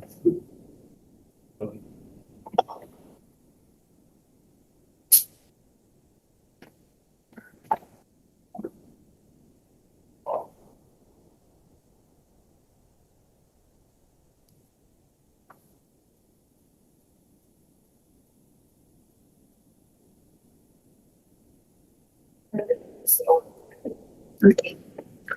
Good afternoon. Our presentation is about volunteering in sport. In Europe, volunteering is a widespread civic engagement phenomenon. This can be illustrated by the fact that from 22 to 23% of the adult population volunteer in the European Union. For example, in Germany, 2.8 million citizens participate in voluntary services in sport clubs. About 10% of population in Finland and 25% of population in Holland volunteer in organizations related to sport. Volunteering in Lithuania is taking up an increasing part of youth leisure. The phenomenon is gaining popularity, and its benefits for young people are undeniable. This trend is revealed by the results of research conducted abroad. Lithuanian scholars also analyze the importance of volunteering and the problems that hinder its development. Despite a number of research of volunteering is still not given enough attention to make it attractive, promoting not only civic and social initiatives, but also personal self-expression and self-realization. In sport volunteering, a great deal of attention should be paid to the personal initiative of volunteers, its competence in planning and implementation, and the promotion of responsibility for the decisions made. With the growing importance of volunteering for the volunteer and society, sport volunteering becomes a complex phenomenon when the problems of sport volunteering interact with the promotion of volunteer initiative. The aim of our research is to reveal the attitude of students involved in sports towards sport volunteering from the gender point of view. A questionnaire prepared by the authors was chosen for implementation of the research. The research instrument consisted of 22 closed-ended questions. The questionnaire consists of demographic and diagnostic questions, which allow revealing the attitudes of respondents towards volunteering and sport by gender, the motives of students' choice of volunteering, the meaning and the experience of volunteering in sport. The sample of respondents was based on a criteria selection. 163 students who participated in sport volunteering of higher education institutions participated in the research. 102 from Klaipėda University and 61 from Lithuania Business University of Applied Science. The distribution of the respondents by gender shows that 56% of male students and 44% of female students participate in the research. The distribution of the respondents by age reveals that 60% of students were 18-25 years old, a smaller part, 32.7% was made up of students aged 25-35-year-olds. Methods of mathematical statistical analysis were applied for data processing. Statistical differences were evaluated using chi-square criteria. Research results. Students' attitudes. Relatively most of the female students expressed the attitude that they would be more actively involved in volunteering if it increased their employability, created opportunities to develop and acquire new skills, and enable them to realize themselves in an interesting and beneficial environment for others. A relatively large part of male respondents indicate that they would be more motivated to participate in voluntary sports activities by the following factors: opportunities to realize themselves in interesting and useful activities, desire to take an active interest of sports, desire to spend one's free time in an interesting way. Volunteering motives. The relatively largest number of male students indicate that the most significant motivating factors are closer cooperation with the sports environment and more interesting activities.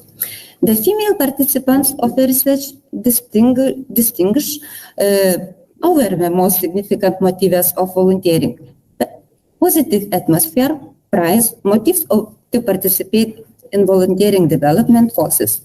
It can be observed that more male than female students focus on closer cooperation with the sports environment, but both groups of research participants emphasize that volunteers would be even more motivated by more interesting activities, a better incentive system, special volunteering training. Psychological reasons. The relatively largest part of male students reveal that it's important for them to feel part of team when volunteering and feel valued and recognized. The psychological reasons are not so important for another group of respondents, female students, because they emphasize completely different reasons for volunteering: opportunities for personal development and the opportunity to gain more self-confidence. Factors hindering volunteering. The data show that a relatively large part of both male and female students indicate a lack of free time as the main factors hindering volunteering in sport.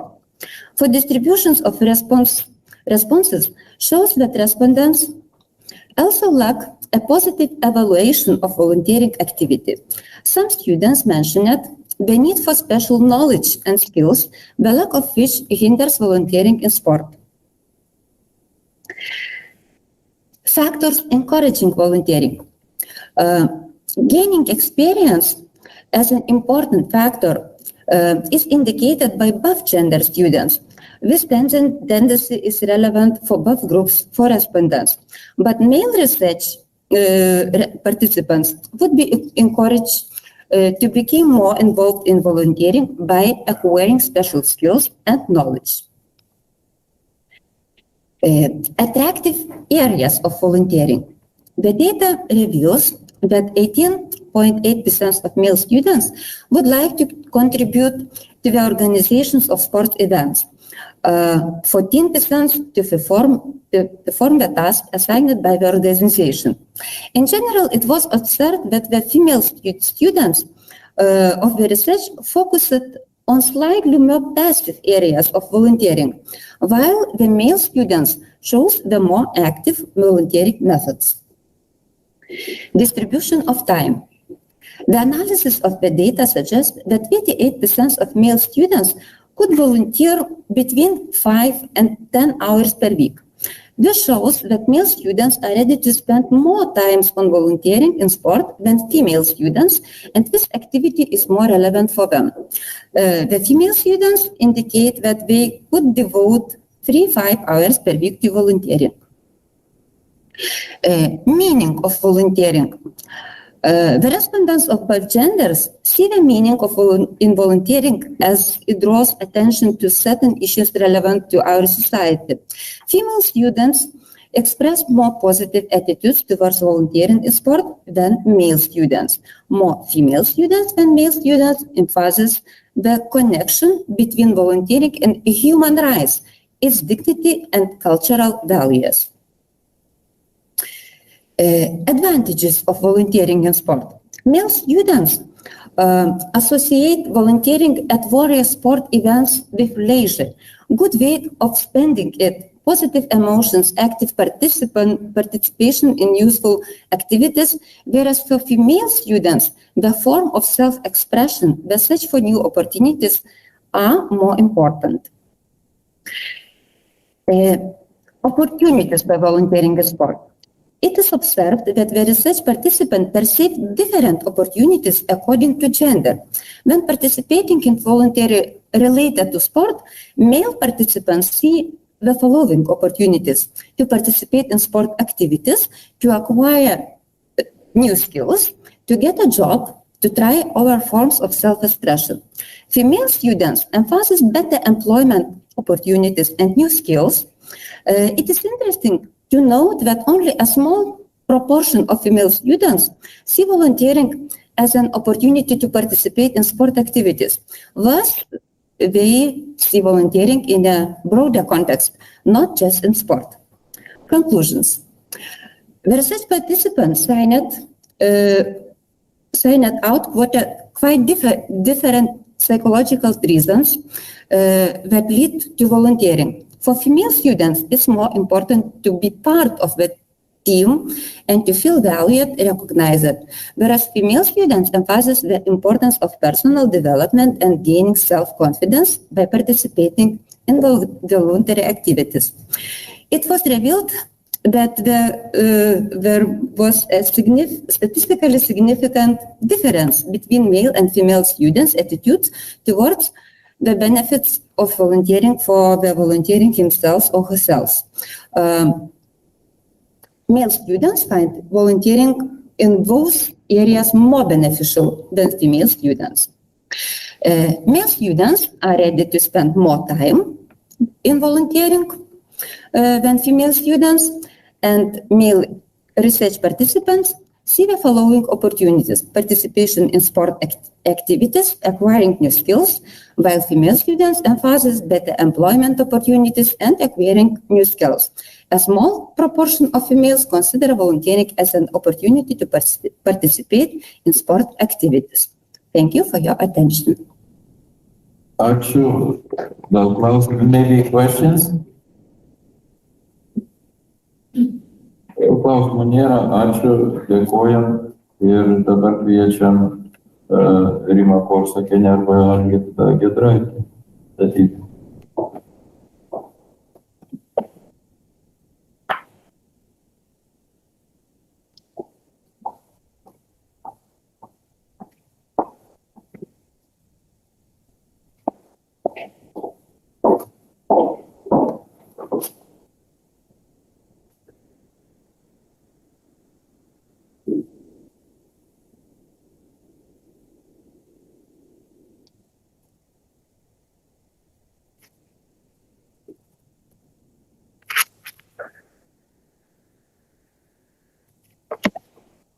Okay, so good afternoon, everyone. Finally, it's my time. My name is Rima Karsakiena. I represent Klaipėda University, and I'm a new PhD student. It's only been 2 days, so please don't go hard on me. And my mentor is Associate Professor Dr. Algirdas Giedraitis, which could not participate today, but he's sending his kindest regards. And I'd like you to present you my subject, which is Tourism Service Supply Chain Management Model in the Context of Pandemic, which has been published a week ago in the Vadyba, the Journal of Management. And I'm trying to develop this subject into dissertation for the future for myself. The research explores inter-organizational collaboration in tourism service supply chain management in times of pandemic. Its new perceptions are accommodation sector relations with government, tour operators, and competitors to achieve customer satisfaction, profit margin, flexibility, liquidity, reliability, productivity, transparency, sustainability, and resilience.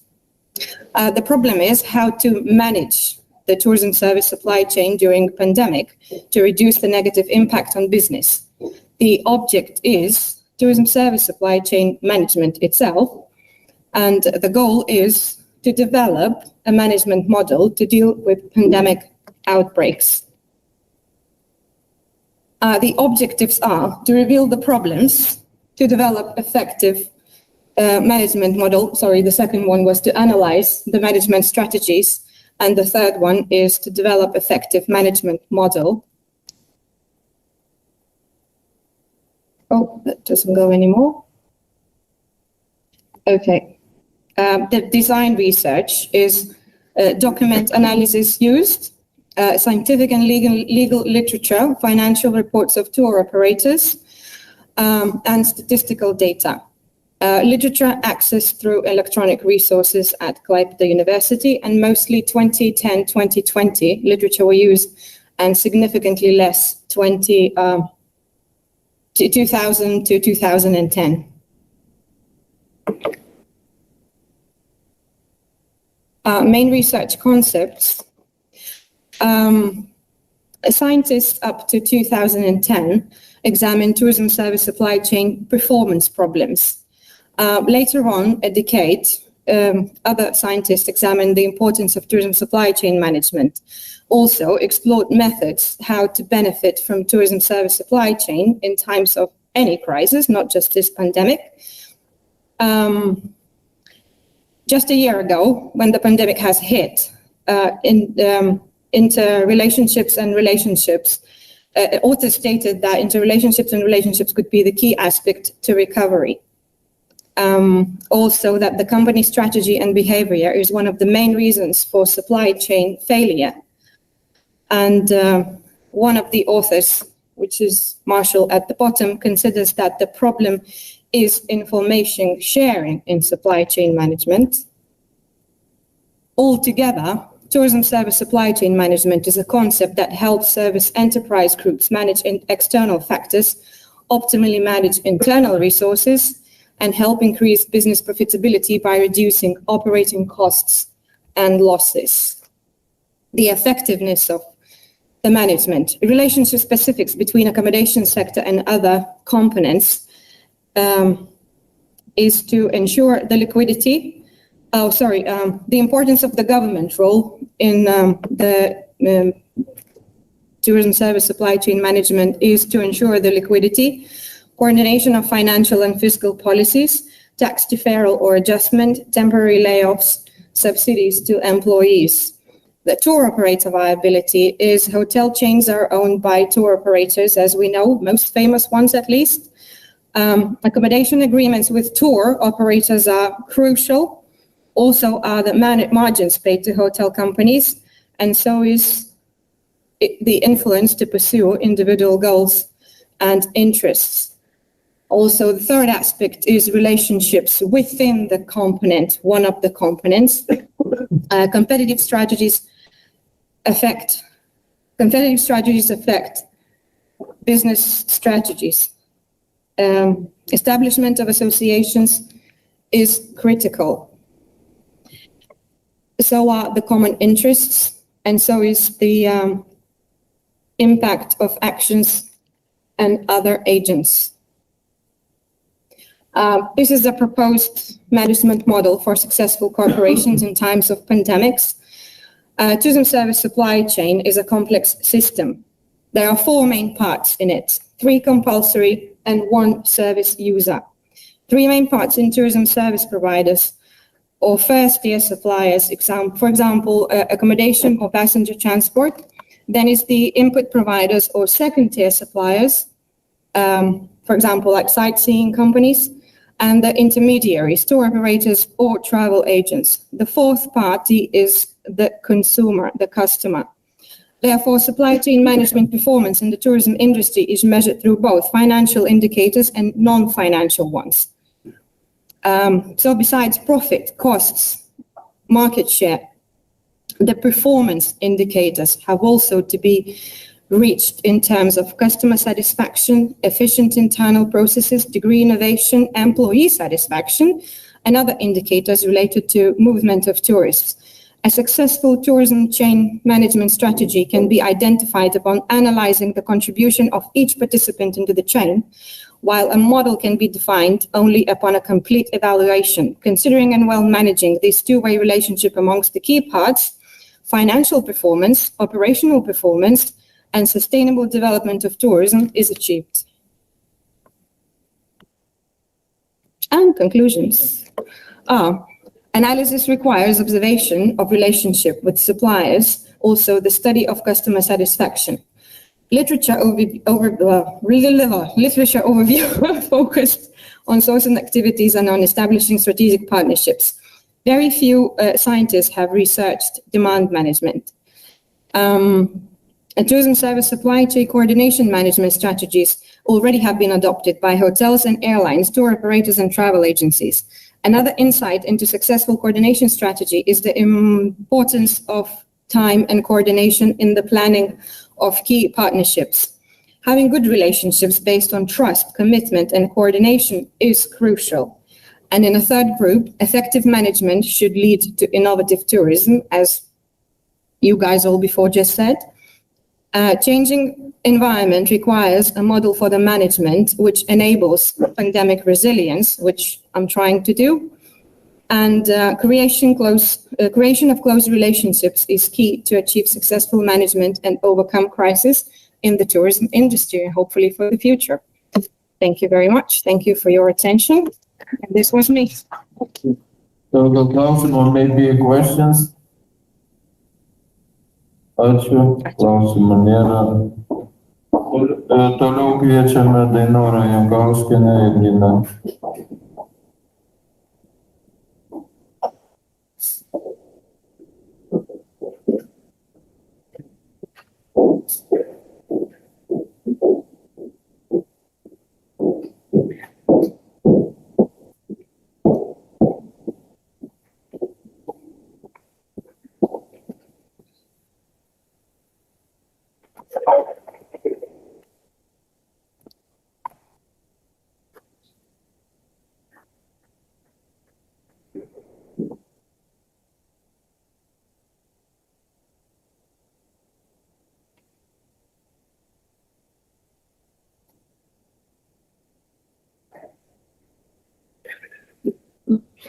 Greičiau gal šis.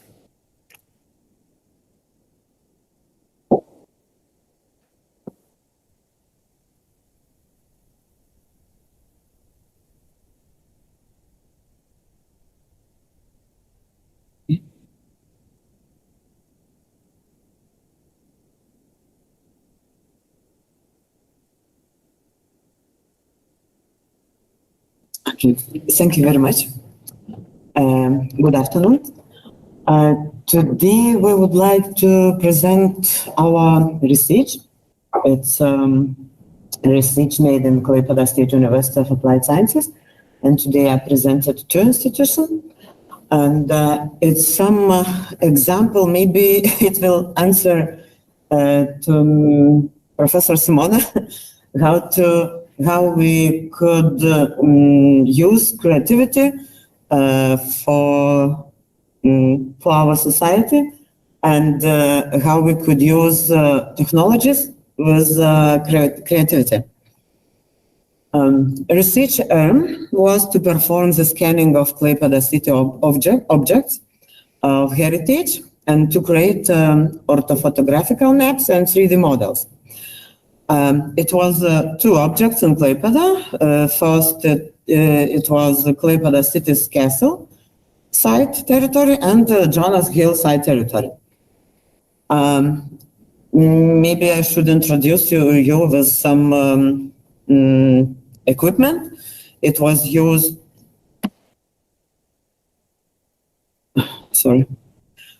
some drones for taking images with high resolution camera.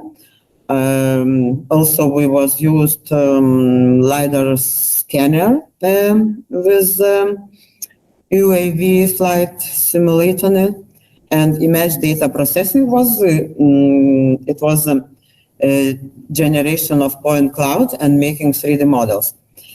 I have just 5 minutes, and I will be a little faster. We are using for our research. We used drones, as I said, and it's DJI, and with that drone we used photo camera and we used LiDAR scanner. Also, sometimes as equipment, we are using thermal camera. I just would like to say that it could be active and passive ways to measure and to make results. In this slide, you could see example with passive and active sensors, and some examples how we could find and how we could develop our results. Of course, very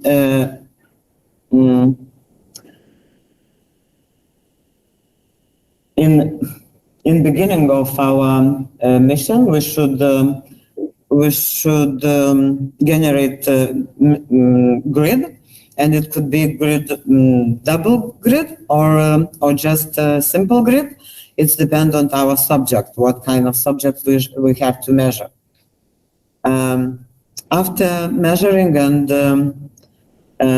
in field, we have to calculate and accumulate our data with Pix4D capture its program, and the following settings were selected for the flight. It have to be overlapping about 85% front and 60% sideways. It's very important data for precision.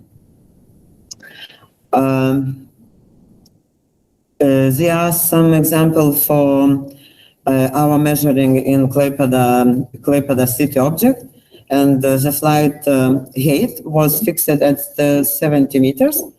It's because a little bit higher, because mostly we are using 50 meters, but this territory is near center and near Klaipėda port, and we have to fly a little bit higher. For better precision, we have to use control points. They help to us calculate higher precision and make orthophotographical maps with 3D models after that. Of course, images that was made with passive sensors have to be processing, and we could reach very high accuracy. It's mean 3-5 centimeters in exterior, and this process data processing takes about 1.5 hours to accumulate orthophotographic map. For this object was, as I said, was made orthophotographic maps created from 100 photos, and the 3D surface models creating the same from photos. Other active sensor, it's LiDAR scanning system. We are using for measurement and making 3D models. It's a little bit how it works.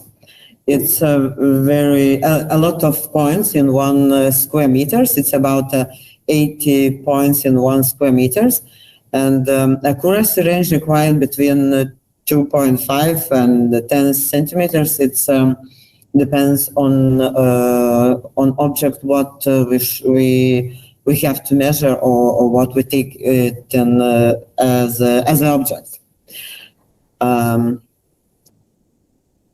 It's some information about LiDAR. And I would like to show that digital terrain model that was created from million points, and LiDAR green scanning data for Jonas Hill in Klaipėda. And it was very interesting to develop or to share it with 3D Klaipėda website. And other interesting experience from our site, it's study of the natural heritage condition of the Coronian Spit. As you know, it's national park, and using LiDAR technology, it was analyze condition and calculate how dunes was how in dunes is erosion. It reached almost 15 meters, and sand accumulation, it is more than 3 meters. It looks dangerous, but as you know, the fight with sand, it's not today's issues in that Coronian Spit. And for conclusion, it was make some 3D models, orthophotographical maps, and we just for that topics of this conference, I would like to say that students, when they are working with technologies, and they could use it in lectures, in practical works, they are very motivated and very involved. And today, no one can say me that they are not motivated. No, they are. It's dependent equipment, and how they understand it. Thank you. Maybe questions? Ačiū, klausimų nėra. Dabar kviečiame pristatyti pranešimą.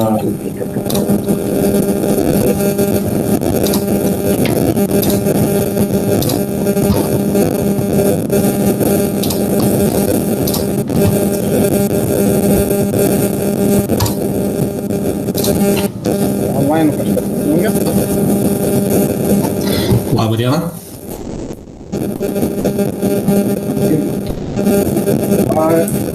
Labą dieną. Tikiuosi girdite mane. Taip, labai puikiai, tačiau iš jūsų fonavimas labai girdisi didelis. Matyt, mikrofonas įkištas fonuoja ar kažkas tokia. O dabar? Aš pabandysiu pritylinti jūs truputėlį gerai, kad būtų to fonavimo mažiau.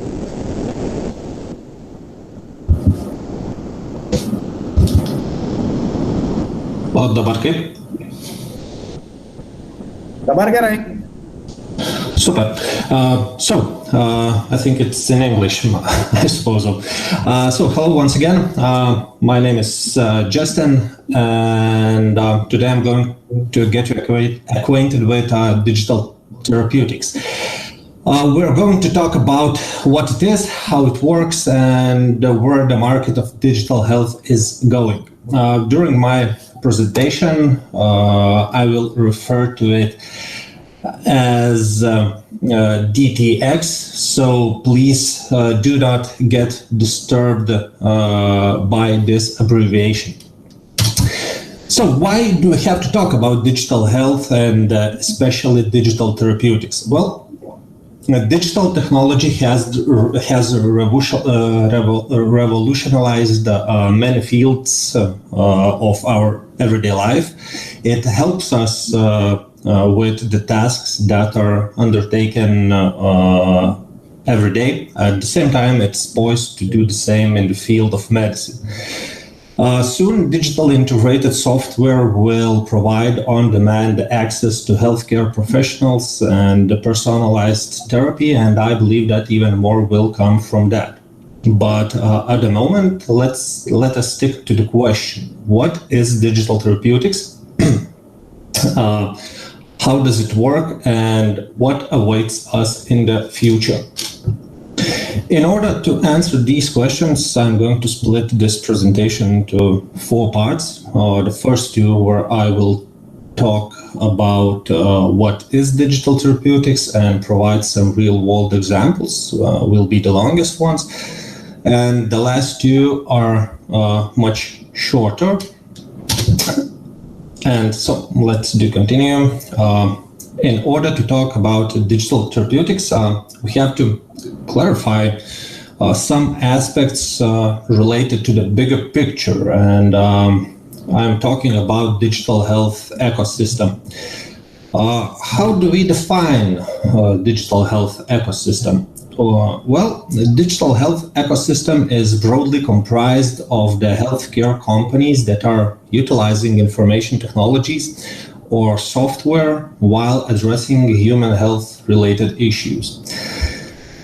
These companies span across the healthcare sector, addressing all 3 key stakeholders: payers, providers, and patients. And these companies working in digital health ecosystem range from startups to large cap tech conglomerates like Google, Apple, and so on.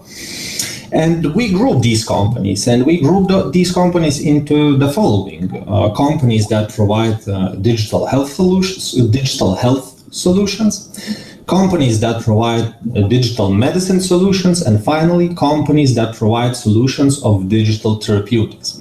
The main differences of these groups are going to be covered in short, but before that, as you can see from the provided illustration, digital health ecosystem covers fields of education, diagnostics, disease management, and all others. And these solutions hold tremendous promises as tools that can harness data to transform how we manage patients, diseases, and healthcare processes. What do we expect from digital health solutions? What value it has to provide for us to start using it in our everyday life? Firstly, it has to connect patients to healthcare providers and other support personnel between visits and episodes of disease flare. Secondly, it has to empower patients to self-manage themselves more effectively. Also, we do expect that digital health solutions will shift healthcare sector from a reactive approach, the one when we doctors intervene only when the person is sick, to a preventative approach when we try to prevent the person from getting sick. Moreover, we hope that these solutions will automate and scale labor-intensive tasks to improve their efficiency and become accessible for everyone. And finally, such digital solutions have to, I would say even must to improve patient experience and their outcomes. When we have established what we want from digital solutions and what they should give us, we can glimpse into the current market. In online app stores, more than 300,000 health-related apps belong to the digital health ecosystem group. The majority of those apps have a minimal download rate, and we can say that those apps are literally dead. In the PubMed Internet database, which contains the largest medicine-related information pool, we can find less than 1,000 peer review articles validating the outcomes of these health-related apps. And finally, from those that are left, only about 50 apps, less than 50 apps, are approved by FDA in the US. Those that are approved, we can call the digital therapeutic apps, products that deliver medical interventions and therapies. Now, we can try to answer the question, what is the difference between the subgroups of digital health ecosystem? So, first one, digital health. There belong entities that engage consumers for wellness and health-related purposes by obtaining health data. These products do not require clinical evidences. Usually, they do not meet regulatory definition of medical device and hence do not require regulatory oversight. Next in our list is digital medicine. Those are evidence-based software or hardware products measuring human health. It requires clinical evidence. Usually, products are classified as medical devices and require regulatory approval. And finally, digital therapeutics. Those are the products that are delivering evidence-based therapeutics intervention to prevent, manage, or treat a disease. It always requires clinical evidence as well as data on real-world outcomes. All products must be reviewed and cleared or certified by regulatory bodies. And most important, digital therapeutics is driven by the software development.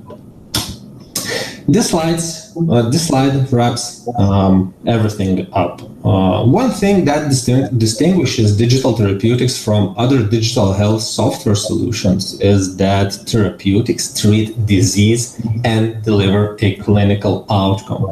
In order to make those claims, they have to be supported by clinical trials.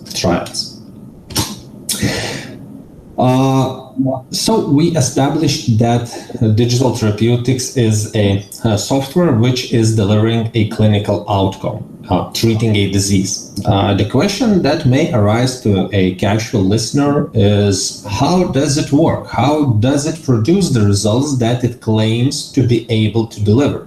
Well, it can do that in a few self-explanatory ways. First one is medical augmentation. It means that the digital therapeutics is used together with conventional therapy options. And the other way is the medical replacement. It implies that digital therapeutics can be used instead of traditional therapy. And today, digital therapeutics is superior to a conventional therapy, either in combination or when used alone in the management of some chronic diseases already. There are evidences of digital therapeutics improving symptoms, treatment adherences, and of course the cost of time savings, of costs and time savings.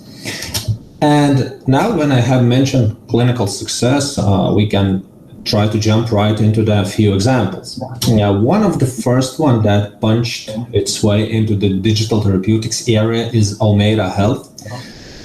Developers designed the app for people diagnosed with pre-diabetes. That solution included year-long education, counseling, personalized coaching, and a glucose monitoring with CGM sensor, which was connected to the user's smartphone to provide insights and guide the patient on managing and lowering his blood glucose. From trials, we saw that this app works, and it works better than traditional counseling. Randomized controlled trials showed that during 12 months intervention, subjects that were using traditional counseling with an addition of digital therapeutics app statistically significantly lowered their glycated hemoglobin level and lost weight. And as we can see from the chart, results were better than those in a control group. And I would like to point out that this wasn't a digitalization of currently available educational programs. It was a fresh and new approach to guiding a patient while analyzing his internal and external triggers and motivations. Another example is Pear's therapeutic apps called Reset and its brother Reset O. These apps are intended to provide cognitive behavioral therapy as an adjunct to a contingency management system for patients 18 years of age and older who are currently enrolled in outpatient treatment under the supervision of a clinician. From the published RCT, we see the 14% increase in treatment retention rate after adding Reset O to outpatient treatment plan after 12 weeks trial. Let's move on with the presentation. Is it easy to be recognized as digital therapeutic software? Well, despite the differences between countries and healthcare systems, it all narrows down to the high barrier of entering the market. First of all, these apps are considered as medical devices and are like ones. It means that these apps have to comply to a majority of quality standards set up by governing bodies. Secondly, these apps have to conduct a clinical trials to prove its clinical value. Moreover, it have to provide its health economic outcomes research. And finally, it has to collect real-world evidence about the usage of an app, its safety, usability, and efficiency. Is it a perfect time for digital therapeutics? Maybe we're pushing these digital solutions too early in the sphere of medicine and healthcare. These are the questions that lots of people are raising these days, and well, here we can see a Moore's law. What it shows is ever-continuing technological trend of having more and more capacity, storage, and computer power, as well as advancements in sensor technologies, wearable devices, and so on. Moreover, we have these advancements at the lower costs. In this slide, at the same time, we have Eron's law depicting a situation of drug molecule development tempo. Despite the fact that such gig is a lengthy, expensive, and high-risk venture in today's world, it is slowing down on top of that. And combining these two trends, the increasing speed of calculations, getting cheap of technology, and so on, and the stagnation of development of conventional drugs, maybe not a stagnation, but slowing down of a tempo of a development of a new molecules and drugs and so on. So we can stipulate that we're living in a perfect environment for digital therapeutics to emerge and take its part in a healthcare sphere. Nobody has a crystal ball, but I believe that digital therapeutics will not be an ancillary part of health solutions, but it will be integrated into the field of medicine and become its integral modality. Of course, it won't replace traditional pharmaceutical products like insulin or PD-1 inhibitors, but it will be incorporated into every aspect of patient's journey, starting from communicating with his doctor and finishing with digital prescriptions and so on. Moreover, I believe that digital therapeutics will be incorporated into the treatment paradigm as a diagnostic tool, as first-line therapies for selected indications, for example, pre-diabetic patient management and prevention of disease progression to diabetes. Thus, I do believe that there are even more possibilities that await us. And what is essential, that there isn't any know-how, and that you get to create one if you start now. Despite that, some regulations exist, and they will change and adapt by seeing what is working and what is not. On the other hand, developers are pretty unsure how this will roll out.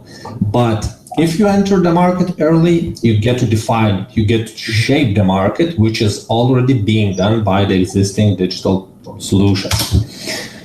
And the final slide is, well, pros and cons. We can see that digital therapeutics have demonstrated clinically meaningful outcomes. Those outcomes, it shows potential for patients to access therapy immediately, and potential for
Yes, we have some problems, connection.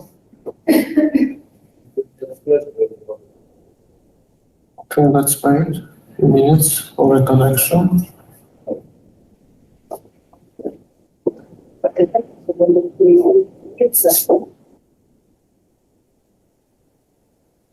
Anton, do you hear us? Yes, but something wrong. Okay, let's wait a few minutes, maybe.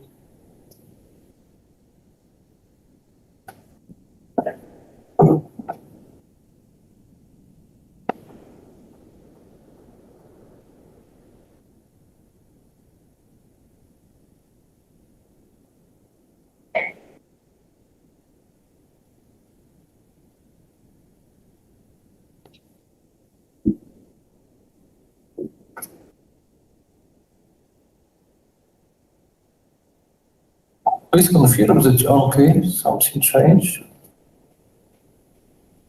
I do not see. Yes, microphone is on.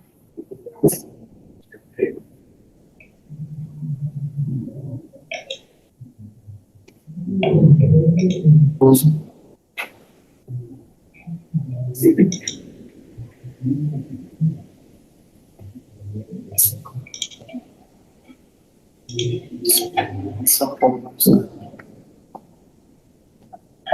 What is the legal platform in the Republic of North? There, Fatan, there's something with your screen. Could you please start sharing it? Yeah, got it again. Thank you. Thank you. Yes. The third point is the legal platform in the Republic of North Macedonia about the insurance. The insurance activity in our country is regulated in legal terms, mainly based on the legal provisions of the three laws: law on obligation, law on insurance supervision, and law on compulsory traffic insurance. From this and other laws that indirectly deal with insurance issues, a number of regulations, ordinances, guidelines, and instructions for the smooth implementation of the Insurance Institute in practice have been produced and are being implemented.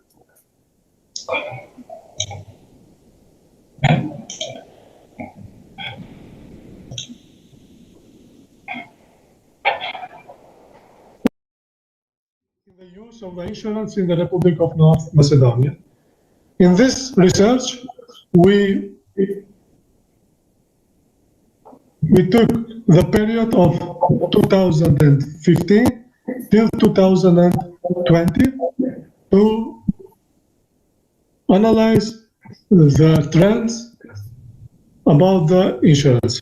In 2015, the growth of the insurance sector continues expresses through the movements of gross written premium, which is significantly greater compared to the most of the countries in our environment. This is the chart 1, insurance sector development indicators in DENAS, in the value of the North Macedonia. And you can see that from the sources of Insurance Supervisory Agency and National Bank of the Republic of Macedonia are these data provided here. And we can see that is one higher percent of the insurance in 2015 compared with the previous years. In the chart, the second chart, annual relative change in total gross premium written in the countries of the region. And we have some other countries from our region. Serbia, you can see the first is Serbia, the second is Bulgaria, the third is Macedonia, the fourth Montenegro, the fifth Bosnia and Herzegovina, Croatia, and Slovenia. With the blue color are the data from 2014, and with red color from 2015. What about the next year, 2016? The insurance sector increased due to the growth of the gross written premium, thus maintaining the third position in the overall financial system. The insurance sector in this year continues to have high coverage of the technical reserves, maintains profitable operation, also reduced in the volume compared to the previous year, and strengthened the high solvency position. Here are two charts that demonstrated this this part. Chart 4, gap between assets and liabilities positions according to their residual maturity by insurance company in years, and the chart 5, insurance companies' investments in debt and equity securities in million dinars in percentage. Also, the source here is Insurance Supervision Agency and National Bank of the Republic of North Macedonia. The next year, 2017, the sector assets registered an intensive growth which reached 8.4%, compared with 5.2% in 2016. Here, non-life insurance continues to prevail in the insurance market of the Republic of North Macedonia, which by the end of 2017 accounted 69.9% of the total asset of the insurance sector. The chart 6, the insurance market development indicators. Left are in dinar, the value of the North Macedonia, and the right 40%. You can see with the blue color the gross written premium per capita, with the gray or annual relative change of the gross written premium, and with the red color gross written premium or GDP rate scale. We continue with 2018. Yes, 2 minutes. The Macedonian insurance sector is still small, with its total assets accounting for 3.3% of GDP, which is around 1% higher than 2017, which was 3.2%.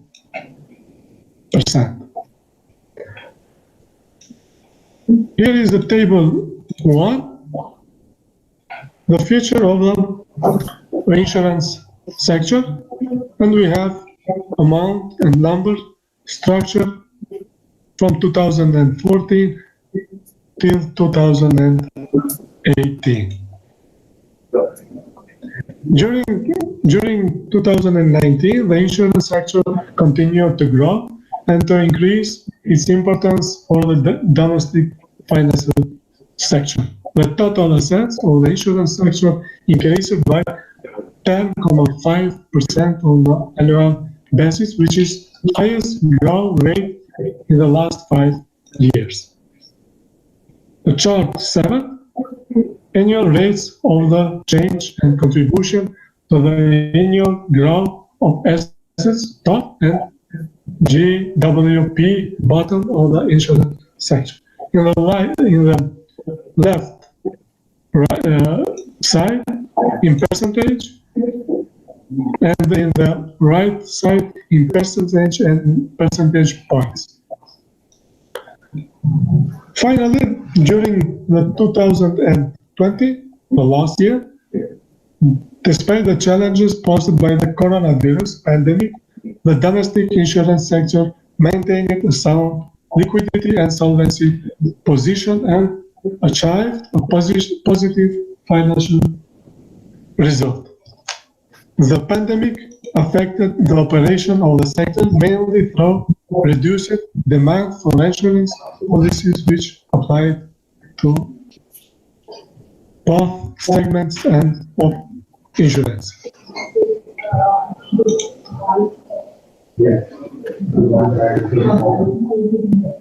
The chart 8 minutes. We have profitability indicators of the domestic insurance sector in percent, life or and non-life insurance.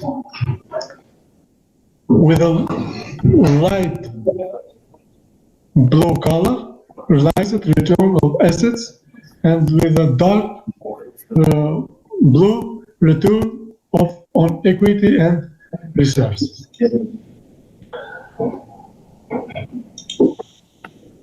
What about conclusion remarks?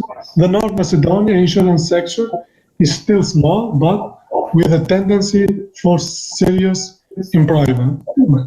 The period selected for research has its own in the Republic of North Macedonia. First, the change of political power after 2016 did not leave untouched the direction of economic development, including the approach of the security sector. Second, the global COVID-19 pandemic, as everywhere in the world, affected our country.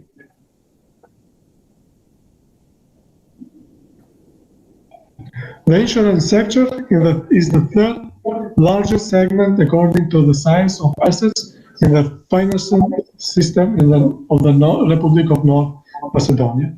Non-life insurance continues to prevail within its scope, whose slower growth in 2017 contributed to the deceleration of the growth of the overall insurance sector. The last 5 years have been characterized by high growth of life insurance with investment component, which contribute to increasing its share in the total gross value added, or GVA, of life insurance from 4.4% in 2016 to 17.3% in 2020. Moreover, in the last 5 years, the insurance sector registered a growth at high average rate compared to the banking sector. The asset growth in the last 2 years exceeds the historical average for the previous 10-year period, which is a positive indicator for the development of the insurance sector. Finally, the solvency of the insurance sector as an indicator of the stability of the sector is still high, based on the high capitalization of the sector, which exceeds the regulatory minimum several times. Here are some of the references.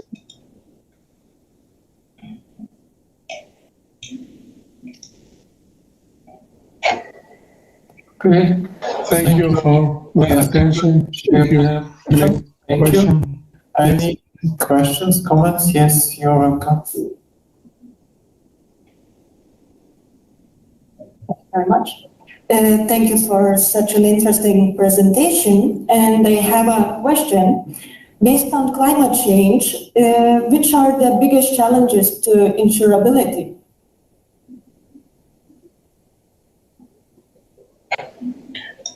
Yes. I said it before that the challenges for the insurance in this time we can see about the pandemic COVID-19 coronavirus. It has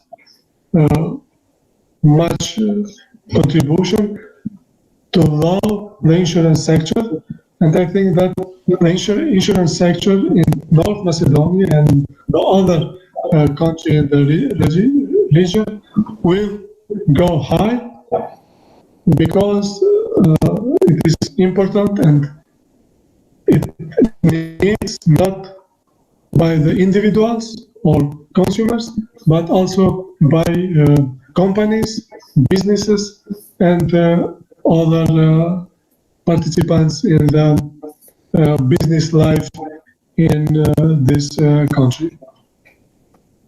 Yes. Thank you very much. Any additional questions, comments? No. Thank you very much, Anton. Please stay. Thank you. We have one additional presentation. Last but not least, I would like to invite online presentation associated. Yeah. Associated Professor Dr. Judita Giparaite,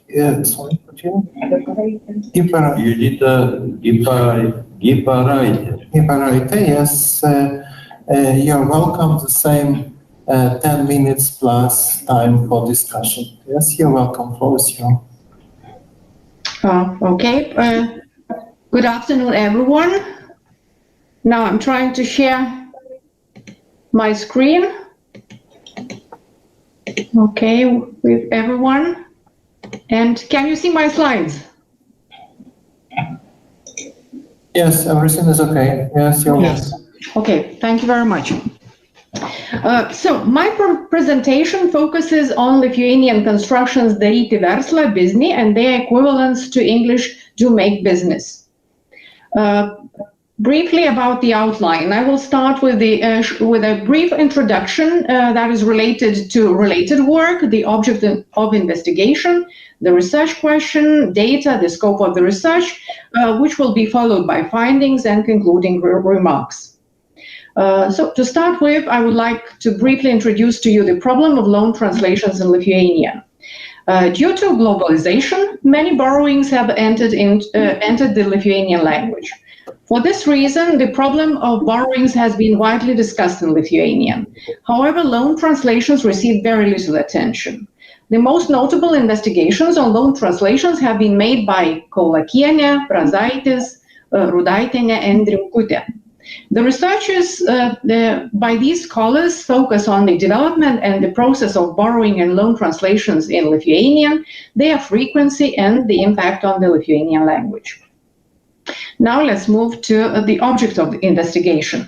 The object of investigation is three constructions, that is the construction užsiimti verslu, which is a typical Lithuanian construction equivalent to English do business. But however, in addition, in Lithuanian, we have even two loan translations, which are daryti verslą and daryti business. So both are also translated into English as to do business. I would also like to draw your attention that the difference between the typical construction užsiimti verslu and the loan translations is that the noun business in the typical construction is used in the instrumental case, and in the loan translations, in both actually loan translations, the noun business is used in the accusative case, and this is actually really important. Since we have even free constructions, free Lithuanian constructions that correspond to the English to do or make business, the research question is as follows. What are the reasons for the use of the loan translations daryti verslą biznį, that is, do or make business, instead of the long-standing equivalent construction užsiimti verslu? The data was collected from two corpora, The first corpus is a morphologically annotated subcorpus of the corpus of contemporary Lithuanian language, which contains about 100 million words. And the second corpus is the corpus of contemporary American English, which contains even 1.1 billion words. The second corpus was used simply for comparative reasons. Now, the scope of the research. Actually, I found even I don't want to say even, but I found 54 occurrences of the construction daryti verslą, 64 of daryti biznį, and 173 užsiimti verslu. Now, so what are the findings? Actually, I found only three patterns that are used in Lithuanian and correspond to the English construction to do or make business. So only these three patterns, all three patterns, are used only with one construction out of the three, that is the loan translation, daryti biznį. And these patterns are as follows. That is daryti biznį su, or do make business with, plus the noun phrase. Then daryti biznį iš, which is do business on or from, or make business out of, plus the noun phrase. And daryti biznį plus location, which corresponds to the English do make business, plus the preposition in and the noun phrase. As for daryti verslą, we only two patterns could be found with this loan translation. And to my surprise, only one pattern was used with a typical Lithuanian construction for do make business, that is užsiimti verslu.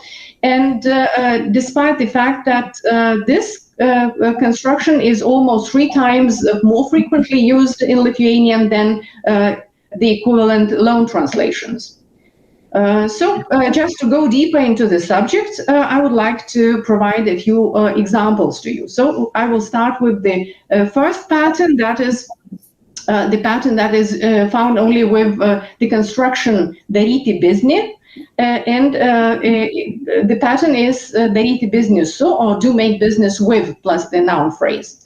And here we find two different situations that illustrate the use of the construction under investigation with this particular pattern. And the first situation could be illustrated by the following example.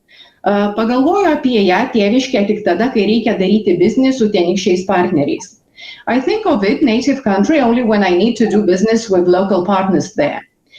So this situation differs from another one is in that here the meaning of the construction daryti biznį or to do business it has a direct meaning. That is, in other words, it has a denotative meaning.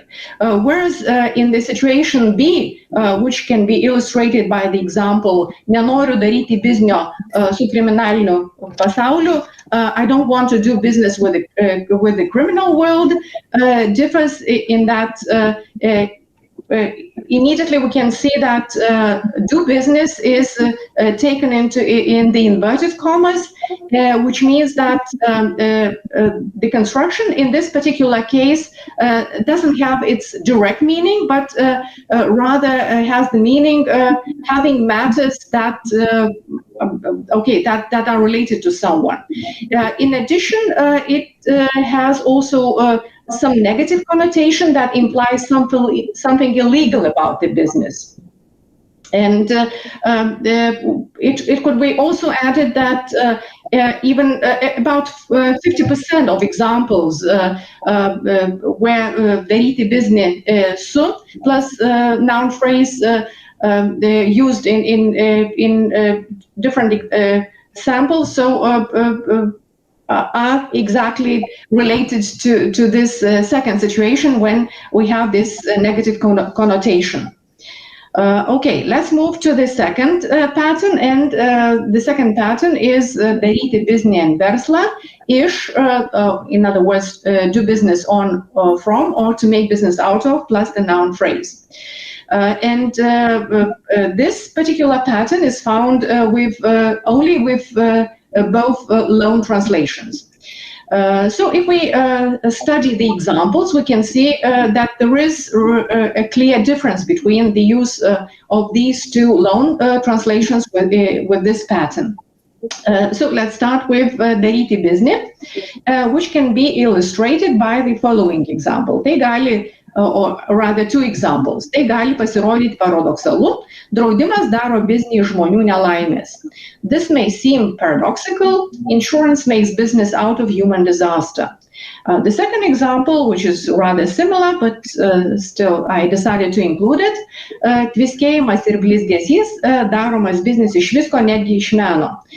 Glitter and bliss, doing business from everything, even from art.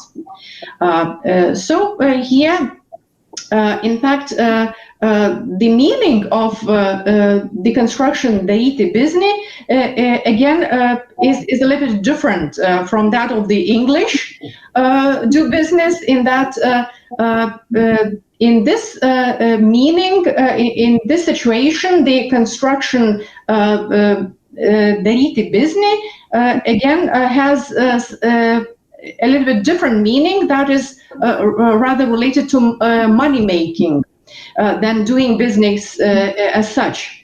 And again, so it means that again it has some connotative meaning, some additional meaning. And as for the construction daryti verslą ish, that is to do business on, from, or to make business out of, plus the noun phrase, it has a direct denotative meaning, which completely identical to that of doing business in English.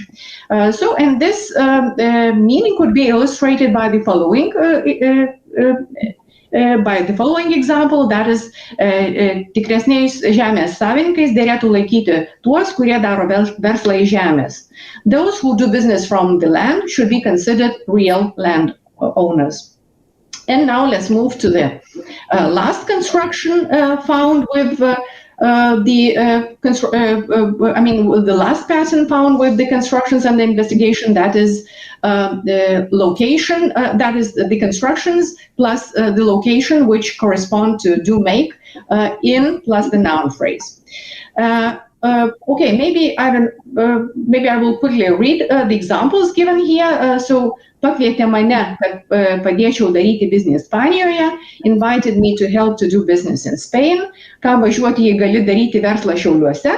Why leave if you can try to do business in Šiauliai? And finally, Amerikos kompanijos užsiimančios verslų Lietuvoje gali tikėtis sulaukti ABC patirties. So American companies doing business in Lithuania can expect ABC experience. So as you can see, this pattern is found with all three constructions and investigation, and surprisingly enough, these examples show no specific differences in the use of the constructions in this pattern. It means that, in fact, they can be interchangeable in this case. And so finally, let's move to concluding remarks. And it could be concluded that the two loan translations under investigation entered Lithuanian for pragmatic reasons.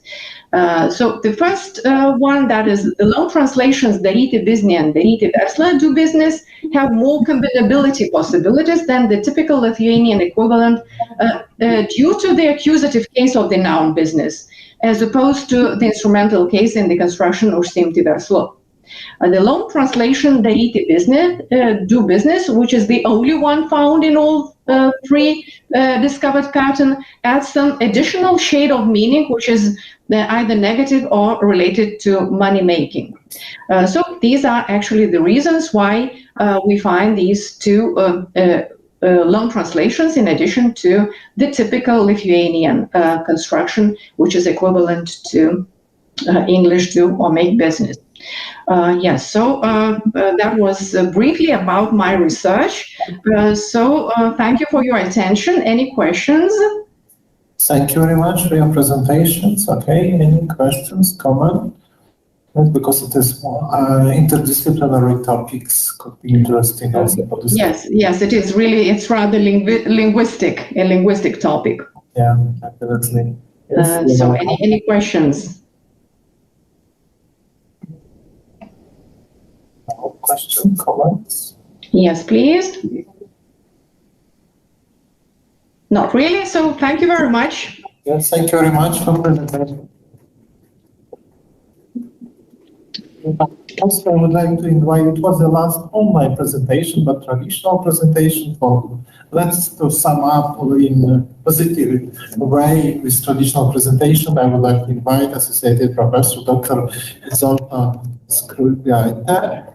Again, the title of presentation is The Challenges of the Assessment of Corporate Social Responsibility in the International Context that employs here. Again, the same 10 minutes plus time for discussion. You're welcome.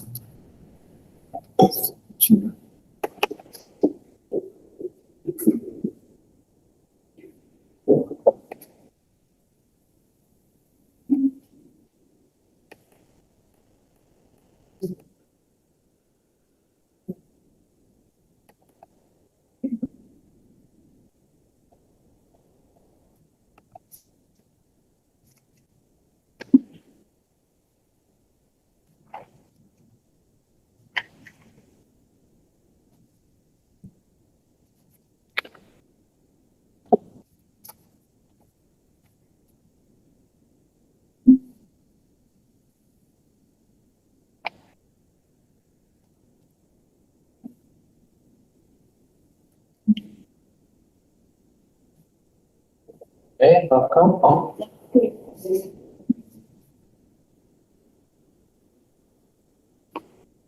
Yes.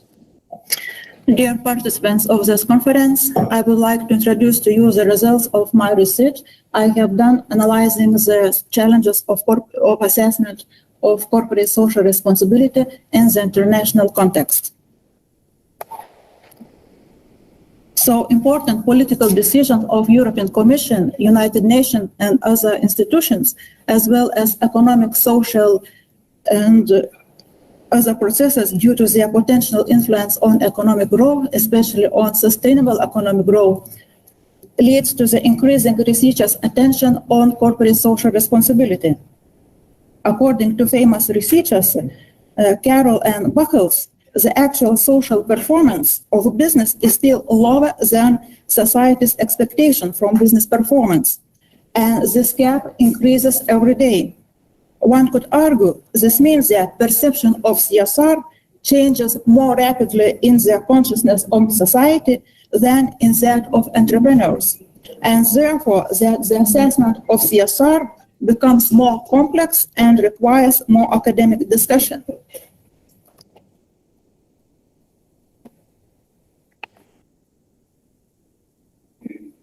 It's worth noting that intensive globalization process involves more and more countries and insists more and more companies to act in global economy. High specialization in producing goods and services at macroeconomic level, rapidly growing international trade, close cooperation among companies in the product value chain, encourage companies to search for common methods of work organization and common values. Increasing flows of outward and inward foreign direct investment and intensive process of labor migration motivate governments to pay their attention to companies' accountability and their responsible actions. On the other hand, countries differ by the level of economic development, social policy, cultural environment, and other factors. Therefore, different countries have an unequal perception of social responsibility, which influences the behavior of society, companies, and public institutions. As a result, these factors complicate the assessment of CSR in the international context.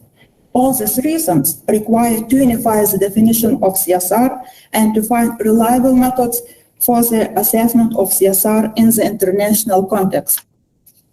As we can see on the slide, CSR definition varies across countries. World Business Council for Sustainable Development provides different definitions that countries use to define CSR. For example, researchers in the Netherlands emphasize the endorsement of the United Nations Convention on Human Rights and the rights at work.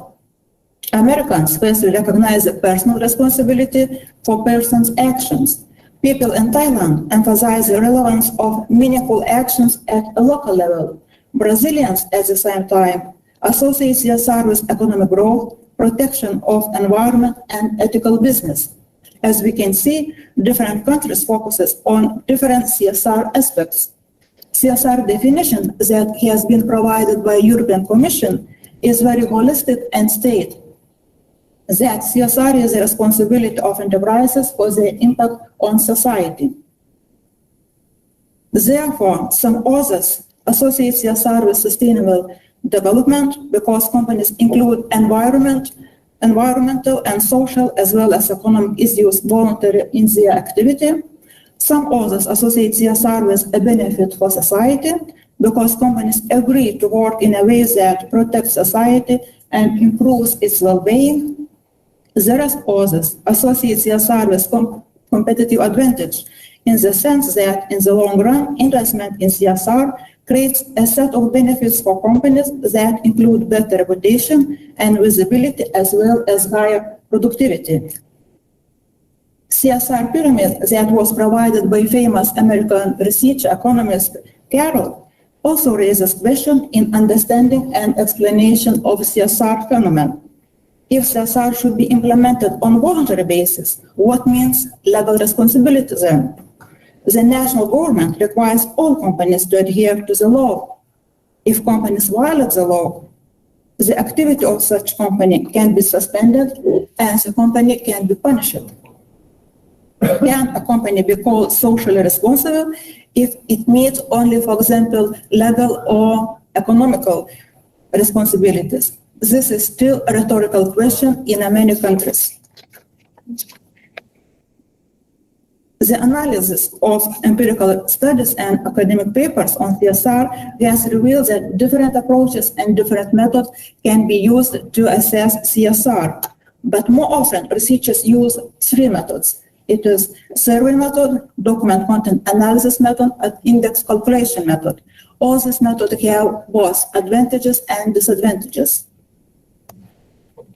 Speaking about the survey method, it is useful for assessing CSR issues that are difficult to define and measure using quantitative indicators and can reflect CSR features more deeply, but in a very narrow area of CSR.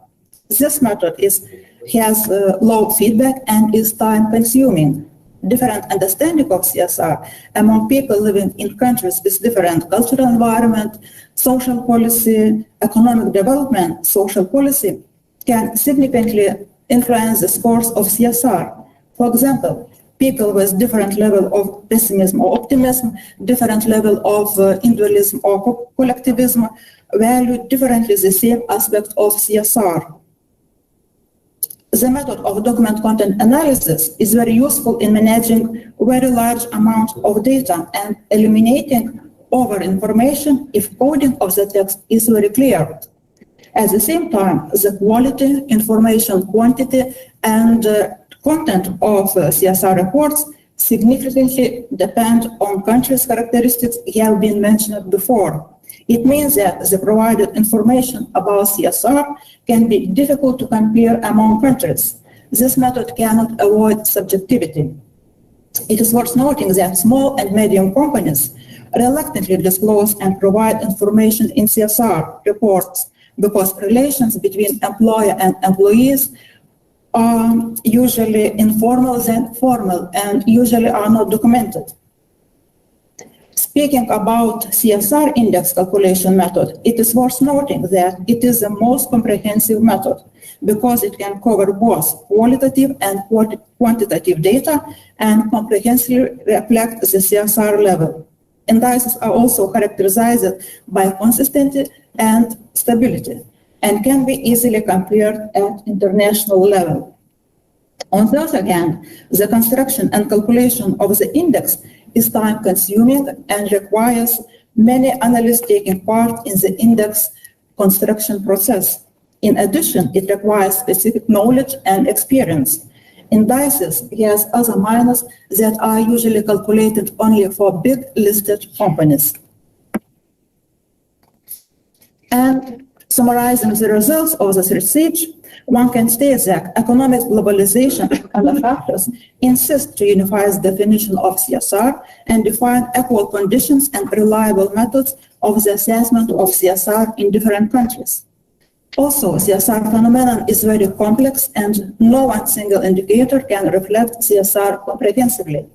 All methods used by researchers for assessment of CSR should be used with appropriate care, taking into account the advantages and limitations of each method so as to avoid large mistakes and misunderstanding.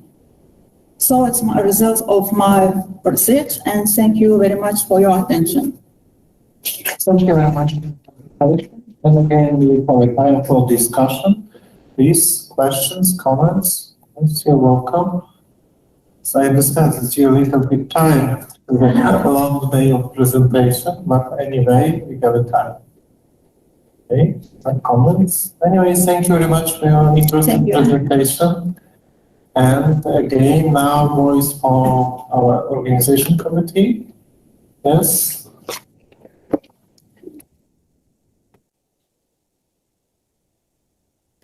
Thank you for this wonderful presentation.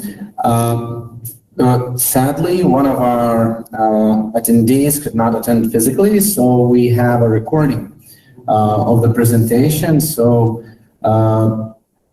we will play it now. Would you introduce the presentation by Erika Statkiene?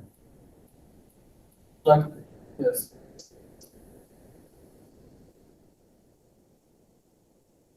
Okay, we have a record. Anyway, it was all a good formal presentation.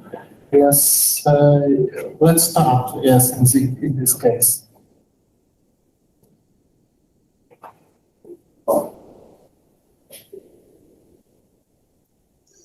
Hello, my name is Erika Statkiene, and today I'm going to present you my research about legal preparation of seafarers' access to social security protection in Lithuania. So the aim of my research is to investigate our legal legislation, is it rightful and seeks the purpose indicated in the section of health protection, medical care, welfare and social security protection of Maritime Labour Convention and MLC.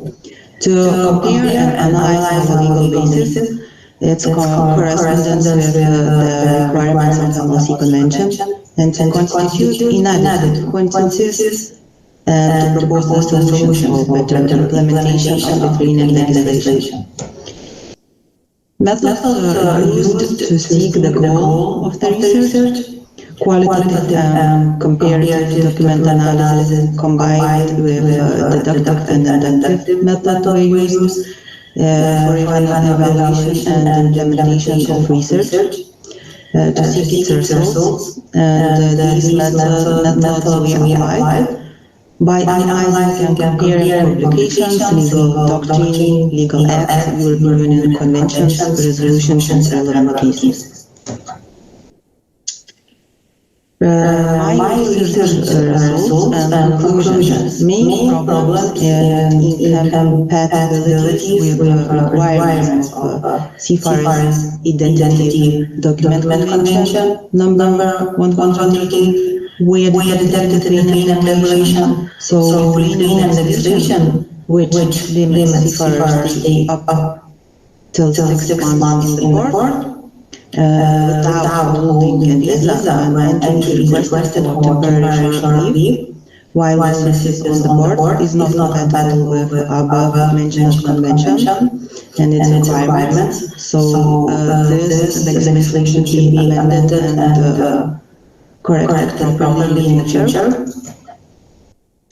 And other points, the research showed that they are incompatibilities with requirements of MLC convention as well.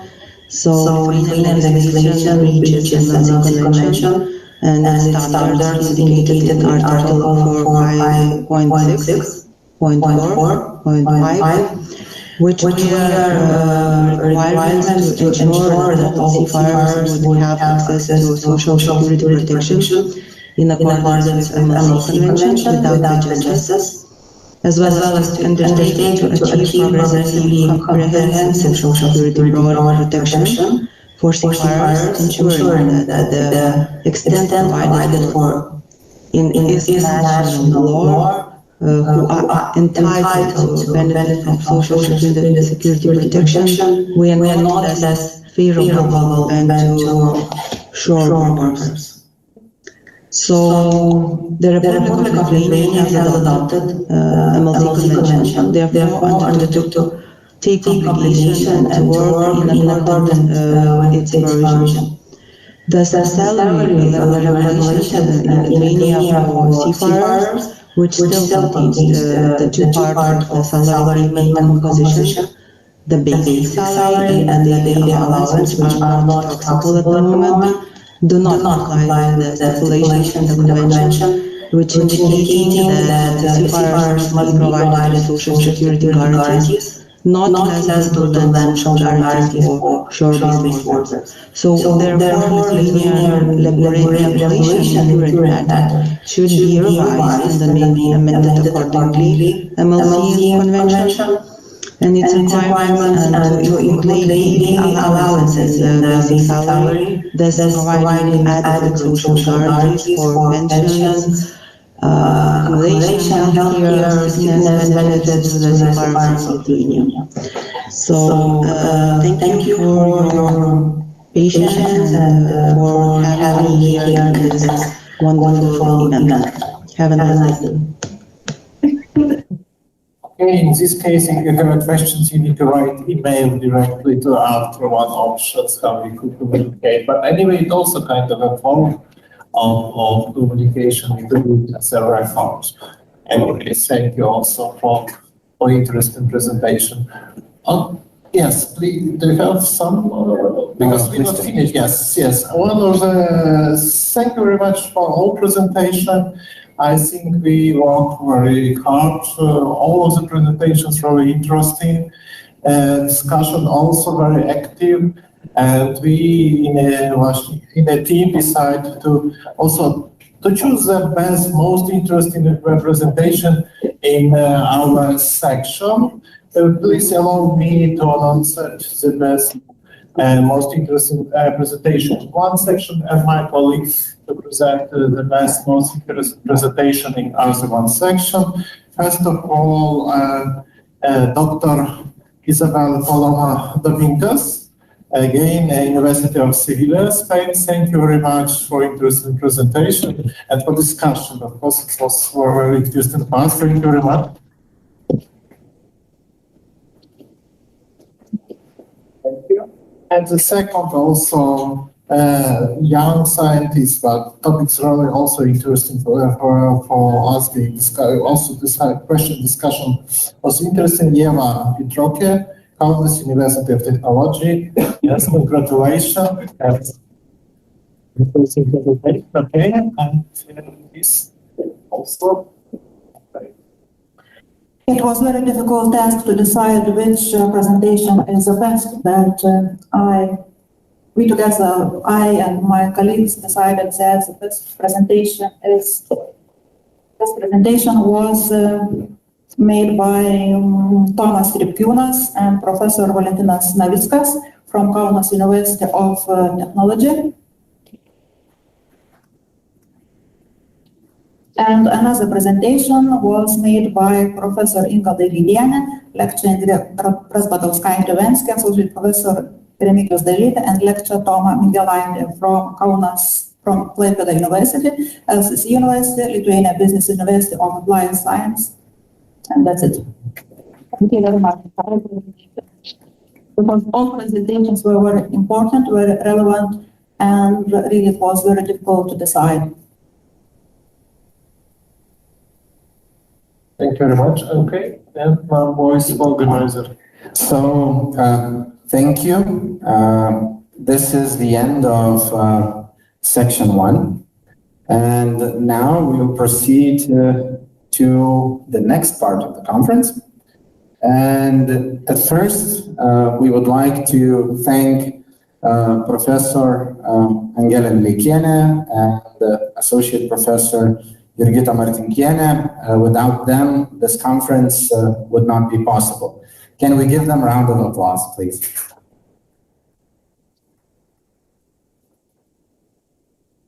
Now, I would like to invite Professor Angela Likiene and Jurgita Martinkiene to come here on stage to express gratitude towards our moderators and guests.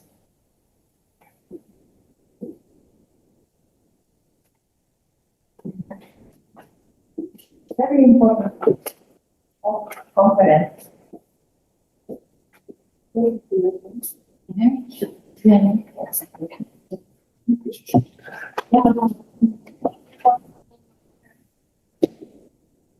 Slovakia, Europe, yes, and Ghana, yes. Joseph can understand in Russian. I will tell in Russian, okay? Наш очень хороший партнер из Словакии, да, профессор Йозеф, да, мы ему благодарим очень за то, что он принимает активное участие при организации конференции. Это уже не первый год. Но сегодня очень важно то, что у него красивый юбилей. А я думаю, что поскольку профессор, а не профессорша, профессор, это можно назвать сколько лет. Так что мы профессора Йозефа поздравляем с юбилеем 60-летием и желаем ему очень-очень много здоровья, активности и всего-всего доброго. Спасибо, что вы есть.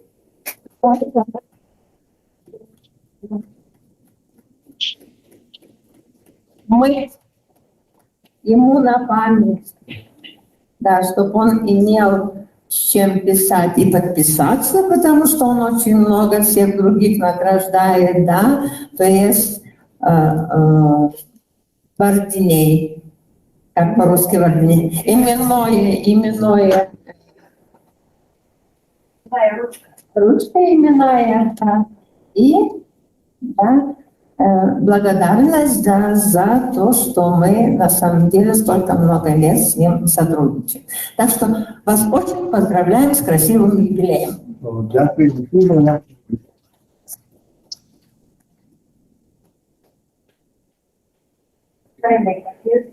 тоже хочу вас поздравить и благодарить, что приехали нам, и очень хорошего юбилея. Поздравляю. Ďakujem.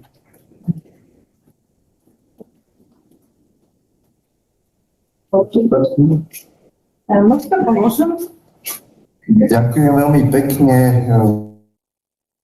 na vysokej škole za takýto prekrásny dar. Celú konferenciu som sa pozeral na tú prekrásnu kyticu. Nevedel som, že ešte sú ja odnesiem, som veľmi šťastný. Ďakujem za to všetko, že ste si aj spomenuli už na tú moju 60-ku, ale ja sa tak necítim, poviem pravdu. Ale chcel by som taktiež poďakovať za spoluprácu, ktorá je medzi nami, ako som už aj spomenul. Pani profesorka je našim šéfredaktorom v našom časopise a ja by som chcel odovzdať aj taký dar pre biblioteku, kde budú naše časopisy, publikácie, aby ste mohli citovať ďalších našich teda vedeckých pracovníkov, či sú to zo Slovenska, z Ukrajiny, z Poľska, lebo len tými citáciami sa dostávame hore do povedomia a máte aj tie svoje kredity, ktoré potrebujete. keď sú citácie, potom je aj kvalitný časopis. Tak preto by som chcel odozdať do biblioteky časopisy.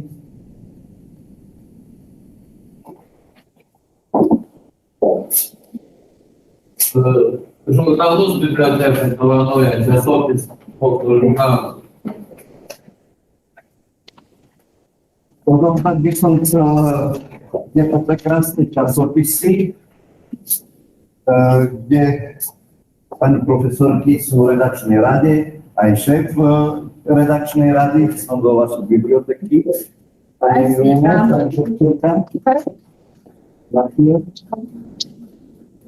len dopovedomia by som vám chcel ukázať takto prekrásnu monografiu, ktorú sme urobili Európsky inštitút ďalšieho vzdelávania s Univerzitou Ševčenka v Kieve. Tak budeme veľmi radi, keď budeme spolupracovať a budete publikovať takýchto prekrásnych monografiách. Je to veľmi pekná, môžete si to taktiež popozerať.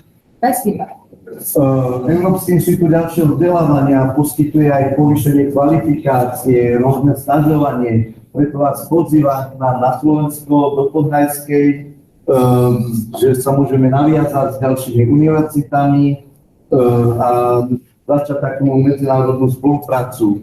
Ja by som ešte odovzdal aj tiež také darčeky.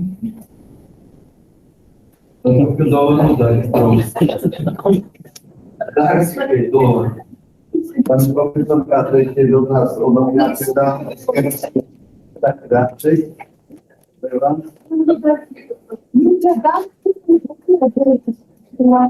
Aj pani rektorke do nás, taký darček som to odovzdal. Takú malú cihľovnu.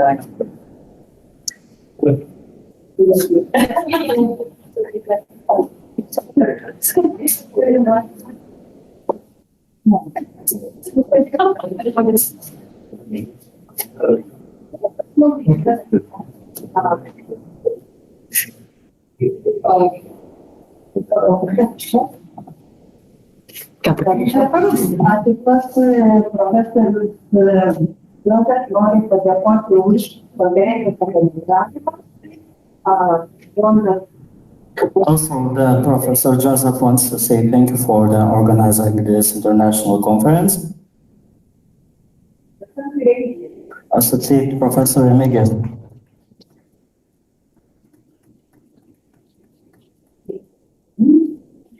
Thank you.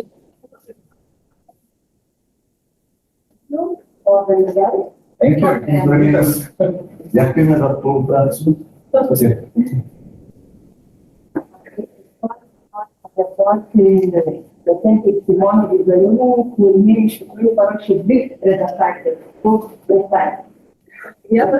Čia ne jokia ne paslaptis, Jozephas labai myli gražias moteris. Also, Professor Joseph wants to say thank you for the two presentations for Associate Professor Simona Grigaliūnienė.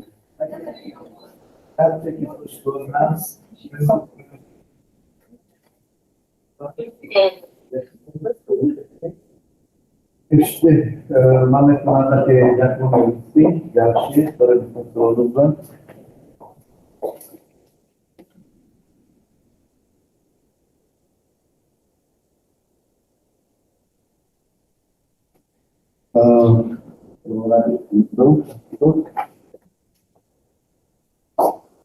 Dovolím si z tohto miesta taktiež odovzdať ďakovný list môjmu dlhoročnému priateľovi, s ktorým spolupracujem už 10 rokov najmenej, ktorý navštevuje Európsky inštitút ďalšieho vzdelávania a taktiež mi otvoril dvere do Litvy aj sem na medzinárodnej konferencie. Pokiaľ nás sú Klajpedy, poprosil by som pána profesora Navickasa.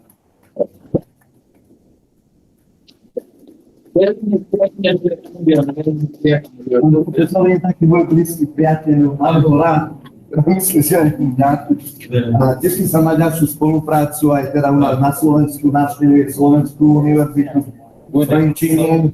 No a je taktiež aj v časopise Európska veda, členom redakčnej rady. Pán profesor, ešte raz ďakujem za spoluprácu.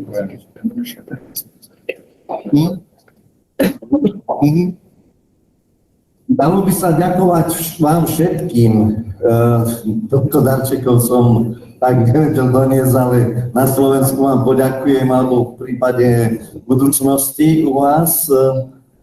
Ja by som si taktiež dovolil odovzdať taký ďakovný list, také poďakovanie za spoluprácu a za to tiež, čo mi pomáha dosť v Litve, aj tak komunikácia je medzi nami, rôzne výmeny názorov. Ja som v minulosti pracoval v bezpečnostných zložkách Slovenskej republiky a mám tu jedného takého bývalého kolegu, tak ja som chcel odovzdať taký diplom rozhodnutím výkonnej rady a prezidenta Európskeho inštitútu ďalšieho vzdelávania podľa článku 5 odstavca 7 stanov EIDV zo dňa 29.9.2021 pod číslom 042 udeluje hostujúci profesorovi Eidiusovi.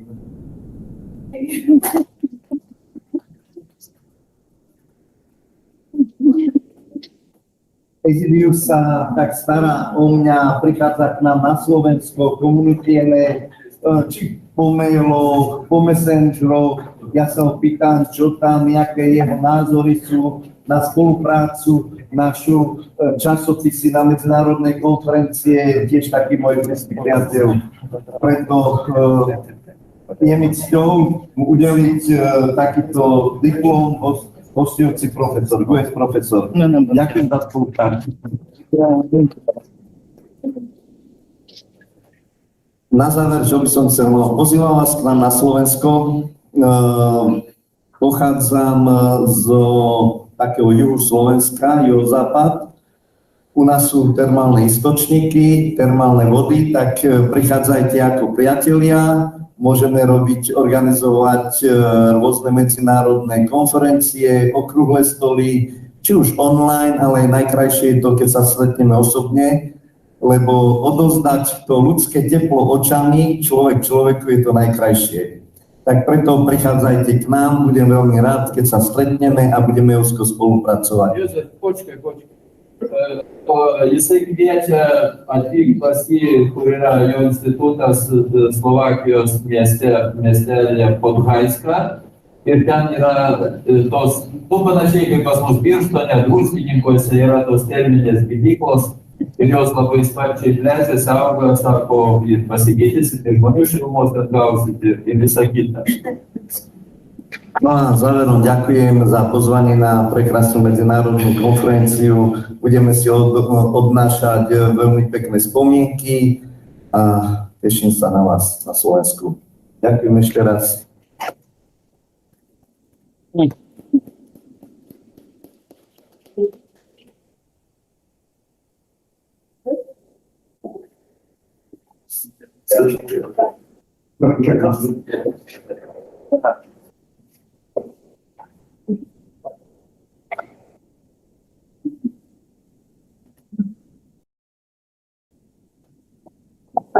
We would like to say for our moderator, today was very long day and Professor Yuri Bilan worked so hard. Thank you very much. Moderated all this conference. It was very nice. Thank you.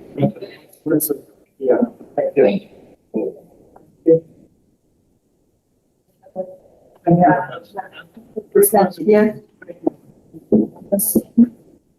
Taip pat norėtume padėkoti ir mūsų moderatoriui, tikrai nuostabiam, galima sakyti, draugui, tai profesoriui Valentinui Navickui.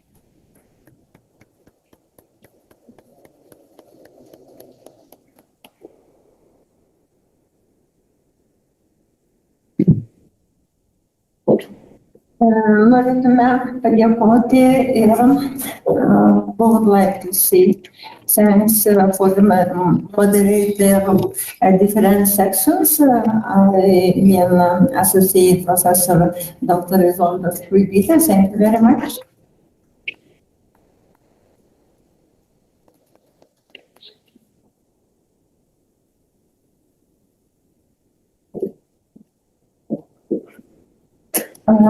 Yeah, and I would like to say thanks for the moderator who work today in our conference online system. Thank you very much.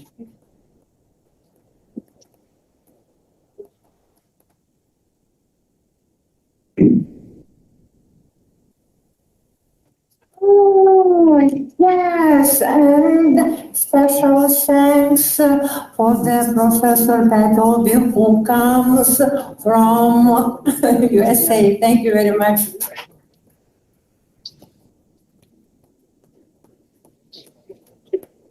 Thank you. Yes.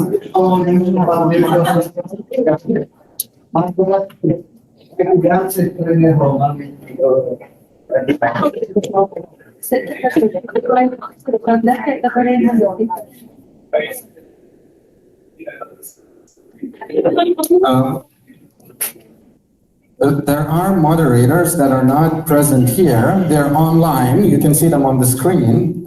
Zoltan Lackner and Sergey Vinogradov. Could you wave at us? Huge thank you for your scientific operation and moderating the multidisciplinary section. We also have certificates for you, but sadly they are here. So we will make sure to send them online to you. You will receive them on Monday, okay? Wonderful. So this is it. We're nearly done. And I would like to yet again thank Professor Angela Lilikiene and Associate Professor Jurgita Martinkiene. Without them, this conference would not be possible. So, round of applause. And now, since we're nearing the end and soon we will go to a social dinner, I would like to wish you a very productive year or 2 years if you come to the next conference. And never forget that science was built on shoulders of giants, right? So in the words of Bernard from Charters, humeris incidentis, nanos gigantum humeris incidentis. So thank you all for coming. Just a little bit of information before we take a picture here, all of us together with our online colleagues. The social dinner will be in the second hall where we had the first coffee break. And I will also ask you to take your coats from the coat room downstairs and bring them together with you to that room because we want to relieve our staff at the basement. And right now I would like to ask all of you to come here in front and take last picture together before the social dinner with our online colleagues whom are on the screen.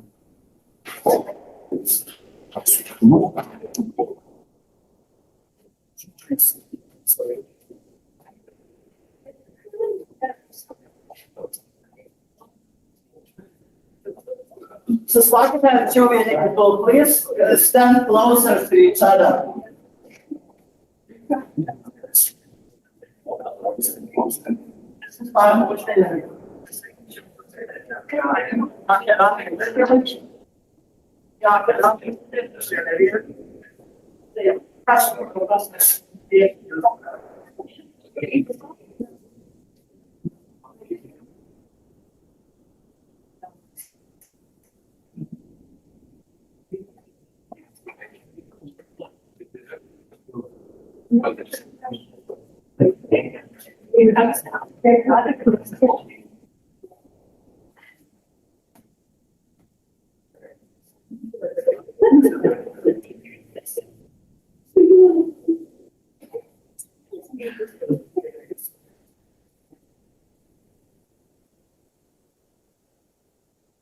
1, 2, 3, silence.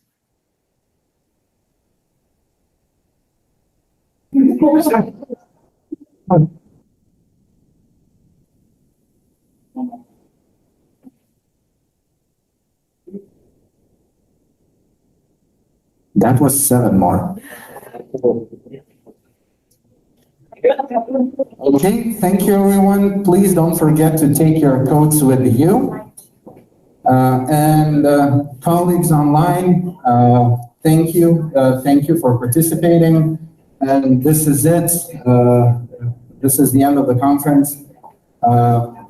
We sincerely thank you for being there and participating with us together, even remotely. Thank you. Thank you all. Goodbye. Goodbye.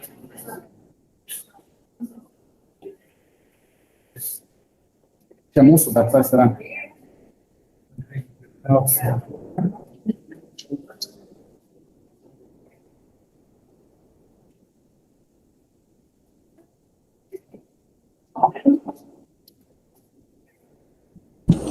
Bye bye. Thank you.